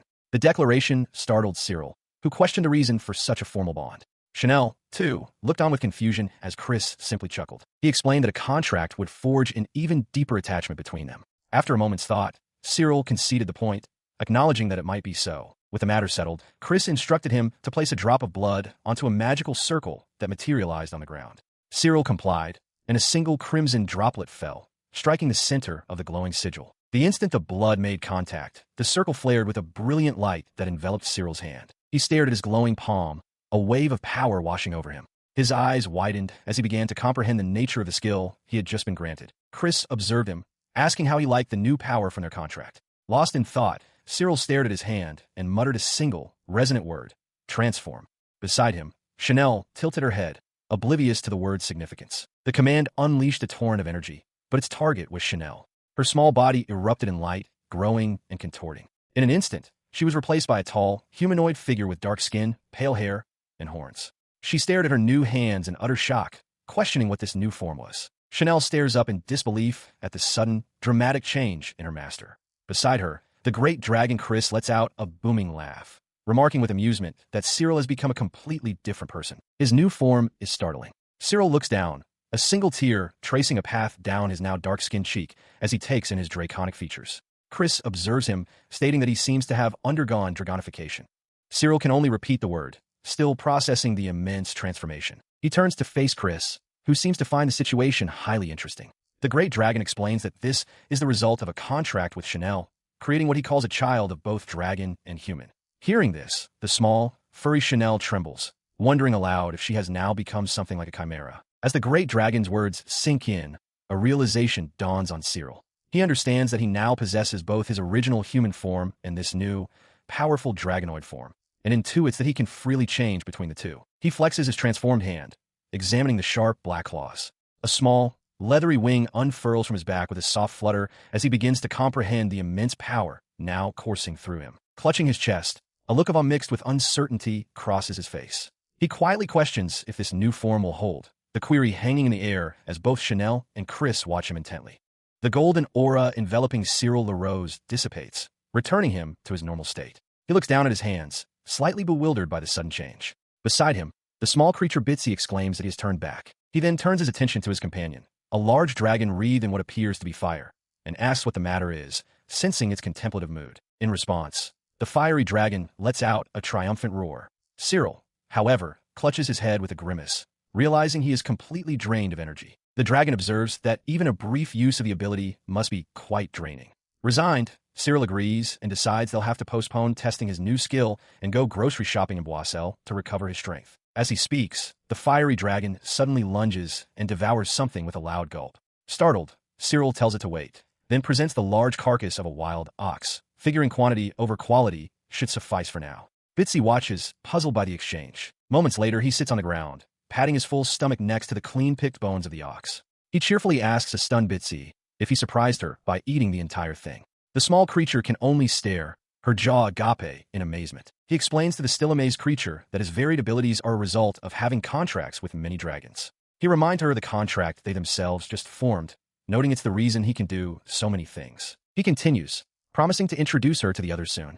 But before that, he states they must confirm the new skill he has acquired. Bitsy agrees enthusiastically, looking forward to the introductions. Standing in an open field, Cyril calls out the command, "Transform."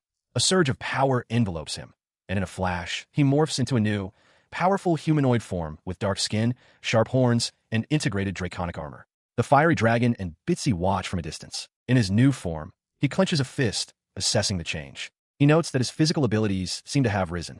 The fiery dragon comments on this new transformation, while Bitsy continues to look on in wide-eyed surprise. He stood transformed, a powerful draconic humanoid. Facing him, the fiery avian creature proposed a test, telling Cyril to try attacking it. Cyril, taken aback by the offer, questioned if the dragon was certain. The creature appreciated his concern, tapping him lightly on the shoulder. It encouraged him not to hold back, comparing the act to merely whipping the surface of a lake before laughing boisterously and declaring itself immortal. Accepting the challenge, Cyril instructed Bitsy to watch from a safe distance. With a determined expression, he announced that he would not hesitate and then launched himself toward the fiery dragon. His attack connected with a thunderous impact, sending the dragon reeling. But it was only the beginning. He pressed the assault, shouting that there was more to come as a rapid succession of blows followed. A brutal uppercut sent the fiery creature airborne. Before it could recover, Cyril was on it again, unleashing a blindingly fast barrage of punches that hammered into its body without pause. The relentless pummeling continued. Through the storm of impacts, the dragon conceded that the attack was formidable, realizing with a grunt that its vaunted regeneration was failing to keep pace with the damage. As the assault finally ceased, Cyril's transformation faded, leaving him in his normal attire and panting from exertion. The fiery dragon, though visibly affected, asked if he could go on. Of course, he managed to reply. His bravado was short-lived. A moment later, sweat beading on his brow, he confessed to the creature that he was already out of energy. The fiery dragon mused aloud, remarking that for an entire ox to be insufficient fuel for even 1 minute of combat signified the worst energy efficiency it had ever seen. Cyril silently agreed, acknowledging the poor fuel consumption, but also the astonishing power he had just wielded. His friend offered its final assessment. If he could overwhelm an immortal being like that, it was safe to say he was the strongest human while in his dragonoid form. Cyril understood, deciding this power would be his trump card, reserved for times of emergency. He is met with effusive praise from receptionist Rose, who thanks him and calls his power amazing. He seems slightly taken aback by her intensity. His attention then shifts to his small, furry companion, Bitsy, whom he calls Chanel. The creature sways, struggling to keep its eyes open, and lets out an exhausted groan. A thought echoes with a boisterous laugh. It's hard to believe that the owner of such incredible power could be so endearing. This sentiment lingers. A few days later, Rose remains in a dazed, blush-filled reverie. She continues to fawn over Cyril, calling him gallant and divine. He, in turn, appears slightly flustered by the constant admiration. He recalls the event that triggered her reaction. They had come to town seeking a weapon for his dragonoid form, and he had briefly shown her the transformation. She has been captivated ever since. Rose's focus sharpens for a moment as she exclaims that it is truly marvelous he has obtained such power. Clasping her hands with a bright smile, she elevates her praise, declaring him the dragon knight among dragon knights. Cyril averts his gaze, offering a simple, embarrassed thank you. He becomes reflective, noting how his abilities have evolved. He recalls that at the beginning, he could only talk to dragons, but now, he can even change his form to resemble one, a fact that still seems to astound Rose. This line of thought leads to a sudden, practical concern. He realizes aloud that to properly store the energy for his transformations, he will likely have to eat a great deal more. He confirms to an astonished receptionist Rose that his food expenses alone are 3 times the cost of everyone else's. She can only stammer in disbelief, repeating his words. As they walk along City Street, he concedes the point with a simple, I suppose. Rose adds that while his situation might sound like a humble brag, she understands that eating the same thing over and over can become tiresome. In response to this problem, a brilliant idea strikes her. With a bright smile and a pointed finger, she declares that she knows what to do. She can introduce him to a cook. He considers her offer to introduce someone, but his expression turns wary. Thinking about the implications of letting another person into his close circle, he decides to decline the offer. He clarifies his reasoning to a surprised Rose, stating that if he were to bring someone new in, it would have to be someone he could vet with his own eyes, someone he can truly trust. His words have a profound effect on Rose, who begins to tremble silently beside him as they walk. She is overcome with emotion, her hands pressed to her blushing cheeks. The idea that he considers her someone he can trust fills her with immense happiness. Her intense reaction culminates in her suddenly turning towards him, startling him. She earnestly declares that she is looking forward to it, leaving Cyril confused and wondering if his blunt refusal had somehow angered her. She quickly clarifies her excitement, explaining that his dragonoid form was splendid and that good food is essential for a stable transformation. Her outburst was not anger, but a surge of motivation to help him. Her earnestness makes him smile. Understanding her intent, he agrees, promising to do his best. Rose, clasping her hands with renewed determination, repeats that she is looking forward to it. He walks alongside Rose, musing to himself that her recent enthusiasm must stem from an appreciation for his dragonoid form. His thoughts are cut short by the sound of approaching footsteps and a low, menacing chuckle. Ahead, 3 men block their path, forcing them to a halt. The men reveal themselves. One of them, Lewis, offers a sarcastic greeting, remarking on what a surprise it is to see them. Cyril coolly demands to know who they are. Beside him, Rose's expression turns grim as she realizes the situation is more than a simple mugging. There's a bonus involved, implying a bounty on Cyril's head. The apparent leader of the thugs confirms her suspicion. He identifies them as local degenerates who will do anything for pay, admitting they were hired by someone who thinks poorly of Cyril. Unfazed, Cyril asks who it was. The man simply laughs in response. He addresses Cyril with the name, Lindworm, tauntingly asking if he's been causing trouble for his old nest. He continues his verbal assault, blaming Cyril's own carelessness for being caught without his dragons. The thug reveals they have been lying in wait for this exact moment. As Rose looks on with concern, Cyril understands the ambush was planned. He turns to Rose with a reassuring smile, telling her not to worry, as a simple transformation is all that's needed. As she begins to protest, likely worried about the energy cost, he dismisses her concern. He claims he won't even need much effort as his hand begins to morph, sharp claws extending from his fingertips. In a flash, the transformation is complete. The powerful dragonoid form moves with blinding speed, striking down the 3 ambushers in a flurry of impacts before they can react. As promised, it takes no more than a second. Just as quickly, the battle is over. Cyril reverts to his human form, letting out a casual sigh as if nothing happened. Behind him, Rose is utterly speechless, her eyes wide with astonishment at the display. Her shock quickly melts away, replaced by radiant admiration. With stars in her eyes and fists clenched in delight, she exclaims that such incredible strength is exactly what one should expect from her Cyril-sama. Her admiration gives way to a practical coldness as she gazes upon the defeated thugs. Cyril notes her regal bearing, but she dismisses the compliment. He muses over what to do with the men, acknowledging that if he were to testify, they would surely be hanged. Her expression softens into a serene smile, but her words carry a chilling weight. She cannot forgive this violence, this attempt on Cyril's life. He observes her, realizing that beneath the smile, she is fuming. He remarks that people like this are just trying to make a living, suggesting they should perhaps let it go. She cuts him off, proposing they have their dragon, Louise, carry the men to the town hall. Her decisiveness surprises Cyril, who quickly tells her to hold on. He turns his gaze toward the city rooftops, a thoughtful expression on his face. He has something else in mind, something he'd like to try before resorting to the authorities. Following his lead, they leave the alley and the unconscious men behind, walking together down a cobblestone street. Their walk brings them to a halt. Rose looks up at a building, a flicker of recognition and surprise on her face as she begins to realize where they are. Cyril confirms her unspoken question. They stand before the Lindworms Guild, a place he calls his old nest. He reveals that this organization has been causing trouble for him. The pieces click into place for her. She looks at him with renewed concern, understanding that the guild's conflict with him has now escalated to involve her as well. Her involvement solidifies his resolve. With a hardened gaze fixed on the guild's emblem, Cyril declares that it is time to put an end to this conflict. A young man suddenly bursts into the room, announcing his intrusion with a startled expression. Cyril LaRose turns, a hint of recognition on his face as he identifies the newcomer. "Isn't that you, Louis?" he asks. The man, Louis, stares back, his surprise instantly turning to wide-eyed shock. He stumbles, utterly bewildered.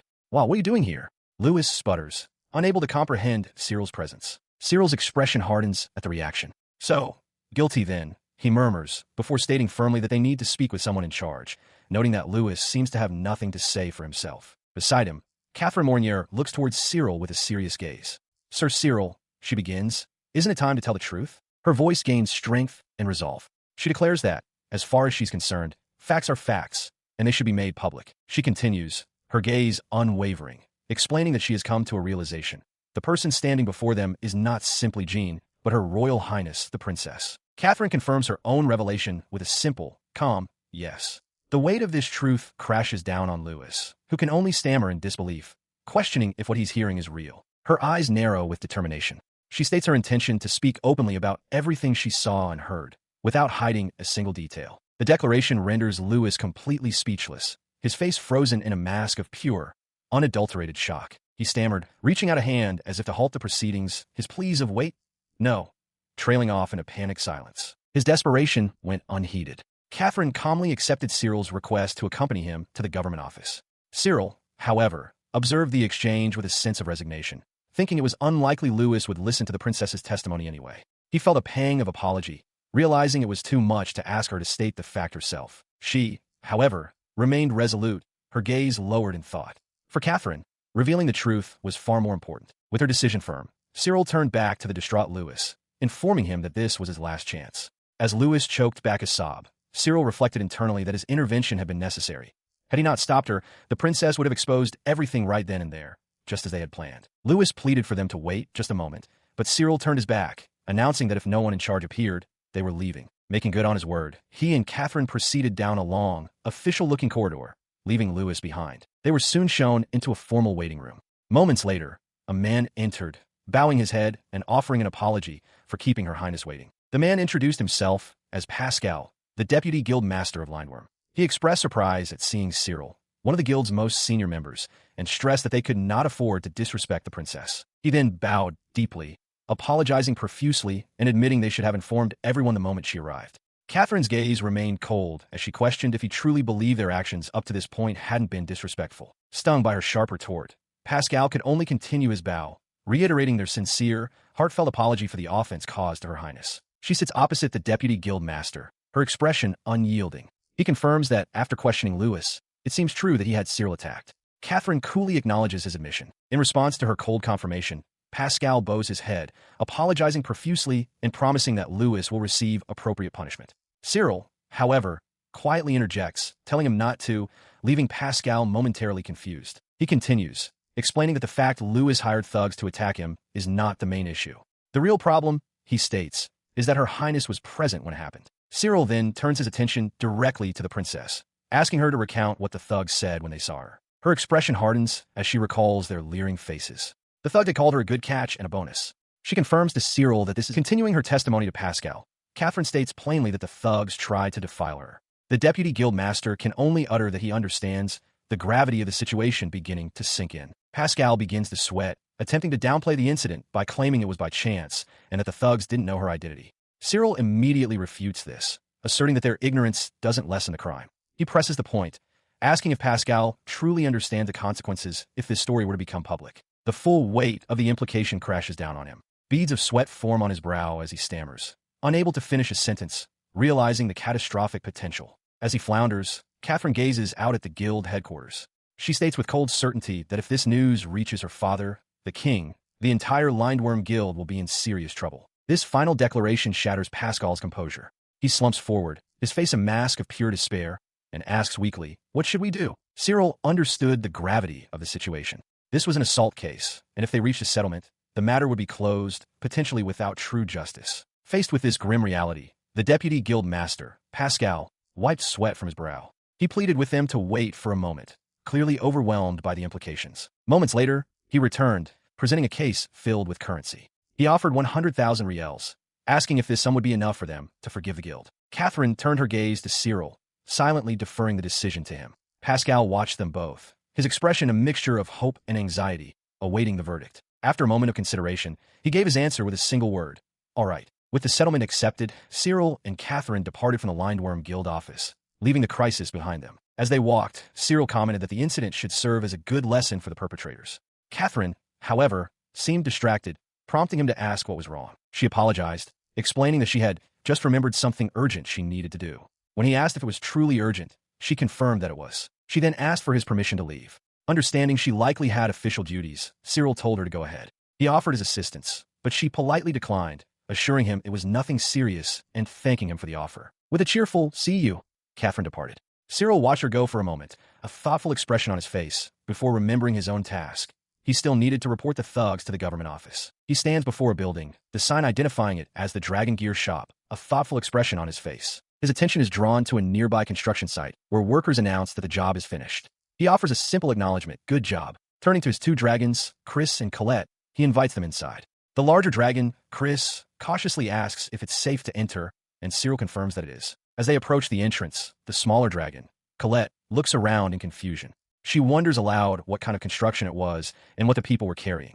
Cyril simply suggests it would be faster for her to experience it herself. Quirce lets out a happy roar, declaring he'll be the first one inside. Colette playfully protests that it's not fair. Quirce then makes a strange comment, wishing Colette were there to see it, even though she is right beside him. Upon entering the stable, however, Quirce stops short. He senses that something is off.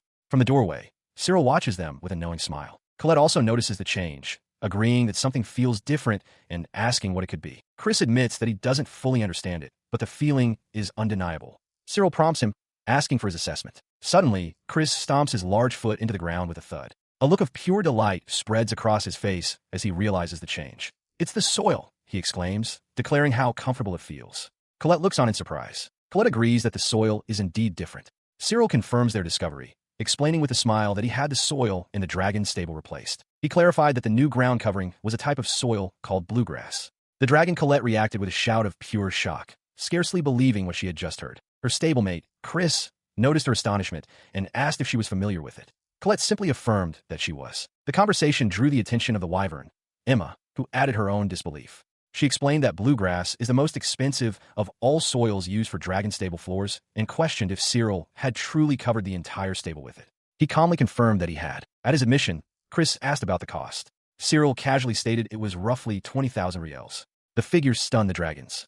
Overcome with emotion, Quirce declared Cyril his dearest friend, while Colette still struggled to process the immense expense. He explained that since the stable was their primary living space, he wanted to make it as comfortable as possible, no matter the cost. He then hinted that there was more than just the soil, mentioning something that would aid in their fatigue recovery as Emma watched him with her sharp gaze. He then gestured toward the other major addition to their home, a large, ornate crystal suspended from an elaborate fixture, emitting a faint, magical glow. He identified the device as a styre, explaining that its purpose was to maintain the ideal atmospheric mana within the stable.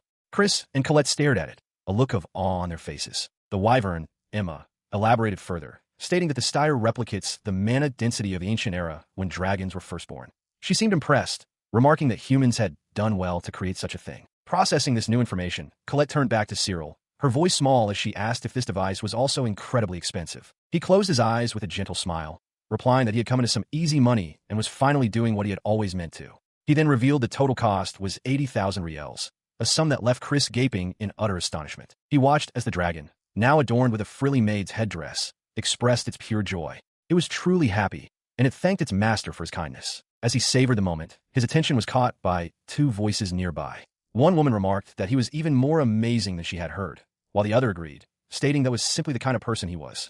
Cyril turned, a look of surprise on his face. His gaze fell upon Princess Catherine and an older, elegantly dressed noblewoman walking towards the stable, having just arrived. Upon reaching him, Catherine apologized for not greeting him sooner, addressing him as Your Highness. She then moved to introduce her companion, much to Cyril's flustered surprise at being in the presence of yet another noblewoman. The older woman spoke first, identifying herself as the Countess Gerard. The name struck Cyril with force, and he could only stammer her title in disbelief. He quickly regained his composure, bowing deeply as he introduced himself as Cyril LaRose. The Countess, introducing herself as Clara Gerard, smiled warmly and expressed her pleasure in meeting him. As the Countess chuckled, a still flustered Cyril turned to Catherine, asking what she had helped the Countess realize. The princess simply smiled, confirming that she had indeed helped her companion come to a certain understanding. The Countess then elaborated, explaining that she had conducted business with the Lindworm Guild for many years. She noted that numerous nobles are under contract with the Dragon Eye Guild, making them a significant source of income. She continued, revealing that Her Highness, Catherine, had told her that the Lindworm Guild was a horrible organization. Cyril's eyes widened slightly at this direct and damning assessment. Because of this new information, the Countess explained that she began to question whether she should continue her dealings with such a place. With a serious expression, she then proposed a discussion with Cyril, if he didn't mind. With a knowing smile, she clarified her request. She wanted to hear about Dragon first, inviting Cyril to tell her more about his enterprise. The implication of her words struck Cyril with force. He stammered, realizing she was proposing to shift all of her business away from the guild, a complete change of allegiance. Catherine, however, remained perfectly composed, her expression hardening. She confirmed that she was not joking in the slightest. In fact, she was quite angry and had no intention of forgiving the guild for their slight. Watching the two women, Cyril finally understood. The urgent errand Catherine had mentioned yesterday. It was all a calculated maneuver to weaken Lindworm. He noted her placid smile, a stark contrast to the political weight of her actions. With that expression, she could effortlessly sway someone with the power and initiative of a countess. A bead of sweat traced its way down his temple as he came to a chilling conclusion. Catherine was someone he absolutely did not want to make an enemy of. Standing outside, Cyril LaRose hesitantly begins a conversation, asking an unseen party about the nature of their dealings with the organization known as Lindworm. In response, Catherine Mornier leans in close, whispering to reassure him. She tells him that since he is involved, there is nothing to worry about and that he should rest assured. He sweats nervously, hoping he is not being overestimated. Catherine, however, smiles with unwavering confidence, declaring that she has chosen someone who can definitely deal a significant blow to their opponents. The conversation then includes an older noblewoman, Countess Gerard. Cyril addresses her directly, acknowledging that they cannot match Lindworm's organizational power on their own, and asks to hear her story. The Countess simply agrees. Before she begins her tale, however, the Countess indicates that there is something she must show him first. She gestures toward a large, covered wagon nearby. First, she requests, "Please take a look at my child." Cyril looks on, startled, as he realizes they have brought the subject of their discussion with them. His eyes widen in shock as he turns his full attention to the mysterious cargo. The covering is pulled back to reveal a magnificent dragon lying on the ground, its legs bound in thick wrappings. Cyril stares, taken aback by the sight of the creature. He instantly recognizes it, identifying the creature as a rare laden species. The dragon lifts its head weakly, its gaze unfocused. The Countess smiles, confirming his assessment. As expected, "You're familiar with it," she remarks. Cyril, still processing the situation, repeats her words, "The laden species.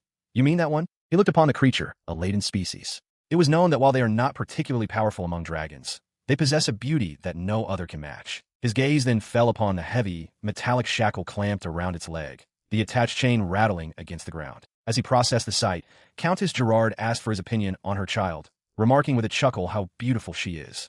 Cyril could only agree, though his expression remained serious. The Countess proudly declared the dragon to be the pride of her household. Catherine then explained that there is a trend among nobles to keep laden species dragons, as their beauty is seen as a symbol of the family's power. He looked back at the dragon, a wry thought crossing his mind. He found the trend amusing, typical of a culture that had reached its peak and was beginning to decay, and mused that it must cost a fortune to maintain such beauty. His thoughts were interrupted when the Countess asked if he could take over the role of maintaining the dragon, explaining that Lindworm had handled it until now. Realizing the task was one of maintenance, Cyril confidently replied that he could definitely handle it. Having accepted the task, he then asked for permission to touch the dragon for a bit. The Countess readily gave her consent, telling him to go right ahead. He stepped closer to the magnificent creature, gently introducing himself. "I'm Cyril," he said, as the dragon turned its head to regard him. In response, a thought echoed in his mind, not from his own thoughts, but from the dragon itself. It communicated that it has no name, referring to itself simply as a vase. The stark declaration left him momentarily stunned. He found it deeply sad, murmuring that for the dragon to state such a thing so plainly, it must be a result of its circumstances. The creature seemed to acknowledge his words with a quiet hum. He listened as the dragon's thoughts reached him, filled with astonishment. It questioned how he could understand it, then remarked that he was a rare and fine man, a stark contrast to most humans. He then asked if it would be all right for him to take over its care. The dragon was taken aback by the question, having assumed that even Lindworm treated it as something special. The realization that there are humans who would ask for its consent seemed to dawn on it. Sensing an opening, he asked if it didn't want to be chained. The dragon's brief hope seemed to extinguish as it replied that it didn't matter. In the end, it was just a bird in a cage. It elaborated on this grim outlook, explaining that the latent species is powerless. For them, there is no way to survive without being bound to another. The dragon lowered its head, its thoughts trailing off as it began to add another reason. Cyril watched, his expression hardening with resolve. His gaze dropped to the thick bindings shackling the dragon's leg. The creature's thoughts confirmed their immense strength, stating that not even a large-class species could break them. Kneeling to inspect the shackle, he felt the magic infused within it. He acknowledged its power, but a sadder realization struck him. This child had already given up all hope. This realization solidified his resolve. In a burst of energy, he transformed, his human form giving way to a powerful, draconic state as Catherine watched in stunned silence. With newfound power coursing through him, he seized the magical binding. With a great effort, he began to pull, intent on shattering the shackle as the dragon and the two women looked on, utterly astonished. The sudden, violent act prompted a panicked reaction from the Countess, who demanded to know what he was doing. Beside her, Catherine, though still in shock, urged her to trust Sir Cyril. With the magical shackle shattered, Cyril, now back in his human form, addresses the stunned, laden dragon. He informs the creature that it can now move freely and encourages it to do whatever it wishes. As he speaks, Catherine and Countess Gerard watch from a short distance. Their faces a mixture of awe and relief. Taking his words to heart, the laden dragon bolts forward, its long, flowing mane trailing behind it as it experiences the freedom to run. After a brief, exhilarating sprint, the dragon comes to a halt. Cyril watches with a satisfied smile, sensing the creature's profound relief. The dragon turns to offer its thanks, but Cyril dismisses it, stating that there is something more important to attend to. He then shifts his focus to Countess Gerard. Gesturing to the now radiant dragon, he declares it beautiful and asks for the Countess's opinion. The Countess is visibly moved, her hand pressed to her chest as she stammers, overwhelmed by the majestic sight before her. With draconic wings unfurled behind him, Cyril explains his philosophy. Dragons are at their most beautiful when free in the open, not meant to be chained and locked away. His words strike a chord with Countess Gerard, who softly agrees. Beside her, Catherine smiles, remarking that this conviction is exactly what she'd expect from Sir Cyril. Gazing at the magnificent creature, the Countess affirms her change of heart. With certainty, she declares that he is absolutely right. She looks upon Cyril with newfound respect, remarking that he is truly someone worthy of Princess Catherine's trust. In response to her praise, Cyril bows his head slightly and thanks her. The Countess smiles warmly, expressing her hope that they can continue their relationship for a long time to come. She then confirms that she will send over the contract money as soon as the following day. As she speaks, a thought seems to strike Cyril. He turns to her and explains that there is actually something he would like to ask first. Her expression shifts to one of curiosity as she inquires what he has in mind. He clarifies his request concerns the food for the dragons, asking if she could introduce him to her supplier. The Countess seems taken aback by the mundane request. Cyril confirms that is all he needs, asking her to please do so and promising to have the supplier visit them. As they stand near a large transport wagon, with Catherine now beside her, the Countess remarks that Sir Cyril is truly an unusual person. Catherine, her gaze fixed on the laden dragon's magnificent, shimmering coat, asks Cyril why he would go through all that trouble for the food. He smiles softly, explaining simply that he wants the other dragons to be able to eat well, too.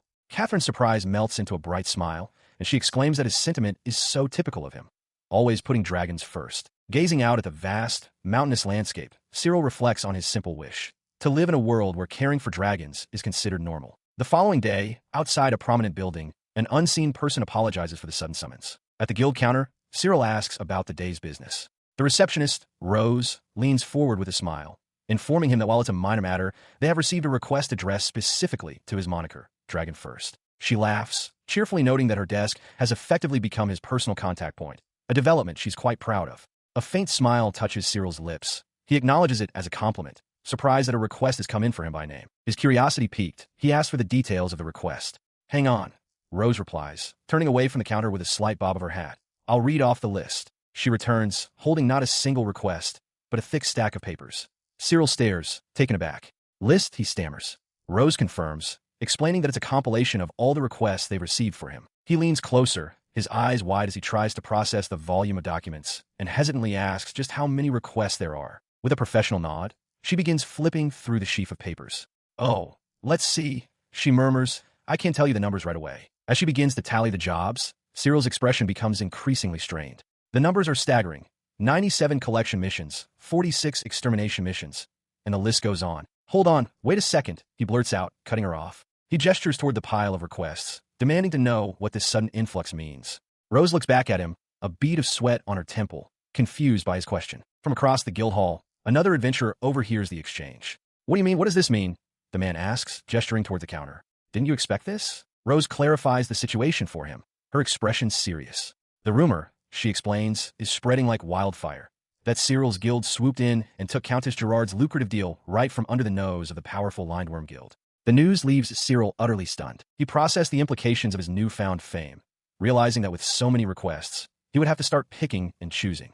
The receptionist, Rose, encouraged him, stating it was the right move and that he shouldn't sell himself short. She added that people were already calling him more reliable than the Lindworm Guild, a revelation that made Cyril understand the true source of the attention. Seeing his concern, Rose explained that many of the offers were likely just from people trying to establish a connection, and he could even turn them all down if he wanted. Cyril conceded that her reasoning made sense. She smiled, remarking that such consideration was very typical of him. Crossing his arms, Cyril clarified his true motive. He simply didn't want to overwork his dragons. That was his main concern. With that settled, he asked if he could take a look at the contents of the requests. Rose readily agreed. She handed him a thick stack of documents, warning him that they hadn't been sorted into categories yet. Cyril accepted them, stating it was fine as he began to flip through the pages. As he scanned the papers, he muttered that some of the jobs listed were truly pointless. His casual review came to a sudden halt. His expression shifted to one of alarm as he held up a single sheet, prompting Rose to ask what was wrong. The request was for a rescue mission. A dragon cub had gotten stuck on a cliff. Rose found this unusual, noting that such pleas for help were typically for kittens, not dragons. Without hesitation, Cyril declared that he would take this one. Rose, surprised, pointed out the meager reward of only 5 reals and asked if he was certain. His gaze was firm. He stated simply that he could not ignore a baby dragon in danger. Rose looked on with a soft, knowing smile. His decision made, he immediately sets off on a rented dragon, soaring towards the treacherous mountain peaks where the cub is stranded. Back at the guild, an unseen receptionist, Rose remarks with a knowing sigh that taking on such a thankless task is perfectly in character for him. Upon arriving at the designated location, he finds the source of the request, a young dragon, its large feet planted firmly on the barren rock, waiting in silence. In a desolate, snowy landscape, Cyril LaRose stands with a bead of sweat on his face, his mind racing with the thought of the incredible odds, 1 in 10,000. His attention is fixed on the small, furry creature before him. He recognizes it as a bearable origin, marveling internally that this is his first time seeing a purebred dragon of its kind. The creature continues to stare up at him, and he looks back, a flicker of confusion crossing his features as he remains silent. It then nudges him gently, a soft sound escaping it. Cyril, still perplexed, finally breaks the silence, asking, "What is it?" The small dragon tilts its head and speaks a single, shocking word, "Daddy." Cyril's eyes widen in utter disbelief. It presses on, asking why he looks like a human when he appeared different earlier. Nearby, the large dragon Quirce watches, addressing Cyril as master, as a realization begins to dawn on him. Cyril quickly refutes the claim, stating he's just a human. However, Quirce explains that the cub is referring to his transformed appearance. A brief image flashes, revealing a powerful, dark-skinned draconic form, and Cyril understands. As his limb shifts into that very form, the little dragon, Bitsy, leaps forward with a cry of joy. She hugs his transformed leg, shouting that she knew it all along. He is her daddy. The transformation recedes, leaving Cyril looking exhausted. He murmurs that using that much energy wears him out and offers a quiet apology as Bitsy continues to gaze at him. Chris lifts the small creature, remarking on the odd situation. Cyril theorizes that it must be imprinting. She saw his dragon form first and now sees him as her parent. He adds that this is likely her first time seeing another dragon-like being. He reflects on their luck, finding it amazing that a purebred dragon would attach itself to a human, an extremely rare occurrence. Turning to the small creature, he greets her and asks where she was born. The larger dragon, Louise, speculates that the cub's real parent might be nearby, a thought that Cyril finds plausible. He refines his question, asking the cub where she was when she first became self-aware. The little dragon seems surprised by the inquiry. In response, the cub points decisively and shouts, "That way," before bolting off with astonishing speed. Cyril, caught off guard, calls for her to wait, but she is already a blur in the distance. The larger dragon, Louise, struggles to keep pace, panting heavily. She finds the cub's speed incredible, admitting that she cannot keep up at all. She explains that purebreds, like the little one, excel at short bursts of speed, a trait her own kind lacks. Meanwhile, the cub continues to bound ahead, seemingly without effort. Louise continues her explanation, stating that her species was modified for long-distance travel, as humans had little need for the alternative. Cyril listens, though his concern remains fixed on the rapidly disappearing cub. Realizing they will lose her at this rate, he tells Louise to take a break. With resolve hardening his expression, he declares his intention to transform. After changing into his draconic form, he finds himself still struggling. He realizes with growing concern that even with this power, he cannot close the distance and will not be able to sustain the chase for much longer. The pursuit comes to an abrupt halt as the small cub stops in a rocky clearing ahead.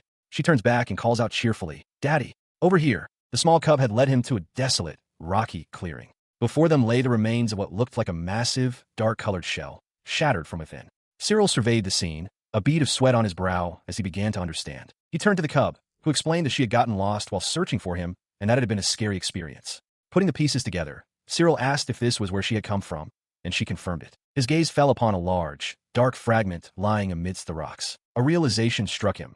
It was a piece of a claw, surely belonging to Bitsy's true parent. As he processed this, the cub suddenly asked where her big sister had gone, explaining that the other dragon had been running so quickly that she had to stop for a rest. Overcome with worry, Bitsy suddenly bolted, crying out for her sister and leaving a startled Cyril behind in a cloud of dust. Resigning himself to another chase, he decided to pursue her. With a flash of light emanating from his fist, he began to transform. The transformation completed, but something felt different. He looked down, startled by the new appearance of his own feet. He understood instantly. He had absorbed a fragment of the purebred's claw. His feet were no longer human-like, but had taken on a powerful, draconic form with sharp talons. Pushing off, he was stunned by the result. Just as he'd thought, his speed had increased dramatically, far more than before. He surged forward, kicking up a plume of dust as he moved with astonishing velocity, far faster than even a horse. He pushes his new form to its limit, the wind whipping past him.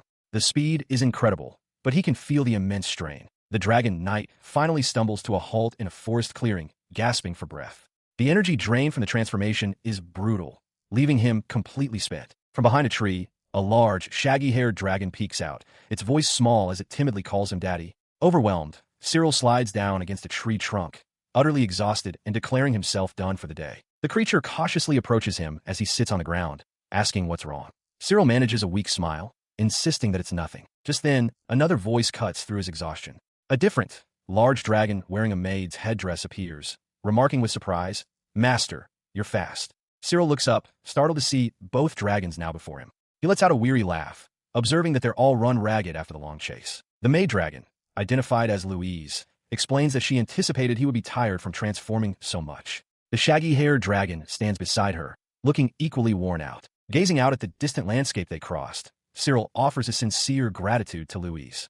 Her assistance was a great help. In the quiet clearing, the three of them, Cyril, the maid dragon Louise, and the shaggy-haired dragon, finally rest together after their exhausting pursuit. As he recovers, Cyril reflects on his last transformation, confirming to himself that he managed to absorb the purebred's claw. A short while later, feeling restored after a meal, he gives his thanks. He confirms their destination with the maid dragon, Louise, deciding to head back to his base in Partholon.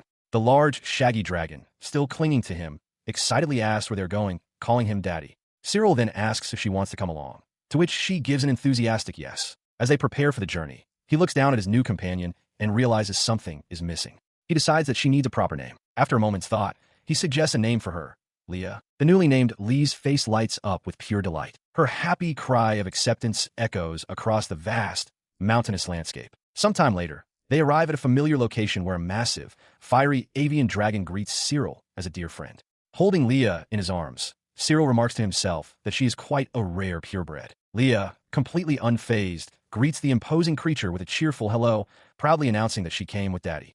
The fiery dragon observes her energetic nature with a thoughtful hum. The fiery dragon's attention then shifts back to Cyril, noting that his friend feels a little different. Flustered by Lee's comment, Cyril quickly deflects, promising to explain that part later. Louise, the maid dragon, then addresses the fiery dragon, whose name is Quirce. She politely asks if he could lend her a phoenix horn. As she speaks, Leah affectionately nuzzles against her. Hearing the request for the legendary item, a sudden realization strikes Cyril. He believes he might be able to absorb its power of immortality. In a wide, open field, Cyril LaRose stands shirtless, facing his assembly of draconic companions. The large, fiery avian dragon, the imposing quadrupedal Belor, the maid headdress Louise, and the smaller Bitsy and Mushkashu all watch him, poised for what is to come. Louise the dragon steps forward, her voice laced with concern as she asks her master if he is truly certain about this course of action. Behind her, Bitsy and the Mushkashu tremble, their hearts thumping with anxiety. The fiery avian dragon lets out a laugh, but Louise remains hesitant. Cyril, however, stands with his arms crossed, the picture of confidence. He confirms his decision and encourages Louise to go ahead, telling her there is no need to hold back, no matter what she tries. He then addresses his other companion, the fiery avian dragon, acknowledging that to its current powerful form, any attack will feel like a mere nibble. He muses aloud whether this is truly a good thing, but his resolve is unshaken. With a sharp breath, Cyril's expression hardens with determination. Seeing this, Louise the dragon finally agrees, her own features set with resolve. Just as the test is about to commence, a surprised voice calls out. Catherine Mornier has arrived on a white steed, taken aback by the scene. Undeterred, Cyril announces his readiness as a blinding light begins to gather in the fiery avian dragon's maw. Catherine screams, demanding to know what he is doing, but it is too late. The fiery avian dragon unleashes a concentrated beam of pure energy that slams directly into Cyril's chest. Catherine can only cry out his name in horror as the blast engulfs him. He grunts from the impact, then shouts the word, "Transform." A surge of power erupts from his body, and when the light subsides, he stands reborn in a suit of dark, biological armor, with horns sprouting from his head. A stunned Catherine realizes what has just transpired. In this new form, Cyril explains to the fiery avian dragon that he has absorbed the phoenix horn, and this was a test of his new immortal dragonkin state. Nearby, a relieved Bitsy whispers her thanks that he is safe. Reverting to his human form, and now fully clothed, Cyril confirms to the still worried Catherine that the blast went right through his stomach. He shows her the area, noting that it has completely healed. She agrees, amazed that not even a scar remains. He explains to a wide-eyed Catherine that in his dragonkin form, he is essentially invincible. If injured as a human, he can transform and heal instantly. While Catherine marvels at this, he admits he somewhat expected it after absorbing the power of immortality. His dragon, Louise, then asks if her healing powers are no longer needed, but Cyril quickly reassures her that is not the case at all. However, he reveals a significant drawback. The transformation's fuel efficiency is terrible. His energy consumption is now about 10 times higher than it was before. Catherine, unfazed, simply remarks that this is also pretty amazing. Because of this high energy cost, he clarifies to Louise that for small injuries, it is much better to use her sleep-to-heal power. The dragon seems relieved and glad to hear it. Catherine agrees with his logic. Cyril looks off into the distance, reflecting that despite the limitations, it is still great to possess the power to protect everyone. Her expression suddenly brightens as she declares that this situation is actually the very reason she came to see him today, leaving Cyril momentarily confused. She explains that she did some research in the castle's archives. When he asks if she looked into something, she confirms with a pointed finger that she discovered a really interesting seasoning. Presenting an open book, she reveals her finding, a substance called rainbow salt, or arcan seal. Cyril has never heard of it. Catherine adds that it's so tricky to use that ordinary cooks avoid it, prompting Cyril to realize that if she's telling him, it must be something specifically for him. She explains its unique property. While it tastes like regular salt on its own, the flavor of any food it's used on changes over time. Cyril's eyes widen in realization. Catherine continues, noting the major drawback is that there's no way to predict when or how the flavor will change, making it useless for most people if the taste shifts before the meal is served. He immediately understands. For someone like him, who always struggles with eating the same old flavors, it's perfect. Catherine enthusiastically agrees. Cyril thanks Jean for the great information, and she blushes, pleased that she could be of help. Her explanation of the rainbow salt immediately piqued Cyril's interest, and he asked where they might purchase the rare seasoning. She explained that she knew where it grows, though it was quite far. Since it's not used by regular chefs, he would either have to gather it himself or make a formal request through the guild. Cyril expressed his gratitude for the information, understanding the logic. Seeing his interest, she began to make a suggestion, trailing off as she gauged his availability. She then asked him directly if he would be able to accompany her the following day. Without a moment's hesitation, he enthusiastically agreed. The plan for the next day settled, he asked his mushkashu dragon, Colette, to bring out some fruit. He explained to Catherine that he brought Colette along to carry supplies, noting how convenient it is that she can also carry a large amount of food. The dragon hummed in agreement, a banana-like fruit emerging from her mouth. Catherine suddenly became agitated, pointing out that the fruit had just touched Colette's lips. She started to draw a parallel to an indirect kiss before catching herself and quickly dismissing the thought. She tried to rationalize her outburst, muttering that Colette is a dragon anyway, and told a confused Cyril to forget she said anything at all. Quickly changing the subject, she expressed her amazement at him, noting that he would eat food from a mushkashu's belly without hesitation. Cyril, slightly perplexed, confirmed he knows that the species' stomach lacks gastric acid, making it a clean method of transport. He listens as Catherine remarks that while most people would be grossed out, she thinks it's amazing he didn't care about eating food from Colette.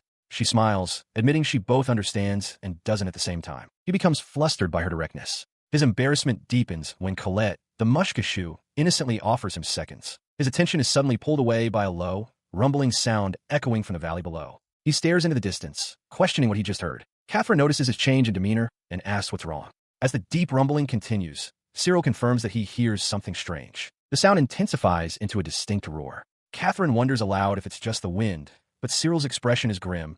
He knows it is not. He urgently confirms her fears, shouting that it is not a natural sound.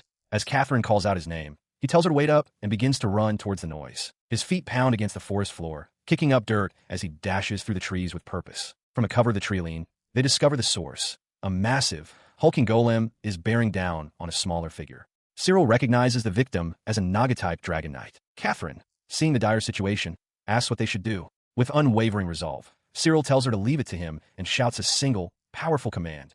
Transform. In a burst of raw power, Cyril's body changes. He becomes a formidable female warrior with draconic horns, landing with force between the golem and a stunned Catherine. He stood amidst the rubble of the defeated golem, the immense power he'd just unleashed leaving a heavy toll. The energy drain was brutal. He'd had no choice but to end it in a single strike. Nearby, Catherine stared in disbelief, struggling to comprehend how a human could possess such devastating strength. The small, armored figure he had saved, a Naga-type dragon knight, looked on, equally stunned. Moments later, his form reverted to its familiar state. The dragon knight approached, her gratitude evident as she introduced herself as Rosalie Lane and thanked him for the assistance. Cyril, recovering his composure, gave his own name and introduced his companion by her alias, Jean. Her eyes widened in recognition at his name. "Wait," she exclaimed. "You're for Dragon First?" Catherine, standing beside him, was taken aback by the sudden revelation. She was clearly impressed, her professional demeanor giving way to excitement. She declared that she never imagined being rescued by someone for Dragon First, calling it the hottest guild right now. Her gaze then fell upon Catherine's mount, marveling that even their horse seemed special. Cyril, caught off guard by the praise, was visibly flustered. Catherine, playing along, agreed that it was indeed a pretty amazing horse. Rosalie, now mounted on her own large, horned beast, noted that there aren't many horses that don't fear dragons, concluding it must be an exceptionally well-trained one since it belongs to the princess. Her attention then shifted back to Cyril, a thoughtful expression on her face. She remarked that it was rare to see a classic-style dragon knight these days, her direct gaze making him slightly uncomfortable. She explained her observation, noting that the role of dragon knight guilds has diversified. Most now focus on scouting or light cargo transport, making the classic style of operating while riding a rarity. In response, Cyril explained that as a solo guild member, he had simply gotten used to riding this way. As the three of them began to walk, Rosalie looked back with sympathy, remarking that his solo work must be tough. She then explained her own predicament, admitting she had taken on what she thought would be an easy golem extermination job, only to get caught unexpectedly. With a warm, genuine smile, she thanked him again for his timely intervention. Cyril simply nodded in acknowledgement, wishing her good luck. He watches as Rosalie and her mount depart. Catherine remarks that Rosalie was an impressive dragon knight, the way she and her dragon moved as one. She even muses that she'd like to hire her for the palace. Cyril, however, seems uncertain about the idea. As they watch her go, Rosalie turns back with a smile, asking if something is bothering them. She cheerfully urges her panting mount to hurry so she can get back on. Cyril internally acknowledges Rosalie's capability, but finds her dragon's vibe to be somewhat creepy. His thought is immediately misinterpreted. Colette, the small mushkasha dragon, suddenly appears, looking aghast and exclaiming that she is not like that at all. Cyril is taken aback by her outburst, while Catherine casually remarks that many people are like that, including herself. The little dragon remains visibly shocked. Cyril quickly tries to placate her, insisting that he wasn't talking about her. He clarifies that it was all a misunderstanding, explaining that he was actually thinking about a wyvern he had rented previously.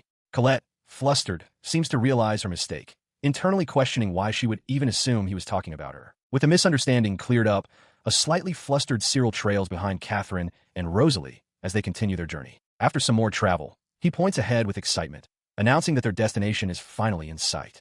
The group gazes forward toward a break in the trees. Before them lies a breathtaking sight, a serene lake shimmering with a magical light, with a gracefully twisted tree rising from a small island at its center. This is the Ark Seal gathering site. Cyril looks on in wonder, and beside him, Rosalie's eyes sparkle as she joyfully identifies the location, Lake Garrett. Cyril and his companions arrive at the edge of Lake Garrett. Before them, a breathtaking vista unfolds, a lake surface shimmering with rainbow colors, dotted with equally vibrant, sparkling crystals.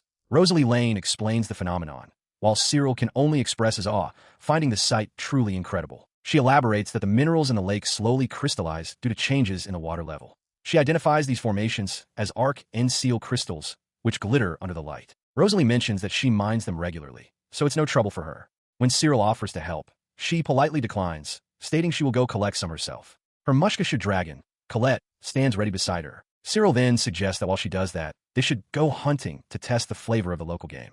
Rosalie agrees enthusiastically. They decide to leave the task of gathering crystals to Colette, who seems to hop to it. As they venture into the nearby woods, Rosalie suddenly spots movement among the trees and points it out. A large wild boar emerges from the undergrowth. Cyril calmly assesses it, remarking that it should do nicely for their meal. He urges his companion not to let it get away as the boar begins to move. The boar lets out a furious squeal and charges directly at their party. Rosalie cries out Cyril's name in alarm as the beast thunders past her towards him. With a sharp grunt, Cyril meets the charge head-on. He catches the boar by its snout and neck, stopping the powerful animal in its tracks with his bare hands. Standing over the dispatched boar, Cyril calmly announces his intention to clean and prepare it. His companions, however, are stunned into silence. Rosalie breaks the quiet, exclaiming that his feat was amazing. Catherine, equally shocked, wonders what is happening, thinking to herself how incredible Cyril's strength is. Rosalie approaches, her eyes wide with amazement. She points out that he has gotten stronger, even without transforming. The realization seems to dawn on Cyril as well, who can only manage a quiet sound of surprise. His feat of taking down a boar barehanded was, as Catherine's voice noted from nearby, quite impressive upon reflection. As they sat around a crackling campfire, preparing to eat the fruits of his hunt, Catherine gestured to the meal and asked how the Ark Seal crystals tasted. He took a bite of the roasted meat, a look of pleasant surprise crossing his face.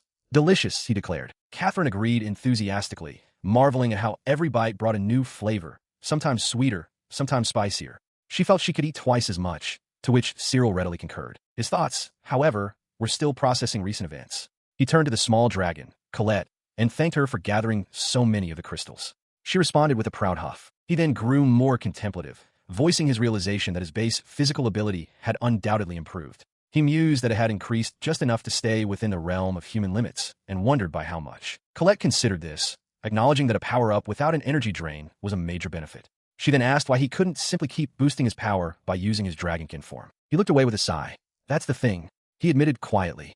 Apparently, I can't, he elaborated, explaining that after testing his immortality, he had acquired skin and claw samples from Louise and others. To his surprise, he found he couldn't absorb them. He connected the dots, recalling that the bearwolf's claw came from a corpse and the phoenix horn from Quirce's immortal body. This led him to a new hypothesis. Perhaps his power was intrinsically tied to life or the soul itself. He mused that his own power, which relied on the life force of deceased beings, wouldn't be of any use. Beside him, Catherine Mornier and her dragon, Colette, listened intently. Sensing his predicament, Catherine offered to provide a few items, guessing that relics from dead dragons might be exactly what he needed. His eyes widened as he remembered her status. As a princess, she had access to the royal treasury. Catherine confirmed this with a bright smile, assuring him they had plenty of such things. From her belongings, she produced one such item, a delicate pendant fashioned from a single, leaf-shaped scale. Cyril, initially thinking it was a gem, learned it was a scale from a Mizuchi-type dragon, a creature he'd never heard of. Catherine explained, they are incredibly rare phantom dragons whose scales can manifest a protective barrier, a fact that sparked a memory for Cyril. He recalled the story of their first meeting. A landslide had destroyed her carriage and killed her guards, yet the princess had emerged completely unharmed. He now understood that this type of scale had been her protection. Realizing its value, he tried to return it, insisting she needed it. Catherine, however, calmly revealed that this very scale was now the pendant she wore and offered it to him. He protested, flustered, arguing that the pendant was meant to protect her. She simply smiled, reassuring him that it was all right. Her reasoning was simple and filled with trust. She was perfectly safe now, she explained with a warm smile, because she was by his side. Faced with her unwavering confidence, Cyril relented. With a quiet resolve, he accepted the precious gift, his hand closing around the scale pendant as she placed it in his palm. He clenches his fist around the pendant Catherine gave him, his gaze firm as he promises that should anything happen, he will protect her without fail. In his grasp, the Mizuchi scale dissolves into particles of light, absorbing directly into his hand. A surge of power radiates from his fist, his eyes widening in surprise at the sudden influx of energy. The energy erupts, forcing a dramatic transformation. Where Cyril stood, a powerful draconic figure now appears, wreathed in faint flames. Catherine, shocked, asks what is happening, while the small dragon Colette notes that the strange smell of grilled meat has vanished. The transformed being seems to realize this, murmuring that this is likely the cause. The ground itself trembles violently under the sheer power, radiating from the transformed Cyril. Catherine and Colette are thrown to the ground, staring up in astonishment at the imposing figure. Just as suddenly, the transformation subsides. Cyril reverts to his human form, stumbling forward as he gasps for breath. He reassures a concerned Colette that he is fine, just drained of energy, acknowledging that the power consumption was immense. The small dragon looks up, asking what just happened. Catherine, her hands clasped, has a moment of realization. She exclaims that it was definitely a protective force. She deduces that the scale must have activated slightly even before the transformation, when it blocked the strange scent while he was still in his human form. Cyril reflects on the power of the Mizuchi scale, understanding that it can create a barrier around an area. He considers the possibilities, thinking that if he could gain full control, he might be able to protect everyone from anything. His train of thought is broken when Colette calls out, "Master," her attention fixed on a nearby structure. Before them stand three silent, humanoid figures sculpted from dark earth. Colette looks from the constructs to Cyril, asking if this form is acceptable. Cyril smiles, pleased with his work. He declares it perfect and says it was easy, then turns to Colette, asking how she would have made them. He recalls the explanation from his mushkashu dragon, Colette. She had swallowed some dirt, then squeezed it within her stomach to shape it into a solid object. Beside him, the large dragon Balor looks on as he chuckles, impressed. Like clay, huh? Cyril muses, praising Colette for her amazing and previously unknown skill. The small dragon insists it was nothing for her. Balor, having finished its meal, expresses thanks to the establishment, Arc and Seal, for the food. Cyril's attention shifts, asking what it plans to do with the bones left on the plate. As Catherine Mornier watches, Balor agrees to Cyril's unspoken plan. With a confident smile, Cyril then addresses the group, announcing his intention to run a little test and asking everyone to stand back. He turns to the small gargoyle dragon, Leah, patting its head gently. He tells it to wait somewhere safe, as things are about to get dangerous. From behind, Catherine asks what he's planning to do. His attention then falls upon Colette, who looks away with a sullen expression. He asks her what's wrong, but she mutters that it's nothing at all. The Mushkasha dragon is secretly pouting, thinking that if she had acted a little spoiled, Cyril might have patted her too. Her thoughts are interrupted as the fiery avian dragon, Quirce, descends with a triumphant cry and playfully chomps down on her head. He sweats, telling the two dragons to save their roughhousing for later. Quirce dismisses the concern, stating it's not a problem. Seeing its readiness, Cyril's expression firms as he declares that he's counting on Quirce. With its master's command, Quirce lets out a powerful roar, gathering flames in its beak while still holding Colette. It confirms it has acquired its target, ready to unleash its power. Cyril points forward, his voice ringing with authority. Transform, he commands. A torrent of fire erupts from Quirce, engulfing the three earth golems. As the flames swirl, their earthen forms begin to morph, mirroring the draconic power Cyril himself wields. He lets out a breath of relief, standing before the fruits of his labor. The three earth golems, now wreathed in roaring flames, have been successfully transformed. Behind him, Catherine, Louise, and Bitsy watch the fiery spectacle unfold. A bead of sweat trickles down his temple as he quietly confirms the outcome. It was a success. The newly forged fire golems stand silently, scorching the ground beneath them. The barrier erected around them held firm against the intense power. Cyril turns to his companions, thanking Quirce and acknowledging its legitimate strength. Catherine, looking on, remarks that she is surprised yet again, now understanding the purpose of the dirt doll Colette had made. Colette, however, seems to think it didn't necessarily have to be a doll. Catherine adds that she was still worried, even though he was willing to put himself at risk. Cyril explains that it was precisely because he couldn't risk testing such a dangerous technique on a real friend that he used the golems. His attention shifts back to the fiery dragon, Quirce. Cyril muses that to be truly useful in battle, he would need to sustain his transformed state for at least 30 seconds. He admits that even with the most energy he has ever managed to store, he can only maintain the form for a mere 3 seconds. Quirce interjects, stating that there is indeed a solution for his issues with energy storage and massive intake. Cyril's face lights up with hope. He eagerly asks if Quirce is serious and demands to hear the solution at once. As the conversation unfolds, Louise, Bitsy, and the small Taras Quirce watch from a distance. Louise begins to speak, her single thought hanging in the air. The answer comes not from Quirce, but from below. The massive dragon states plainly that option 1 is to eat a dragon. Cyril is left stunned, unable to process the words. Eat a dragon? He stared as the fiery dragon, Quirce, confirmed the shocking proposal. To gain power efficiently, Quirce explained, Cyril would have to devour a dragon's soul. His shock quickly hardened into fury, his eyes narrowing as he declared that he would get mad. In response, the fiery dragon let out a booming laugh, quickly retracting the statement and claiming it was just a joke. Cyril, slightly mollified, conceded that it was fine if it was just a joke. Quirce observed that while it was a jest, Cyril's furious reaction proved how much his dearest friend truly cares for other dragons. Quirce then pointed out that Cyril's anger caused him to miss the actual point of what was said. When prompted to recall the exact words, Cyril, with Louise looking on, remembered the phrase, option 1. At this, Louise angrily told Quirce not to set such verbal traps. The fiery dragon laughed again, insisting no harm was meant. The exchange sparked a realization in Cyril. If there was an option 1, then there must be other suggestions too. He turned back to the large dragon, asking what he had truly meant to propose. Quirce affirmed that his question was on the right track. With a confident expression, Quirce revealed the true solution: use a dragon orb. He declared that this single item would solve everything. The dragon Louise explains that, unlike the others, she is herbivorous, but right now, she could probably eat the most. Hearing this, Cyril realizes that someone will need to consume a large amount of food. The fiery avian dragon beside him confirms this is exactly the case, and Cyril falls into thought. He then turns to the fiery dragon, acknowledging that it burns a lot of energy. The dragon, whom Cyril addresses as Emma, laments that it doesn't seem like it can be of much help in this situation. With that settled, Cyril focuses on Louise, instructing her to eat until she is full. He tells her he is counting on her, and she readily agrees, leaving the task to her. As Louise prepares to eat, Catherine approaches Cyril, offering him some food from Arc-en-Ciel, since he appears to be eating a lot as well. Cyril turns and gently refuses, explaining to her that seasonings made for humans are not good for dragons. The dragons discuss this amongst themselves. The fiery one admits it can eat seasoned food, but it makes its mouth tingle. The small gargoyle, Joey, chimes in, stating that it can just swallow things whole without issue. The large, shaggy-haired dragon confirms this is why it's not good to feed them human food, even if the intention is good. The information is noted as helpful. Cyril turns back to the fiery dragon, seeking clarification. He asks if meat tastes better raw than cooked for it, and the dragon confirms that it is much better that way. After some time, Louise lets out a contented sigh, announcing that she is stuffed. The landscape around her is barren from her meal. Cyril praises her for a good job, remarking on how different dragons are from humans before his tone shifts, preparing for the next step. He holds out a hand, a complex, magical sigil glowing above his palm. From now on, I'll teach you the dragon orb technique, he declares, commanding Louise to accept it.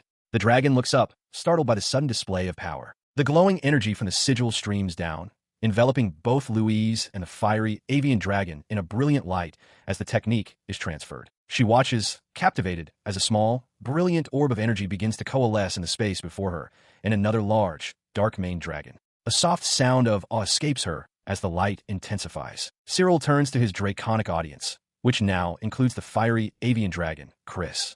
He asks if they have understood his instructions. While Quirce gives a sharp nod, Louise stammers out her confirmation. Following their affirmation, Cyril announces that he will demonstrate by creating a dragon orb himself. Louise meekly asks if that is all right, and he reassures her with a simple, please. He plants his foot firmly on the ground. A complex magical sigil erupts beneath him, and a brilliant concentration of energy begins to form at his feet as Louise and the other dragon watch in anticipation. The process concludes, leaving a small, perfectly formed, glowing sphere hovering just above the ground.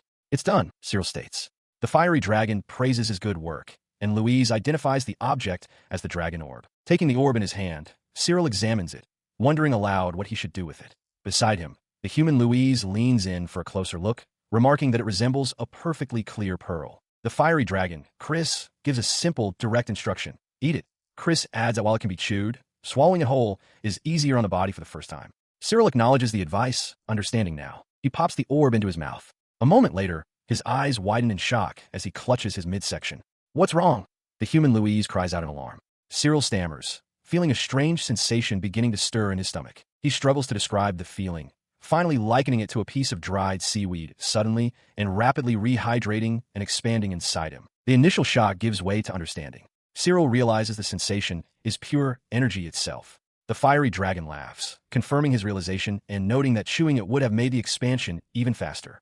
Wincing at the thought, Cyril decides he will try chewing it only once he is used to the process. He stood with his dragons, processing the experience. Louise, the draconic maid, identified the source of his power surge as a dragon orb, a sphere of concentrated dragon energy. The fiery avian, Quirce, added that dragons convert energy with incredible efficiency, meaning the amount Cyril absorbed was massive for a human, a fact he quietly affirmed. This information sparked a realization. He considered the possibility that if his dragons drained his energy by feeding from him, he could simply recharge by consuming a dragon orb. The idea was revolutionary. As he marveled at the potential, Louise began to voice a concern, but Quirce interrupted. The fiery dragon explained that the system would actually become more efficient the more mouths he had to feed. Quirce continued its analysis, noting a limitation.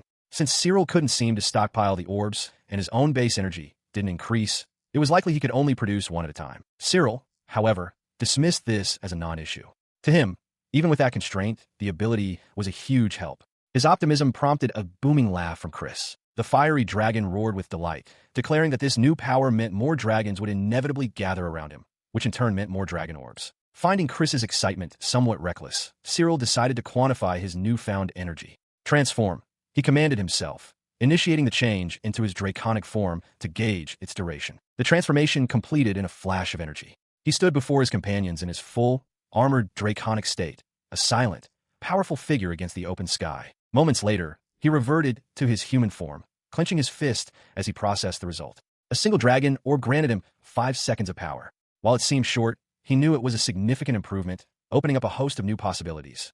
Thanks, Quirce, he said, a new determination in his eyes. As he stood in thought, Louise moved behind him and gently nudged his back with her head. It was a silent, firm gesture of encouragement, an expectation for him to keep pushing forward. He now stands in the windswept expanse of Marzinsky Valley, located southwest of Boruzel. With his dragons arrayed behind him, he surveys the rugged, rocky terrain, preparing for the task ahead. His objective is a formidable one, a hunt targeting a herd of over 100 Tony Bin wolves. With a determined expression, Cyril invokes his power, crying out the command to transform. In a flash of energy, his draconic form emerges, immediately taking to the air and charging toward the snarling pack. In his powerful draconic form, Cyril battles a pack of large, wolf-like creatures. He feels a sharp pang as his energy wanes, realizing with a grunt that his transformation's 10-second limit has been reached. As the draconic form dissipates, Cyril reverts to his human self. Louise is by his side, presenting a glowing dragon orb. She calls out to her master, while the fading visage of his transformation thanks her for saving him. He looks upon the pack of Tony Bin wolves, recalling the warning Jean gave him when she assigned a job. A pack of them, she had said, is as dangerous as a top-tier mercenary squad. The memory of the battles starred is fresh. His draconic form, already low on energy, was caught completely off guard by the sudden ambush. Even with his power fading, the form had fought back, fending off attacks from two sides and noting that the creatures were remarkably clever in their coordination. With the immediate threat seemingly handled, Cyril lets out a breath of relief. He turns to his fiery avian companion, Quirce, asking if it is okay. His resolve had been firm. In the heat of the moment, his draconic self had declared it was time to finish the fight. And finish it he did. Now, walking alongside Colette, Cyril looks ahead with satisfaction towards their destination, the Bruzel Administration Dragon Office. There, the result of his efforts is clear. The entire pack of once ferocious Tony Bin wolves now sits calmly and obediently in a group before Receptionist Rose. She lets out a sigh of relief, raising a hand to gently reassure the now docile creatures. "It's all good now," she says softly, as one of the wolves dozes peacefully at her feet. She confirms the successful completion of the Tony Bin wolf extermination, offering Cyril a word of praise for his good work. He acknowledges her, then turns to his dragon, Colette, telling her she can go ahead and finish up. Colette seems to question what to do with the rest. Before Colette can act, the receptionist calls out for them to wait. Cyril, turning his attention back to his dragon, asks if she can easily eat and digest the wolves. He looks back towards the receptionist, who asks what is the matter. She instructs him to keep the evidence for the time being, revealing that she has a message for him from Her Highness. The name Jean immediately comes to his mind. He reflects on the extermination mission, remembering that it was a job the princess had asked him to undertake through the office. He realizes that while she could have approached him directly, she must have had a specific reason for going through official channels. His thoughts are interrupted as the receptionist instructs him to take the head to the warehouse for now, adding that the government is going to examine it. Surprised, Cyril questions what the government intends to do with it, as the tamed wolves are guided inside. He turns to Colette, mentioning that he knows how Dragon Knights receive their titles. He explains that he's heard it's an honor awarded to individuals, not to guilds. The receptionist questions his assumption, stating that the title he is about to receive will not be merely honorary. Cyril admits he had always thought of it as such and never paid it much mind, to which she concedes that is usually the case. She then reveals the full weight of the situation. Once the extermination is officially confirmed through examination, he will be granted the title of one-star Dragon Knight. The news leaves Cyril stunned into silence. As he processes the shocking news, his attention shifts to his small, winged companion, Chanel. He quietly reminds her that she shouldn't be showing herself in public, and she retorts that she is aware. The small creature asks if he called for her. Acknowledging her, Cyril suggests she go with Jui to get a disguise.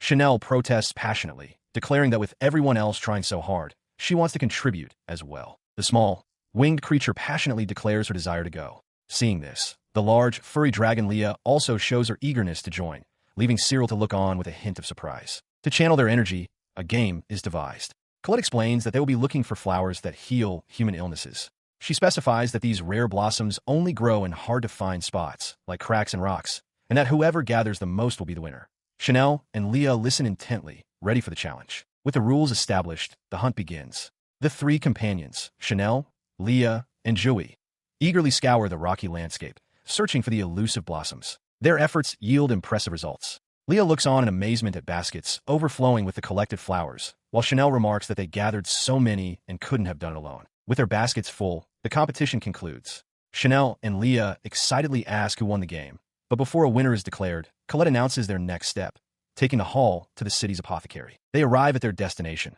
where Princess Catherine welcomes them back. A cheer erupts as it's announced that Leah gathered the most, winning the game. Later, the triumphant group returns home to find Cyril waiting. He expresses relief, admitting he was a little worried because they were out so late. Leah happily announces their return, calling him Daddy, while Chanel proudly reports that she and Leah did a great job. He looks them over, taking in their appearance. He sees that they are all adorned with flowers in their hair and fur, a clear sign of their day's activities, and conclude with a smile that everything seems to have gone well. At the guild, Cyril LaRose stares in disbelief, pointing a finger at his own chest.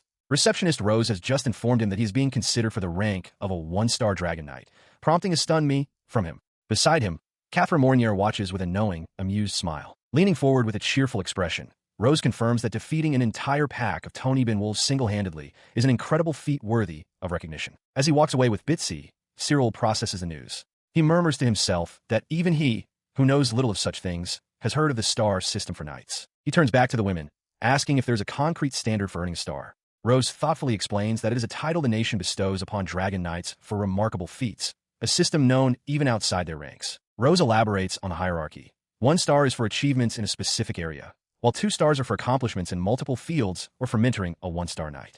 As for 3 stars, she guesses it's for something unprecedented, Cyril finds it vague, but Rose points out that the Dragon Knights are a new institution and don't have much history yet. With the explanation complete, she tells Cyril that she will send the screening results in a few days. He acknowledges her with a simple "got it" and turns to leave, a thoughtful expression on his face. Walking away, Cyril looks up at the sky, realization dawning on him. He understands now that securing this rank for him was Rose's, Jean's, goal all along, and he silently offers his thanks. 3 days later, Cyril stands inside a government office, accompanied by Louise and Bitsy.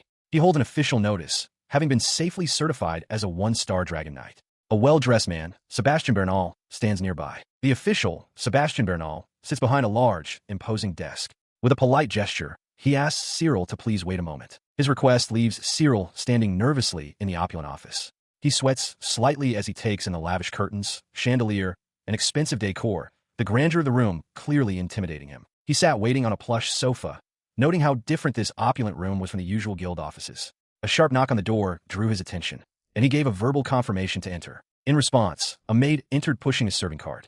She silently approached, placing a steaming cup of tea on the table before him and politely inviting him to enjoy it. Cyril offered a quiet word of thanks, still perplexed. He lifted the cup and took a sip. The flavor was rich and complex. It tasted expensive. The special treatment only deepened his confusion about why he was here. His thoughts were interrupted as the door slid open again. Receptionist Rose entered, apologizing for having kept him waiting. Cyril looked up, surprised to see her. Looking from the ornate chandelier to the fine teacup and back to Rose, he finally asked what all of this was about. She gave him a warm smile, explaining that this was simply the fitting treatment for a 1-star Dragon Knight. The explanation sank in, and he let out a soft sound of realization.